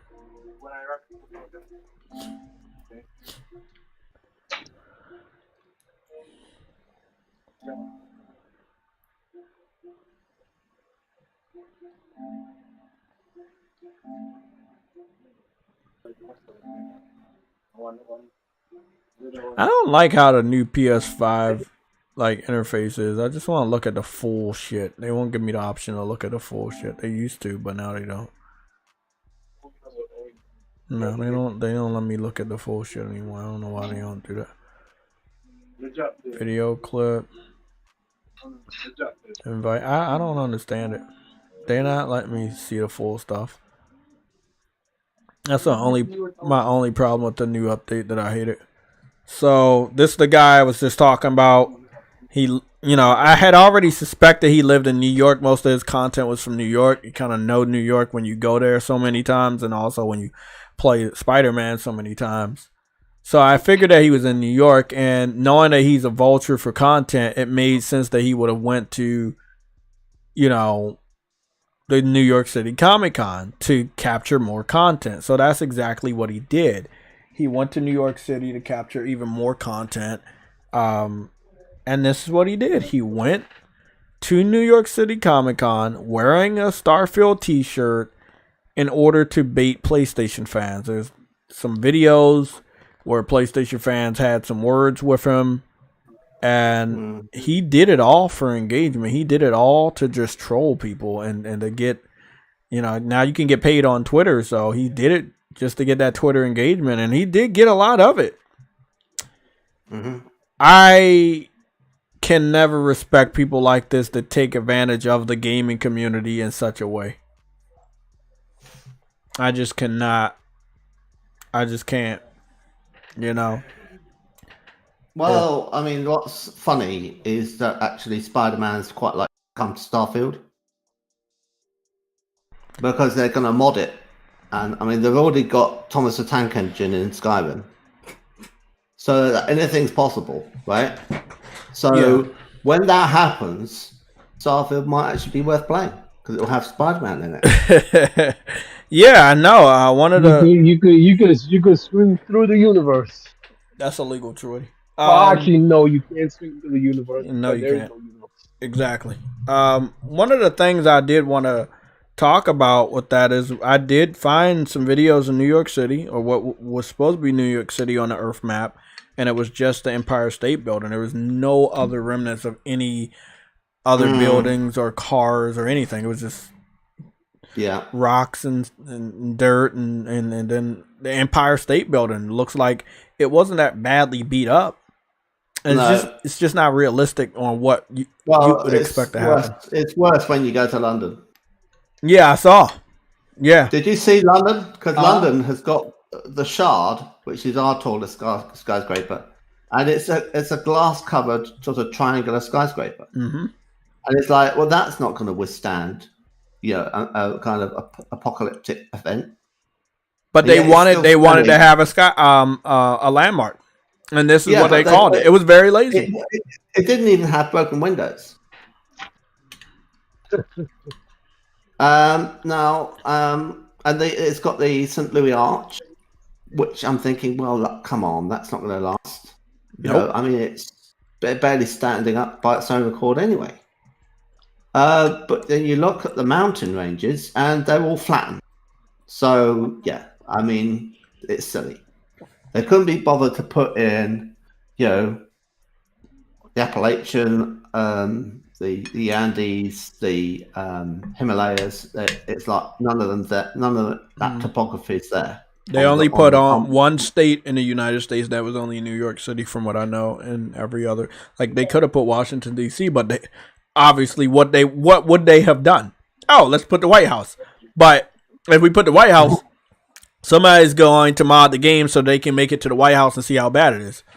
But before people could actually mod the game to see how bad the sky, these landmarks were, it was already too late. They already made their money.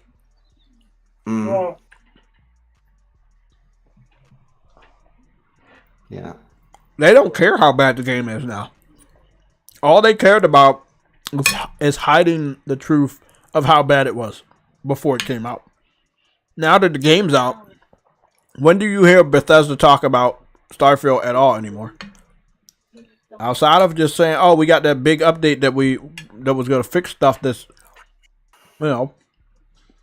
sad." That should have been in the game from day one. Mm-hmm. But we got a lot of trolls out here, so I hope people are really careful. What do you think about the watches breaking? Oh, I didn't hear anything about that. Oh yeah, the Constellation watches are starting to break, and people are complaining and they can't get their money back. Bro, you know what that reminds me of? That reminds me of a Fallout 76 fiasco. Yeah, the bags, yeah. Mm-hmm. Yeah. Because they gave you cheap bags, and it wasn't the bag that they promised. At this point in time, it's just like a scam after a scam after a scam, bro. Anything related to Xbox, Microsoft, I'm not gonna listen to them. I'm not gonna trust them, bro. I'm sorry, that's just how it is. I wish it was different, but it's not. It's sad. They keep just screwing up, and I don't like it. No, that's stupid. Well, that's their MO at this point. I don't think they're ever going to stop screwing up. That's why I think Activision is a perfect fit for Microsoft. They lie to people every year about the content they're going to get, and then people buy it every year. So, hey, perfect fit. And the education just leave. If you're not gonna do well, just get out of here. No one really cares about this thing anyway. They called this dude short because he's shorter than the statues. But I'm wondering, are the statues taller than normal humans? But from what I've seen, they actually are the same height as what they're supposed to be. They didn't make them like super tall statues, so he's just short. Are they statues? I thought they were actual cosplayers. No, those are statues. They brought this attraction to what was it over there? I'm trying to remember. It was damn, that's impressive. Yeah, they brought this attraction to their media outlet. They had these same statues over there at the media outlet. Then I think they had it at it wasn't Gamescom. It was another event that they were just at. I was feeling sorry for the guys in the background had to stand like that, being Spider-Man. Oh no, they did really good on the statues. Yeah, those are statues. Oh right, bro, that is impressive. Because I'm thinking about the one on the right, thinking what's going through his mind where this guy comes up with a Starfield T-shirt, and whether or not I'd just want to thump him, Wow. You had real Spider-Man fans. It was a statue. Yeah, so. You had real Spider-Man fans, and you had real PlayStation fans that were going to get online to take the picture. He knew what he was doing. He's a little bitch. I can't say anything worse than that. He's a little bitch, man. Yeah, he's Karim something, isn't he? Mm-hmm. Yeah. But he gets quite a lot of engagement on his, a lot account. A lot. Yeah. Yeah, a lot. And he's got the tick, so he can get money off it and stuff. Yeah. So he knows what he's doing, man. But like I told people this morning, I had to block him because I don't want to be a part of helping filling his pockets with any more money. Well, I don't think it's a good idea that Elon Musk has done this thing where people get paid. Now, you might disagree, but I think it's going to encourage people to be provocative in what they say and say things they don't mean in order to get engagement. I agree, and it's way too fucking late because people were already doing that, but now they're getting paid, so they're going to do it. But then they're going to do it more. Mm-hmm. They're going to do it more. So, and it's in every area, you know? So, like, it could be like Israel, Palestine, something. He's saying the worst things imaginable, hoping to kind of get clicks. So, it's a very bad move. And I don't really see the point of it. Well, because if you're like, for example, you say interesting opinions, but you don't get paid for them, you can always have like a Substack, and you have that in your bio, and it says, I also have a Substack, and this is my Substack. And you go off there and read things at more length, and you might have a free article, and then you might sign up for more articles that are on a subscription. And that's why you support that kind of independent journalism. Fine. I mean, there are journalists that are on X. Yeah. Right? Yeah. There are opinion formats. Do you remember a couple of I think it was one or two gaming journalists that they left, and they left because they weren't making money off of Twitter. And it's weird because one of the individuals that did that's weird because now you can make money off your engagement. It's almost like he gave the idea to Elon Musk. He was in a gaming industry. He was very popular. He would always help post like information about gaming and stuff. Forgot what his name was. Nibor or whatever. You remember that guy? Nibor?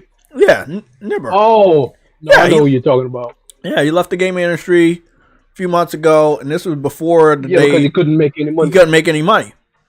And it's like, as soon as he leaves, Elon Musk says, "Oh, yeah, you can make money now." Yep. I don't know. He's still on. He's still on Twitter. I bet he regrets doing what he did now. Yeah, he's still on Twitter. He made his account, like he locked his account and made his profile picture and his banner black, kind of symbolize that he's not there, but he's there.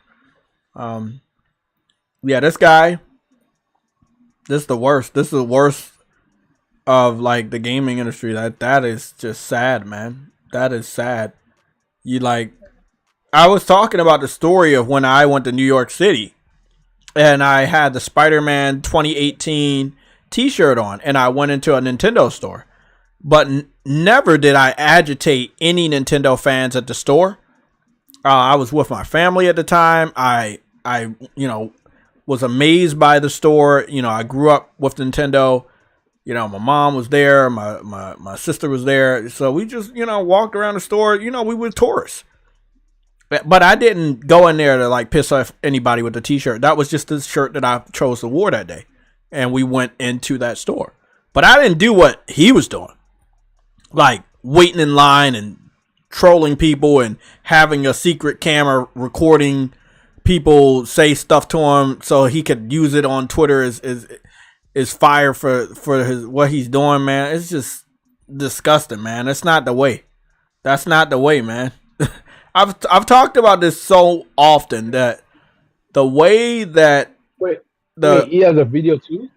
Yeah, he has a video on his his Twitter account where it seems like he's secretly recording the video because the video is like obviously the camera is down below and it's looking upwards. So he's secretly recording the guy talk to him about why he's there with that shirt. And he's also asking him questions to kind of like agitate him. He's a fucking troll. He's a fucking troll. And, I'm not saying anything negative, but he needs to be careful what he says to certain people because not everybody's going to tolerate that. That's the best, most respectful advice I can give to him. That he should be very careful what he says to people out here because not everybody's going to tolerate that or know that it's for a TV show or for a YouTube channel. I cannot tell you how many individuals that do these pranks get hurt because, you know, people don't know their pranks. So he should really be careful because not everybody knows what you're all about. Or if you're doing it for entertainment, they don't know. Oh, wasn't there someone who got shot?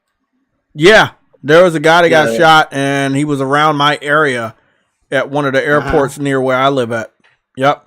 So did he die from being shot? I don't think he died, but I think he may have. It was two people that got shot with when they were doing these pranks. Yeah. I saw a guy do a prank. Somebody posted on my Twitter timeline, and he got an uppercut to the face. He was doing the prank. Not everybody's in on a joke. Well, that's the thing. There's a guy in this country, and this country's less, jumpy than in America because there's so few guns.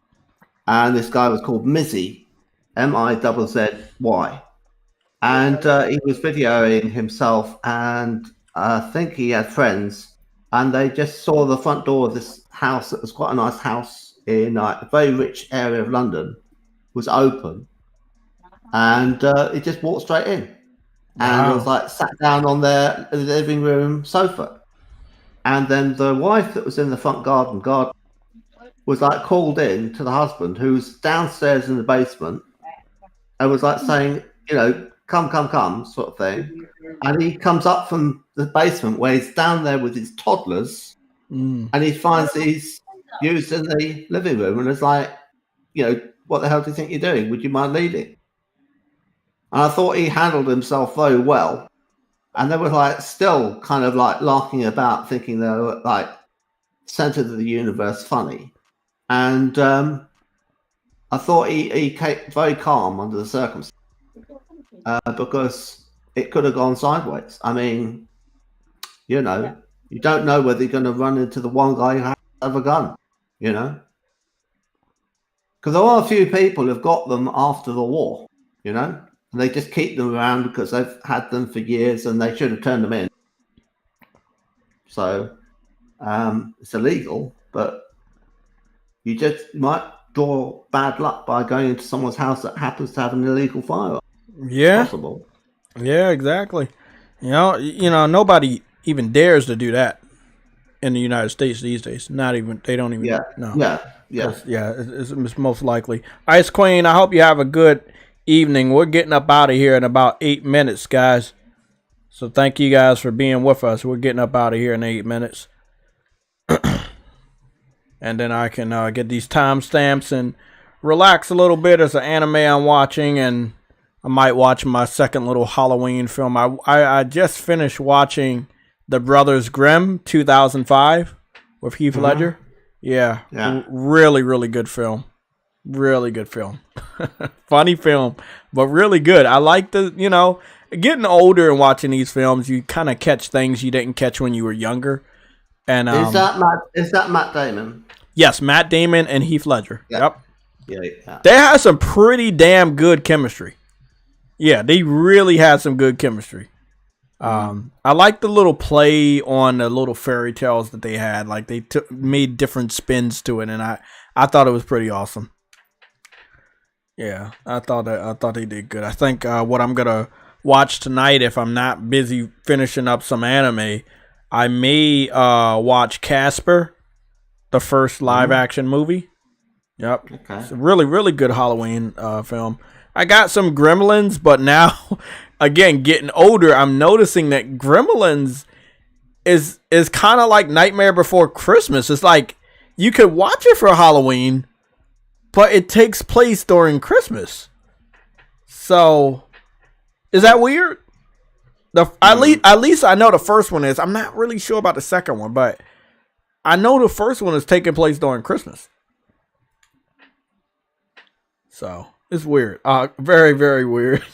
It's a couple movies that are kind of like horror movies, but they take place during Christmas. I think one of the Child's Plays were also either Christmas, where Chucky was given to the boy either for his birthday or for Christmas. I can't remember.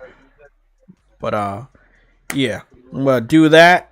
Get ready for work in the morning, and then Well, the Metacritic scores, you know, I'm still going with my 84 to 88 because I don't trust any of these journalists. I don't know what's on their minds. I don't know what's on their hearts. So it is what it is. We'll see. Listen, I'm gonna be fair. This Call of Duty thing might have swayed them to give it a low score. We will see. We're gonna find out tomorrow.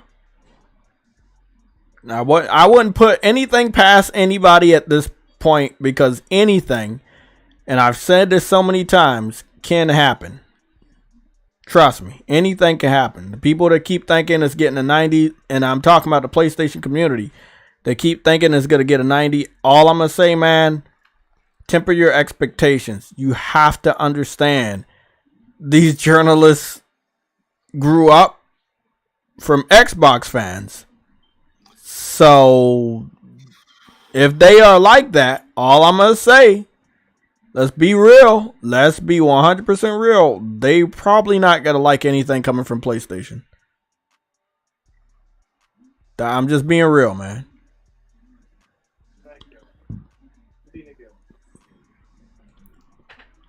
So I don't know why they would rate it low. I don't know why they would rate it high, but we're going to find out.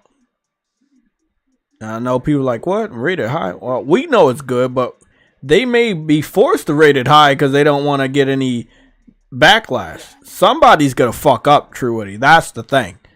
So you may see a lot of 8s, 9s, and 10s, but somebody going to give it like a 6 or a 7 out of nowhere. Are you predicting scores for Spider-Man 2? Yeah. What's your prediction? 89. It should be 92, but they won't let it be that. Thanks. See, he knows. he knows they're not gonna let it get that high. And when I say 92, it should be 96. Right, but that's the thing, you know. I feel like after not Diablo. I feel like after what was the game called, Baldur's Gate. It's possible for games to get that high if you check all the boxes. I feel like. I don't know if Spider-Man allows you to create your own spider person. It has branching dialogues. It's not objective, right? So with if it was objective, it would be like how good is the game? Like for example, you know, The Legend of Zelda: Tears of the Kingdom, for me is like 10 out of 10. Not just the best game of the year, but the best game ever made. And it will never be better. There'll never be a better game. Right? Mm-hmm. So it's like, even if they make another Zelda, I don't.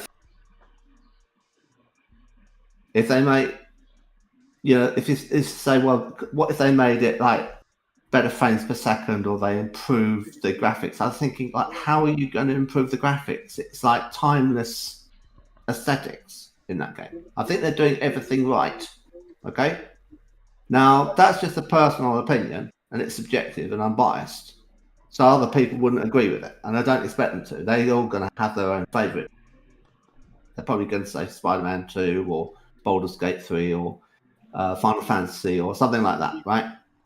So, but when you come around and you say something like that, you say it perfect, it's 100%. Then you see what the actual scores are for the game. It's not anywhere close to 100%. You're thinking, well, why is that? You know, because am I completely wrong? No, what it is, it's bias, because there are people who have got PCs and people who've got Xboxes who can't play it, and they are pushing down on the score. So, you know, the best games that are on PlayStation and the games that are also available on PC and will come to Xbox, like Baldur's Gate, won't have that negativity to their score. So they're very, very good games, and they are deserving their high, keep that high score because they're not got that penalty against them from, you know, the thing that, like, oh, well, it's only on Nintendo, or it's only on PlayStation. Let's hate on it. So if it was that Zelda and Final Fantasy and Horizon Forbidden West, etc., all on Xbox, they'd all be in the 90s, right? You know what? I have to agree because they're already high as fuck. Yeah, and again, this is what I kept telling people. The Xbox people, right? The original Xbox people were already older than PlayStation gamers. And they grew up to be journalists. And they grew up to be people in the industry. And they're controlling the fate of some of the best places.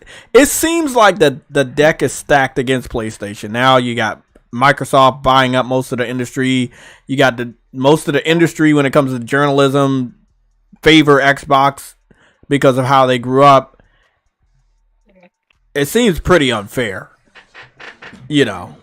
But they're not going to go that low. But I believe that 84 to 88, my prediction, is realistic because I'm expecting enough people to give it enough scores for it not to be able to reach that 80, 89, or even a 90.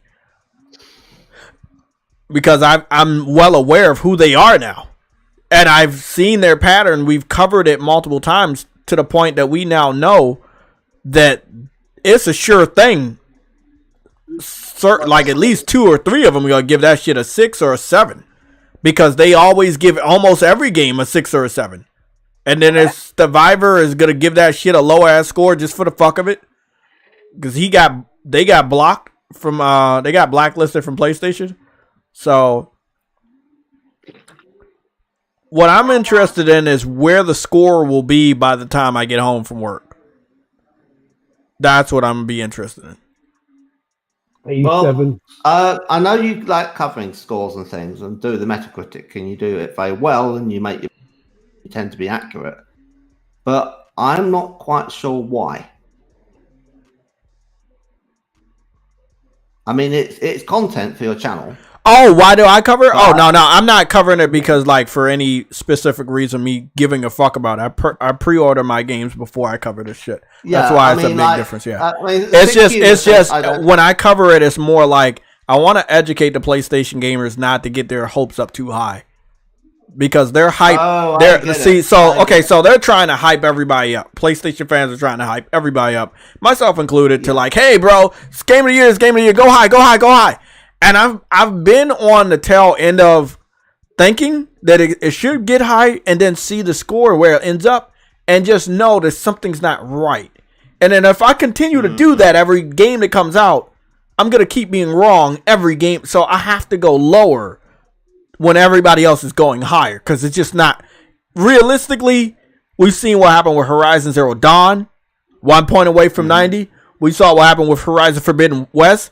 A point lower than the original game. Yeah. They didn't let Ratchet and Clank get higher than a fucking... Yeah, they didn't let Ratchet and Clank get higher than the 88. Like, we kind of know. But then we also know there are certain games they can't fuck with. They can't fuck with God of War. They can't fuck with Naughty Dog games. You have to give them 90s. They have to be in the 90s. But then they feel like they could freely fuck with other people. I believe... Insomniac has surpassed Naughty Dog this generation on what they produced. No remasters, new games using next generation features that we all want. Yeah. So I feel like they're not obligated to give it a 90, but they deserve this 90 because this is what next generation is about. However, if I'm gonna look at one of my favorite games from last year, which was Horizon Forbidden West, and they went out of their way not to give it anything close to a 90, guess what? They'd do it again. That's all I'm saying. I'm not saying like, oh, I cover this all the time. I'm covering it a lot for Spider-Man, so no one can say, hey, JayTech, remember you said it was gonna be a 90. You wanna know why? Because people came to me when it came to what was it, Starfield? And they were trying to brag about the quick 90 it got. Remember, it got a 90 in the first couple minutes of the reviews dropping. And then about 20 minutes later, it started to drop. And then days and weeks, and it's at a 83. So Xbox fans will always try to tell you what you want to. Like, hey, this is what you said. I was like, nah, bro. I have multiple videos now. I have multiple Twitter posts now saying I did not say it was going to be in the 90. If you want to go at any PlayStation fan for saying it was going to be in the 90, you can do that. Just don't come to my way, because I have so many times, like you said, I've covered this that no one can say that I was along with everybody saying it's going to be like, okay. Look, what I was trying to drive at, right, is that, say, put it another way. Sick Humor TV has said on his channel that he does not care about what a Metacritic number is for any game, or like what critical reception is, or anything. And he will look at the trailer and think, "Oh, I'll give it a go. I've got the money. I'll buy it." And if it's bad, it's bad, right? But he's the one is open to trying new things. He doesn't want to be put off experiences that might be good for him, that are not good for other people. He wants to. I mean, he buys loads of games, and he completes loads of games, and he platinums loads of games, and he enjoys lots of games. And he said that, you know, there's lots of games that have had bad reviews, and if he'd listened to the reviews, he'd never would. And I think that's a good attitude to have. And I think more people should just ignore Metacritic. Yeah. Completely. I agree. But I understand why you're covering it, because it is. I want to cover my own ass, because I am a pretty big person when it comes to the PlayStation fans. And I know if I don't cover my own ass on my predictions, people will say that I said something that I didn't say. Well, it's best to have multiple videos, multiple sound bites, and multiple Twitter posts of me saying the polar opposite of what people claim that I said. Well, the thing is that you can't get around the fact that it exists, and people are obsessed with the Metacritic rating. Oh, definitely. You can't get away from it. So what is your opinion, or what is your prediction, and what do you feel about it? And it's like, oh, we're having this debate again. You know, it's like, no, what is my rating of the game? Fuck Metacritic. What do I think about Starfield? What do I give it? You know, not what do I think about I believe Spider-Man 2 is a certified day one, and we know from what we've dealt with on 2018 Spider-Man, we know it's going to be worthy of Game of the Year. Will it get it? Probably not. Will it be certified when it comes to the Metacritic? Probably not, because Metacritic is so open, and this is why I temper my expectations. Metacritic is so open, you just can't. What does it matter about Game of the Year? Practically everything is up for Game of the Year is going to sell, so it's not going to be affected by anything. I mean, they will have made their money by the time they even get a chance to be in the running for Game of the Year. So what is the concern about whether something's Game of the Year? That's the whole point. It's not like they win a prize of £1 billion for being Game of the Year. And like, hey, studio, you get to make 12 other games because we give you £1 billion because you ended up, you know, going Game of the Year. There's no boost really, because everyone who's going to buy the game will have already pre-ordered it without even seeing what the game was even like, which is another bizarre thing, that the world that we live in. So we're blindly pre-ordering games we haven't played, and then we're worrying about what the score will be. That is an aggregate of other people's ratings that have done it, and they've done the score, and they are making the score more than it should be because they're wanting to retain early access to get the game to be able to review it. So the whole thing's skewed upwards, and then the ones that are doing it for Xbox are making it where they do review them for PlayStation. They're making it so that those ones are lower, so that they stay friendly with the Xbox, publishers, and the whole thing's warped. And then you end up with the aggregate algorithm not taking account things like I think it was Dan Stapleton's IGN review for Starfield.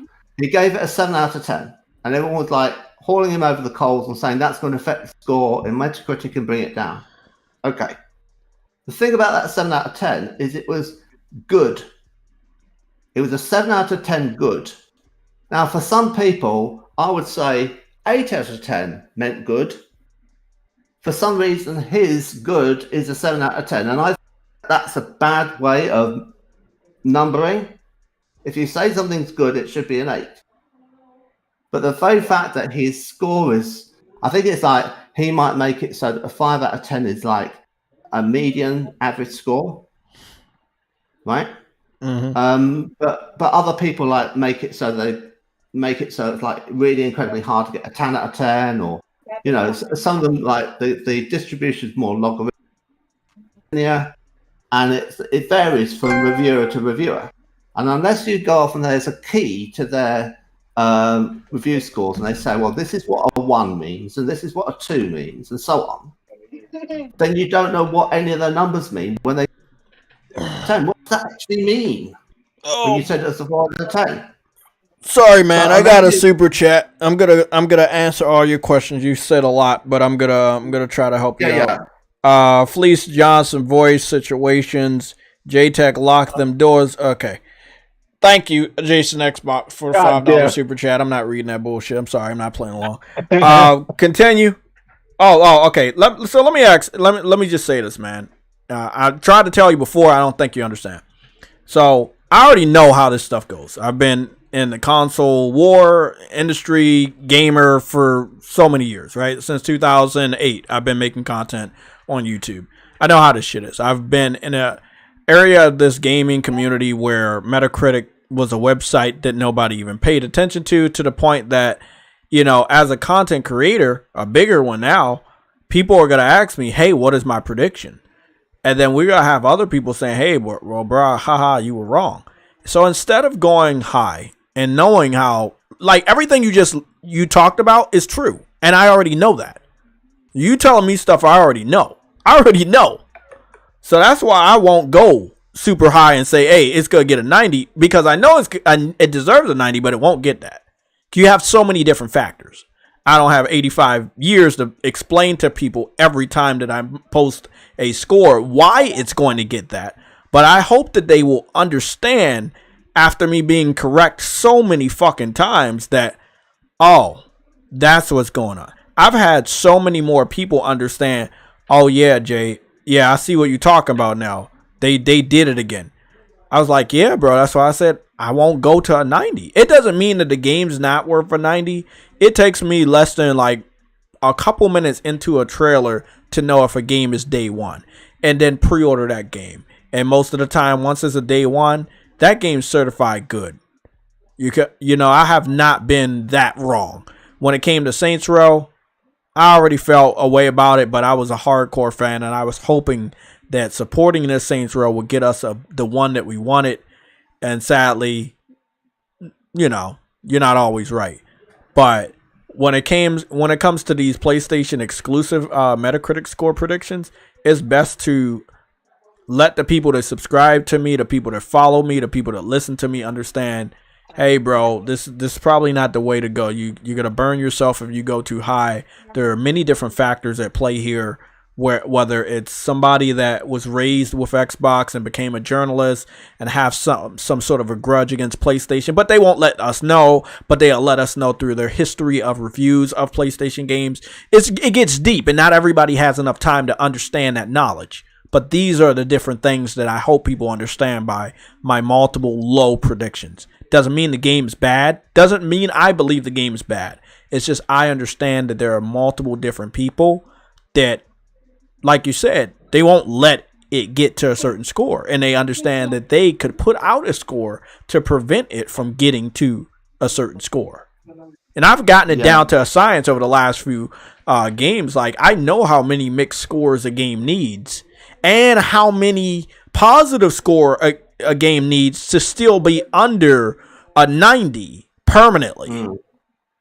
And you're going to need a good 2 to 3 mixed scores to permanently be under a 90.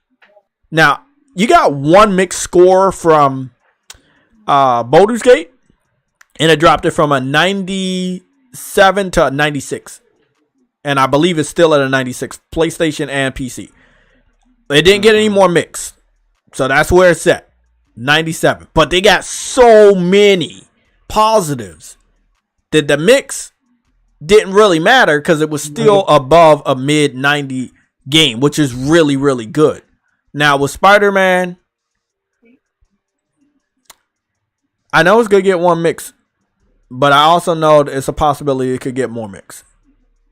Now, it's always that one person that's going to do what they want to do when it comes to low scores, but they don't get the memo that the game is not supposed to be scored lowly. And that's not the memo from Sony. It's just the memo that this is a really good game, and you giving it a low score proves that you didn't play it.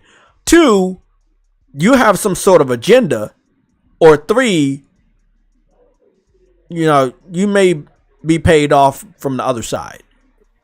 And I've seen so many PlayStation games get like really, really good scores, and in this random website you've never heard about. You only see them when it's a big PlayStation game coming out, and they always give PlayStation games low scores. And when you've done it for so many years, for so many PlayStation exclusives, you get on people's radars, myself included. And then I start to temper my expectations and not go so high, because I know you're over there in the corner. It's not going to fuck up my enjoyment. It's not going to stop me from posting screenshots, video clips, and live streams. But I just hope that I can help other PlayStation fans understand that, it's okay if it doesn't get a high score. There are people that don't want it to get that. But it doesn't mean that the game is a bad game. It just means, they have their marching orders. It's not meant to be. But we got Naughty Dog. We got Sony Santa Monica. Their games are almost always certified 90s.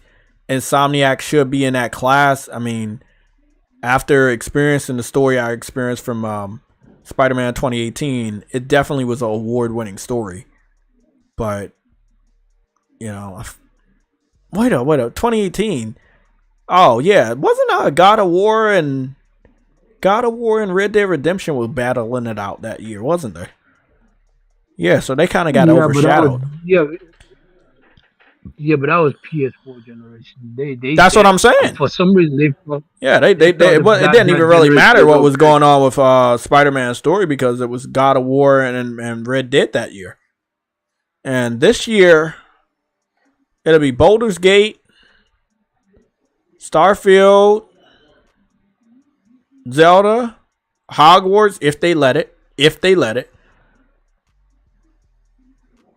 I want to add Mario just for the fuck of it, but yeah, I'll add Mario. And I don't know. They normally always put a excuse me. They always normally put a Assassin's Creed in the nominations, but I'm not sure if this year's Assassin's Creed was worthy of the nomination.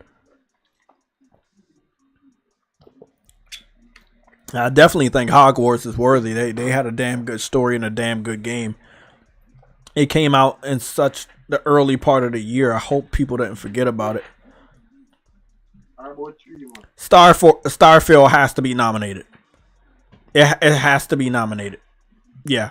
It may not have gotten the score that people thought it was going to get, but just knowing Jeff Keighley for his showcase, it's going to be nominated. And for so many other journalists and reviewers, that game's going to be nominated for their game of the year.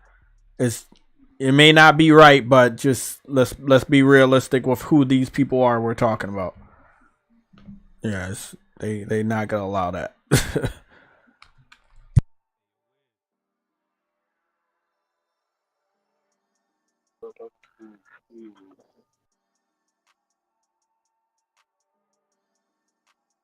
Hey, just to chime in real quick, I think Spider-Man 2 gonna get 91 Metacritic. Man, shut up. I mean, we couldn't. Who said that? Oh, Henry. It was fine. Oh, what's going on, man? It should. I think Spider-Man should definitely get some 90s. I think it should be in the 90s. I just don't know if they gonna let it be that way. You see what I'm saying? I definitely believe it should. I just don't know if they gonna let it. I'm just going low because I know how they act, and you've been with me for a while too, covering these scores, and we don't know how they could be acting. Like Starfield should have been much lower, but they gave it a lot of breaks, Yeah, they did everything they could. Exactly. For their game to score high. I feel like PlayStation games on the opposite spectrum. It's like it definitely can go really high, but they don't want it to. So they won't. So I haven't really talked about the mixed scores for Spider-Man. This would be like a new thing, but I feel like they know they can kill the game and get it off of a 90 if they can give it at least 2 to 3 mixed scores. If you get a lot of positives and you have one mixed score, it can still be over the 90. But if you don't have a good amount of positives and you have like 1 or 2 or even 3 mixed scores, it's probably permanently going to be in the 80s. So I know that now. You guys know that. We covered it with Starfield. We also covered it with games like Baldur's Gate, which only got 1 mixed score, but overwhelming support, like over 80 or 90 positive scores. And it was over, 96? I feel like if Spider-Man can get 1 mixed score and get a shitload of positives, it'll be in the 90s. But they know what they're doing. So it's already a couple of websites that are planning on giving it some mixed scores. It doesn't matter how hard Insomniac works. It doesn't matter how great this game is. Some people are already in the bushes with their fucking mixed score, knowing what it will do to the overall score. And that's what Uncompetitive was just talking about. I don't care about it, but it's something that I do cover so that people that do the predictions don't be so disappointed when it doesn't get the score it wants. I'm not trying to bum anybody out. I'm just trying to keep everybody's expectations in check. Facts are just facts. Yeah, what it is. Because I've seen Xbox fans do it, and I don't want PlayStation fans to be on that level. Like, oh man, it's gonna be a 90. It's gonna be a 90. And I see these Xbox fans, and they so disappointed. I feel like if we go low and it gets higher, we'll be more surprised. You see what I'm saying? Compared to if we say it's gonna be higher and it scores lower, we're gonna be disappointed. Like the other side, because they were disappointed all year. Like I saw people, I got a screenshot. I think it was Tim Dog. He said that Redfall was gonna be an 83, and then it'll being in the 50s. People said Starfield was gonna be in the 90s. It ended up being in the low 80s. I learned my lesson from these idiots. Like, don't go too high. It might deserve it. It just, we got to figure out who all the reviewers are. I feel like by the time I get home at before 4, we should have a good idea who these reviewers are. But I'm expecting at least 1 mixed score tomorrow, maybe more.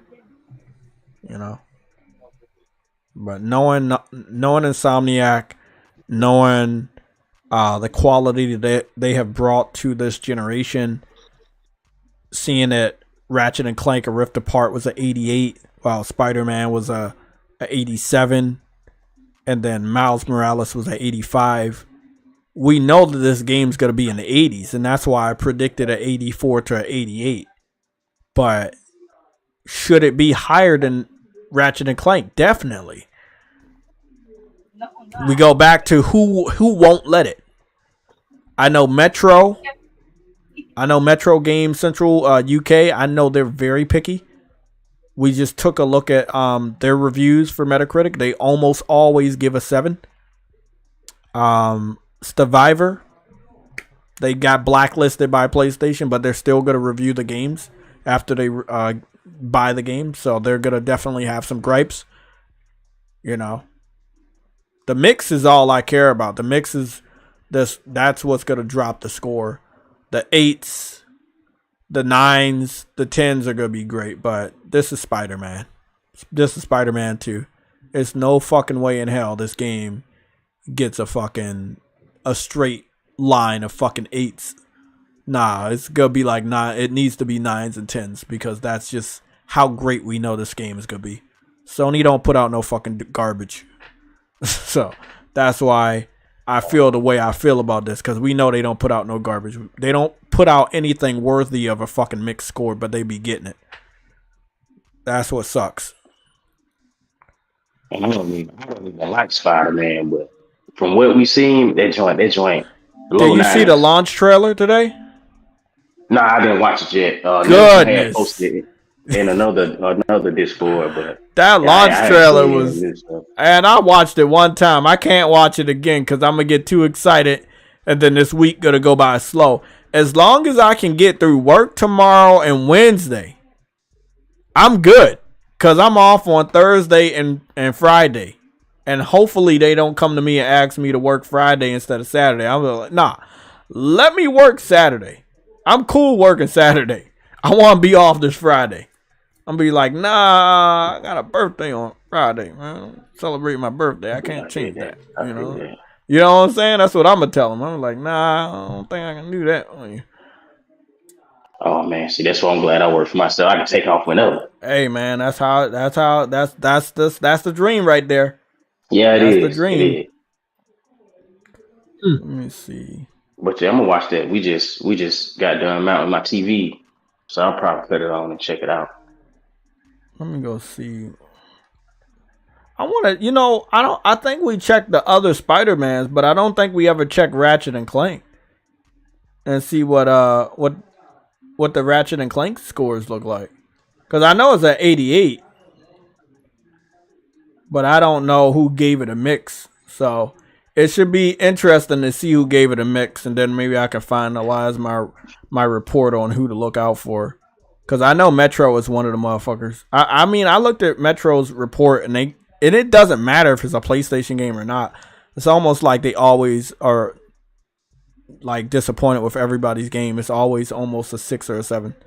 I've never seen anything like it. It's like they're like a 7 machine. Why is Metro even reporting on games in the first place? Huh?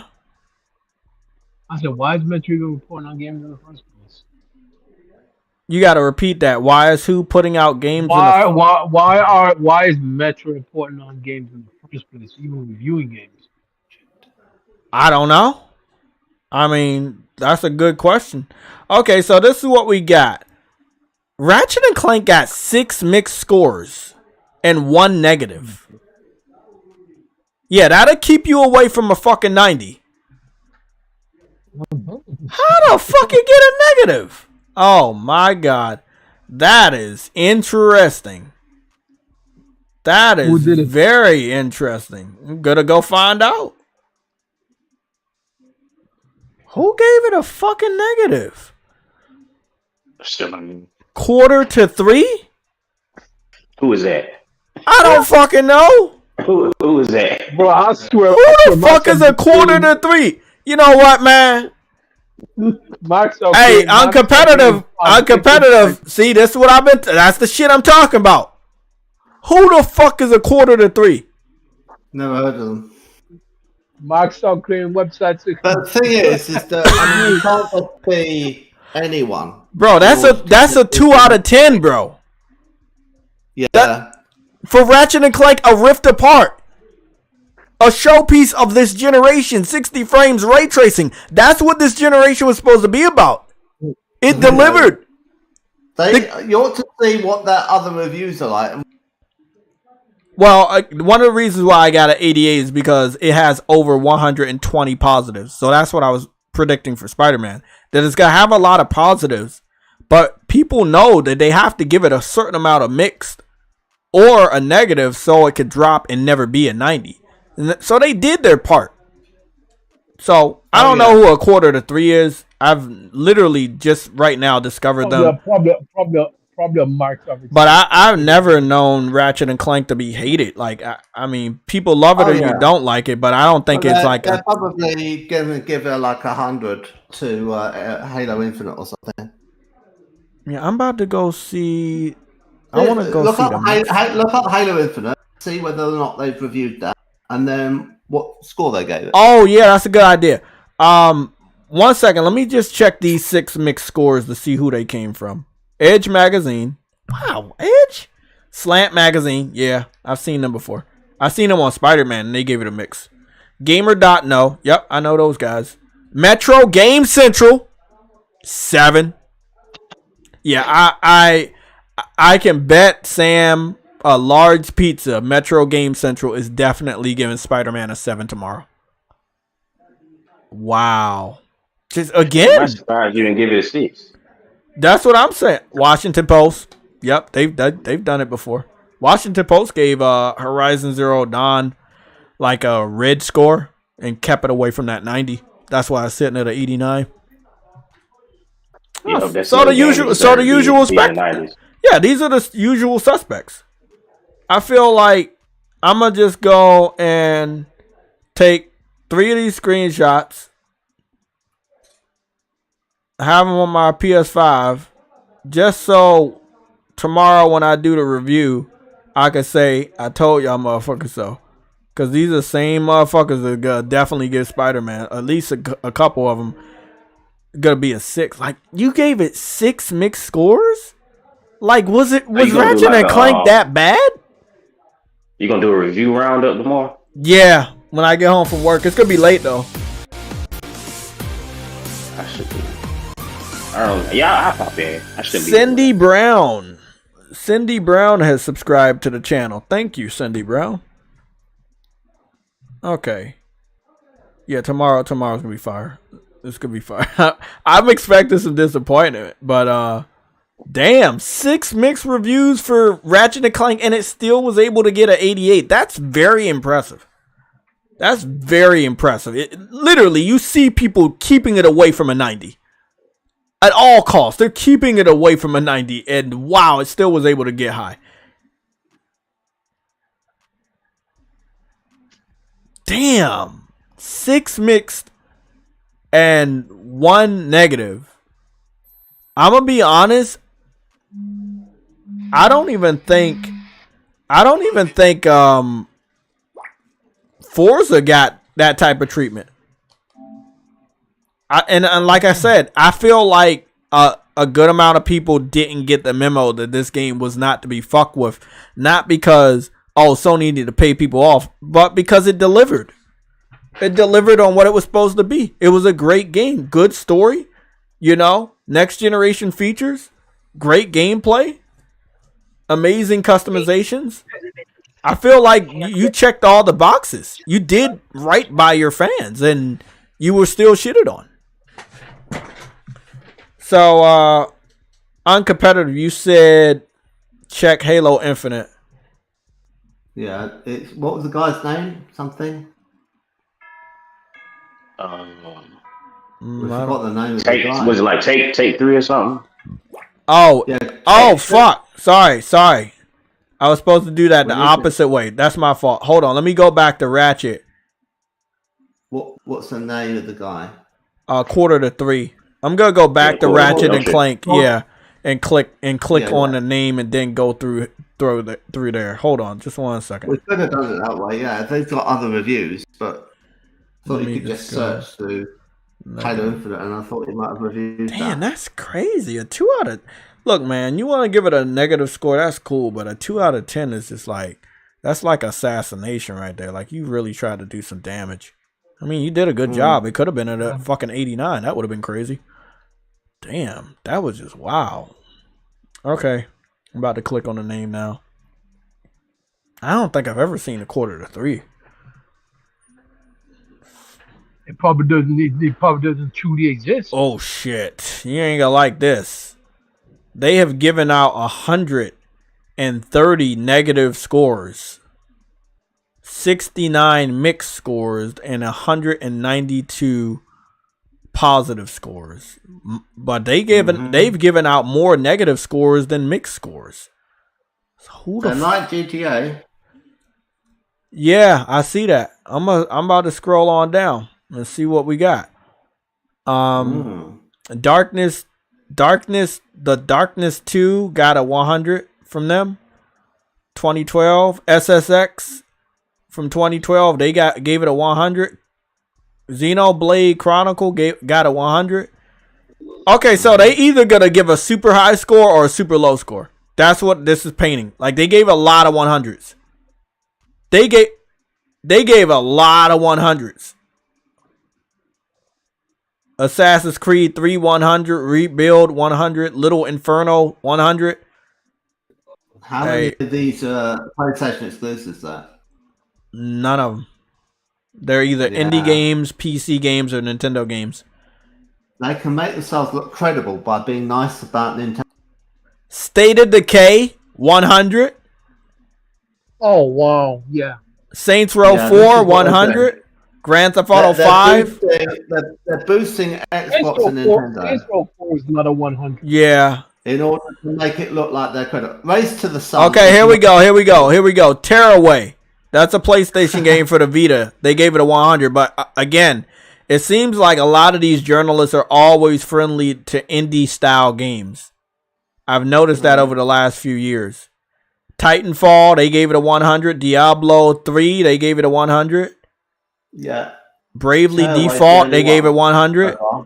Mario Kart 8, they gave it a 100. See, I was wondering why the mix looked weird. I was like, why did their mix why did they give away less mix than the negatives? And they're the type that's either gonna give you a 100 or super low ass score. I mean, they're not reviewed the game. Witcher 3 100. Oh my goodness. The game. Soma 100. That's an indie game. I already know Soma. I had Soma. Oxenfree 100. Steep 100. Steep was not. Should not have been 100. That's what I'm saying. They're not reviewing these things, bro. And this is the proof. This is the smoking gun I've been talking to people about. State of Decay 2 100. Come on, now I know. Now I know you on that bullshit, bro.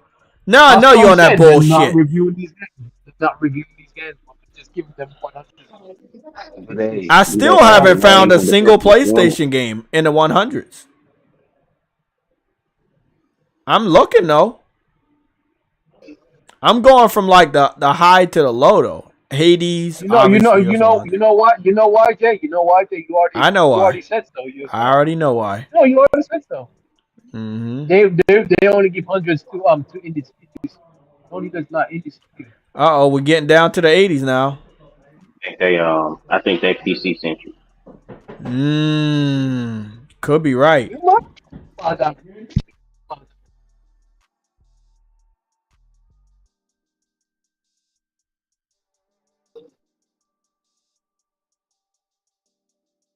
They gave another Diablo 3 a 80, but I don't know which system it's for.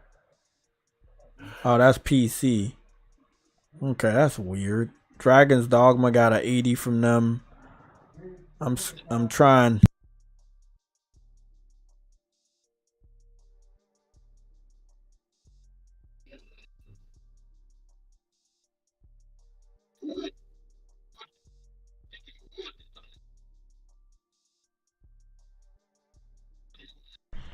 I mean, I feel like I should get to the 70s soon, guys. I'm sorry that we're going all the way down, but if you're going to give Ratchet and Clank a fucking 2 out of 10, and then you give DMC, Devil May Cry, a fucking 80, bro, oh man, I feel like this could be really bad for them, man. I feel like this is going to be bad for them. I haven't seen a single PlayStation game from the 100s all the way to the 80s. They didn't give anybody a 90, by the way. It just went from 100 to 80s.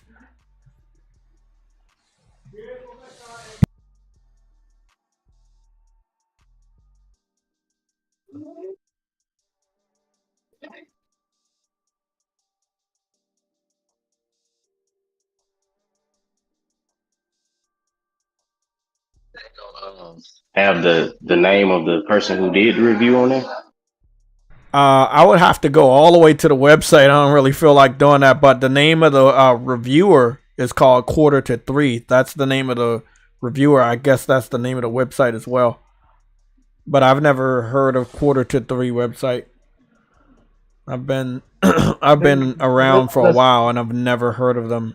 Like, this is the first time me picking them up. They probably don't even exist. Like, all I'm gonna say, they've been reviewing games since 2012.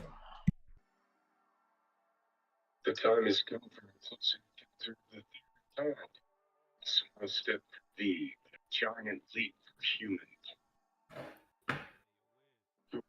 None showing up. The reptilians or techno necromancers.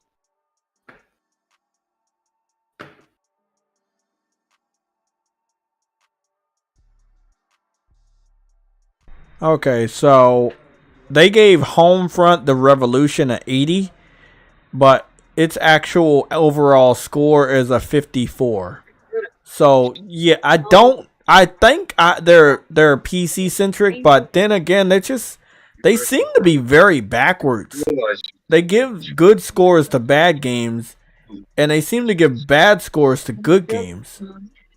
I haven't seen a PlayStation exclusive since Tearaway on the Vita, but I believe soon we'll be going below the 80s, and I still haven't seen a PlayStation game.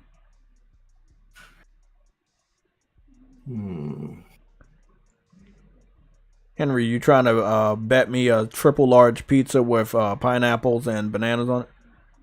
That their fucking score is gonna be in a fucking gutter. I know they don't put bananas on. They're probably gonna give it a 4. You talking about most of them? Because god damn, they gave a lot of 80s. They've been around for a while. That's all I'm gonna say. Like they obviously been around for a while. I never heard of them. I've never heard of them. Like 2:45. That just sounds like a made up name, bro. Like that sounds like a really, really made up name. As expected, I guess. Gotta be honest, though. I'm pretty disappointed. Don't lose hope yet. Oh, I went too low. I couldn't even see. They said the page is not responding. I scrolled down too much. God damn. That's how many reviews I saw. Someone actually showed. I think I know what I'm gonna do. So I'm gonna just go to the Metacritic score. Oh, they won't let me do that. Damn, I don't know what I could do, cause I'm trying my best to like see if they'll just let me go down to the mixed scores already, but they won't. Like I went down so far, it broke the damn website. This is some stupid shit right here, man. I'm just gonna let this shit. I'm just gonna go up, keep my hand on the analog, and hopefully I can make the ending. This sucks. That website ain't even current. They ain't putting that new one up since October of last year. Damn. Yeah, that's a shell website. Thank you for letting me know. I already figured it was something up with that. That's a shell website. This website's just used to give good scores and give very bad scores. Ah, okay, I got it. Henry, I got it. So it goes from 100 to 80, and then it goes from 80 to 60. So they don't even give 70s and they don't give 90s. And most of the reviews they give are from PC. So they're PC people. Okay. Oh boy. So if they went from 80 to 60, that means that most PlayStation games are gonna be fucking 60s or low. Oh, what am I doing, man? Twisted Metal 60. Oh, here we go. Here we go. Wow, I saw my first PlayStation game. It was a 60. Okay. Starhawk 60. That's another PlayStation game, PS3. Okay. Let's keep it up. Let's see what else we got.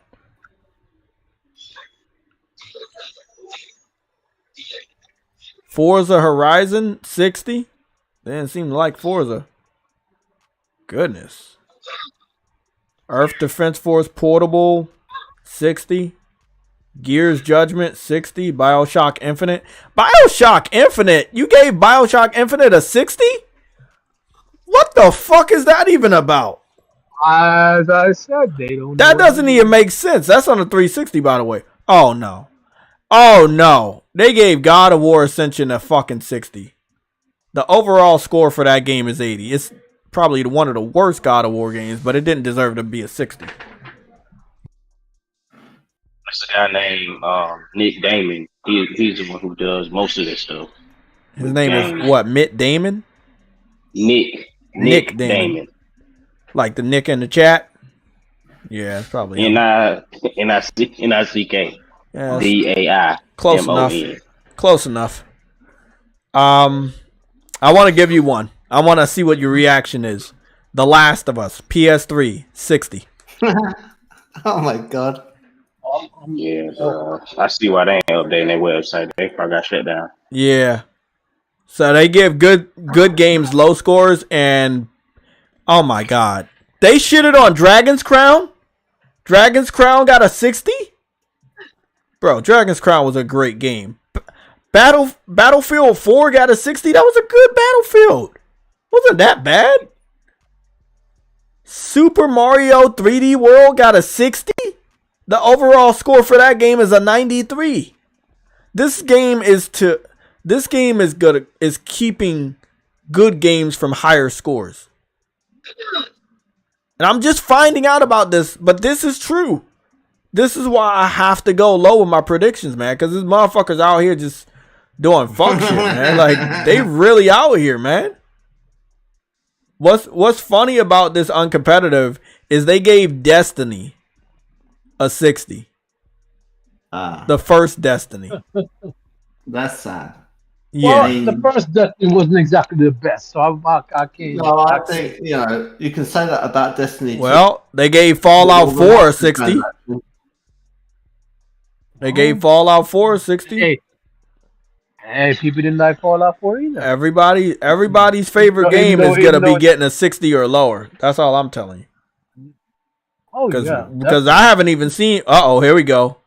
Oh, Horizon Zero Dawn, 60. Oh Lord. Overall score 89. You gave Horizon Zero Dawn a 60. So we have saw the majority of PlayStation games a 60 or well, if we keep scrolling, it's gonna be a 60 or below.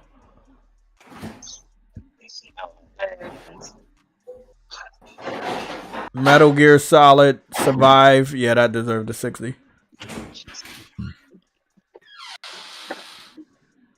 Doom Eternal, they gave that a 60.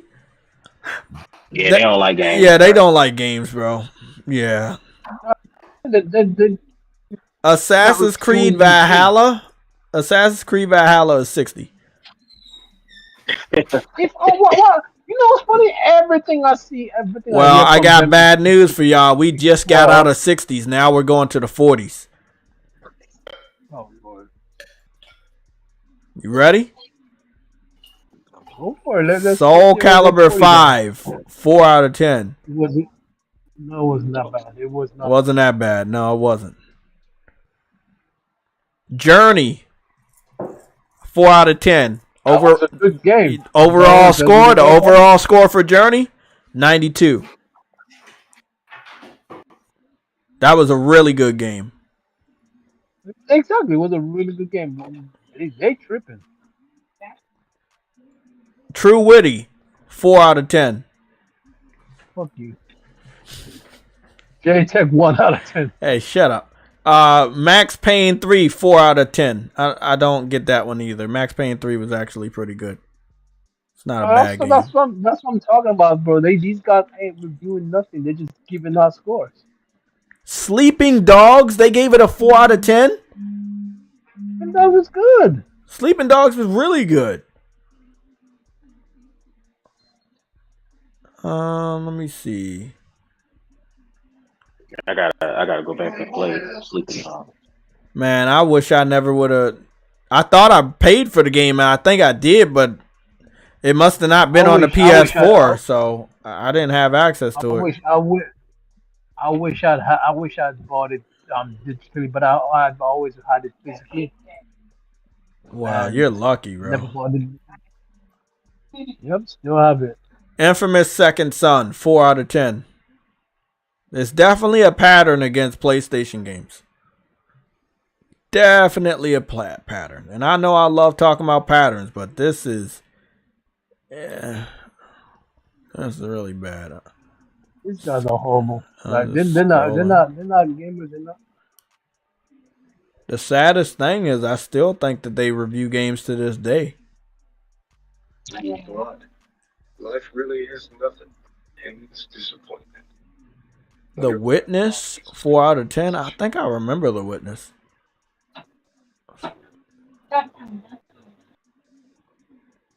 Man, they really just they was just giving out a 4 out of 10. Who are these people? Assassin's Creed Origins 4 out of 10.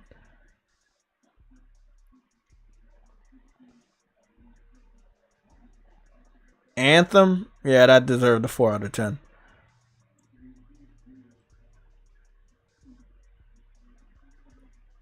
Cyberpunk, the PC version, of 4 out of 10.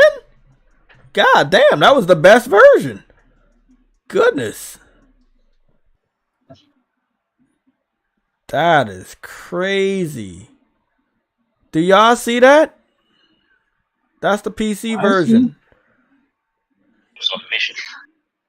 I don't think these guys play games. I don't think they like games. I think they just here to fuck up the scores at this point. Like,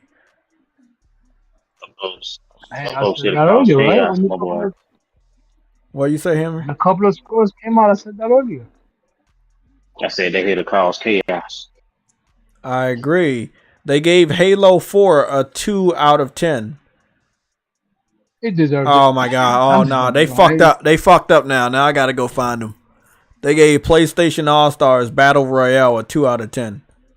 That game was that game was not that bad, bro. It was not that bad. Bro, come on, bro. It was not that bad. Well, sadly, everything that I'm going over right now is going to be a 2 out of 10. So every game going downwards is a 2 out of 10. Beyond Two Souls, 2 out of 10? No. Batman Arkham's Origins, 2 out of 10? No, I disagree with that. Forza Horizon 2, a 2 out of 10? I don't know about that. What? Why are you calling? Because they stink. Wait. They gave No Man's Sky a 2 out of 10? Hold on. Maybe. At launch. Maybe. 2016, maybe.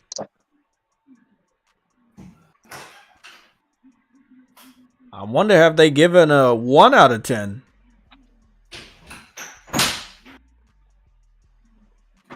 Borderlands 3 a 2 out of 10? No, I don't. I disagree with that.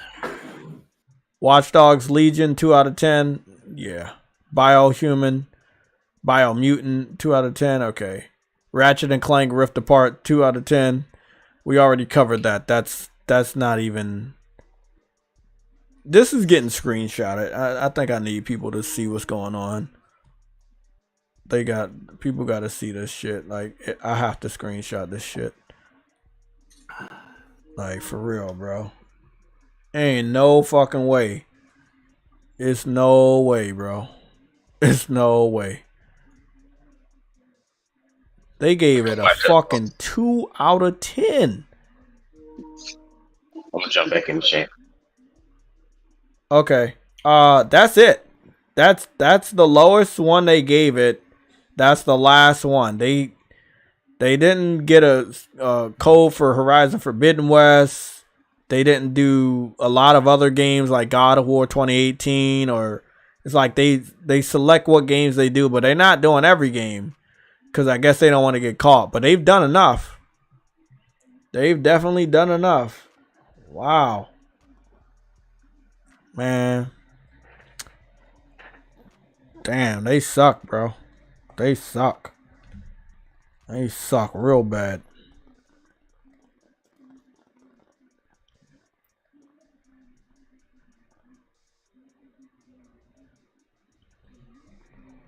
Well, I feel like going forward, just tomorrow, be alert of what's gonna go down. I can't wait.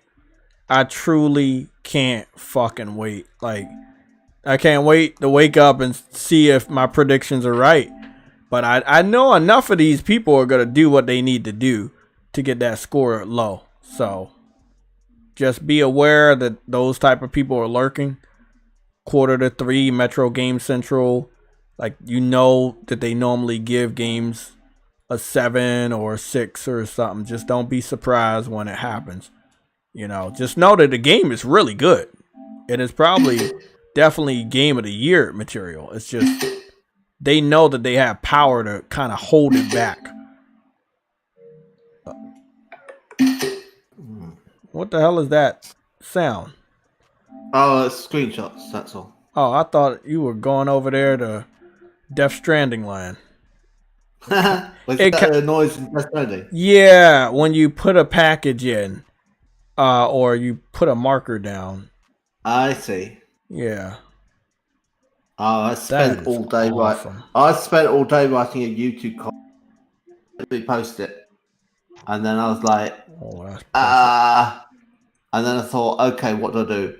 And then I found there was another channel, and they're asking practically the same question.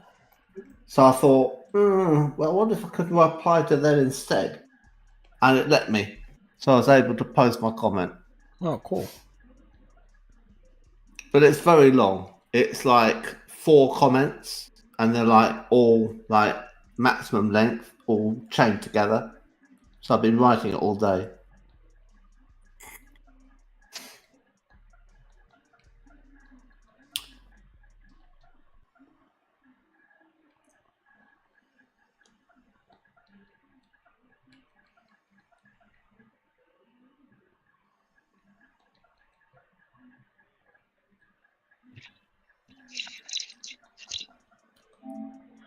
They gave that shit a 2 out of 10. Goodness. That's weird because it's like so many years later and I'm just seeing it. I swear. I don't go through. That's the thing. Uncompetitive. I barely see any of these reviews when I go. I just look at the score and just keep it moving. It's like, yeah, I was right. I was wrong. Yeah.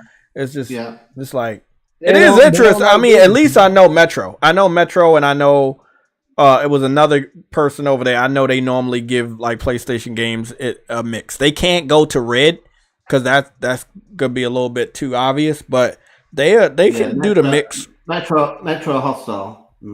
Yeah, I don't know, man, who they are, what they about. I know they from the UK, but yeah, they are a free newspaper, and they have Game Central, and it's part of the newspaper. It's a daily newspaper, and that's what I'm saying. They're newspaper. Why are they reviewing games? They'll find it often on the train. So you get on a train and someone's left it there on the seat. So you just pick it up at on the platform, and they distribute it to the station platform. And you pick it up and you take it on the train with you, and you leave it for the next person to read, and it goes up and down the line, and it's been read by multiple people. I've never picked up a Metro and read it. Like I didn't really care. It's not a terrible newspaper, but the game review said no, it's not. No, it's not. But there are other newspapers that were better. Well, Washington Post does the same shit in the United States. They give these games real low scores, especially PlayStation games. Yeah, Washington Post did that for Horizon Zero Dawn too. Like they gave it like a red score. They claim it was a mistake, but they never corrected it. I think they're laying off journalists at the moment, aren't they? You say what? Aren't they laying off journalists? Because yes. Their circulation is way down than what it used to be. Can't afford to keep going. Yeah, I mean, when you do have other means of entertainment and getting your news, journalism, and this is why journalists, when it comes to the gaming industry, they do want to stay relevant. They want us to click on these websites. Me personally, I can only speak for myself. I don't. I stopped clicking on these websites many years ago, probably around the middle of the PS4 generation, when so many of them started doing clickbait and were just baiting people into, click on articles that they had no idea what they were talking about. I got burnt so many times covering news that was fake from websites I used to trust. It just was bad. Like VG 24/7 burnt me. Dual Shockers burnt me. Push Squares burnt me. PlayStation Lifestyle burnt me. Like, there was so many of them that I trusted, and they just... And once you burn me one time, because I was covering the news with this segment called News and Updates. Not the current News and Updates, but my original segment called News and Updates many years ago. And it's like people are going to blame me because I'm covering the news. They expect me to know better. And that's when I said, okay, well, I'm just not gonna get my news from this person, or this person. Now, I kind of gather news from Twitter and shit. Well, the rule in journalism is take at least 2 sources that are from different sources. Yeah, but it's quite difficult to do all that legwork because what you have to do is you have to, and then you have to say, but where did they get their source from? And then is it the same guy? Well, so now, when I was younger, you know, and doing this YouTube stuff when I was younger, I was like, hey, well, this is a gaming website. This is where we all get our news. I had already stopped using IGN. IGN had burnt a lot of people, and they always come out and say, oh, I'm sorry about this, and this. I'm like, you know better. They're not sorry. GameSpot had also burnt me, and I stopped using them, and I found out that they were biased. It was just, I stopped using so many of these websites. So I do my own legwork now. It takes a while, and we don't cover as many topics as we used to. But yeah, I mean, I'd rather cover stuff the way we covering it now than, you know, cover some people that claim to be credible, but, you know, they're not credible anymore. You know, you shouldn't have to worry about covering a story from IGN because you know how big they are and they're supposed to have their shit correct, but you still got to go. I don't think they're any good. I don't think they're good either, but, you know, this is how other people think now. We know this, but other people look at them like, oh, no, we like that's IGN. That's, you know, we should. Nah, fuck that, bro. Fuck that. It's a lot of college students over there. There's a way around all this, which is you go to press releases from the director or the publisher. That's what I've been doing. I get the word from the horse's mouth now. You just bypass the whole thing. Yeah. And sometimes there's someone on Twitter who's independent and they have like contacts. I don't entirely trust Jason Schreier. Fuck no. He has a chip on his shoulder, man. He has a chip on his shoulder. Well, he can't trust nobody like that. I gets his scoops by having sex with people. What? Okay. That's the end of the show. It is 7:30, everybody. It's getting late at night. This is not. I'll see y'all tomorrow at 4:00 p.m. Eastern Standard Time. Have a good night and get some rest. I'll be on Discord and Twitter and even on the community section of YouTube to cover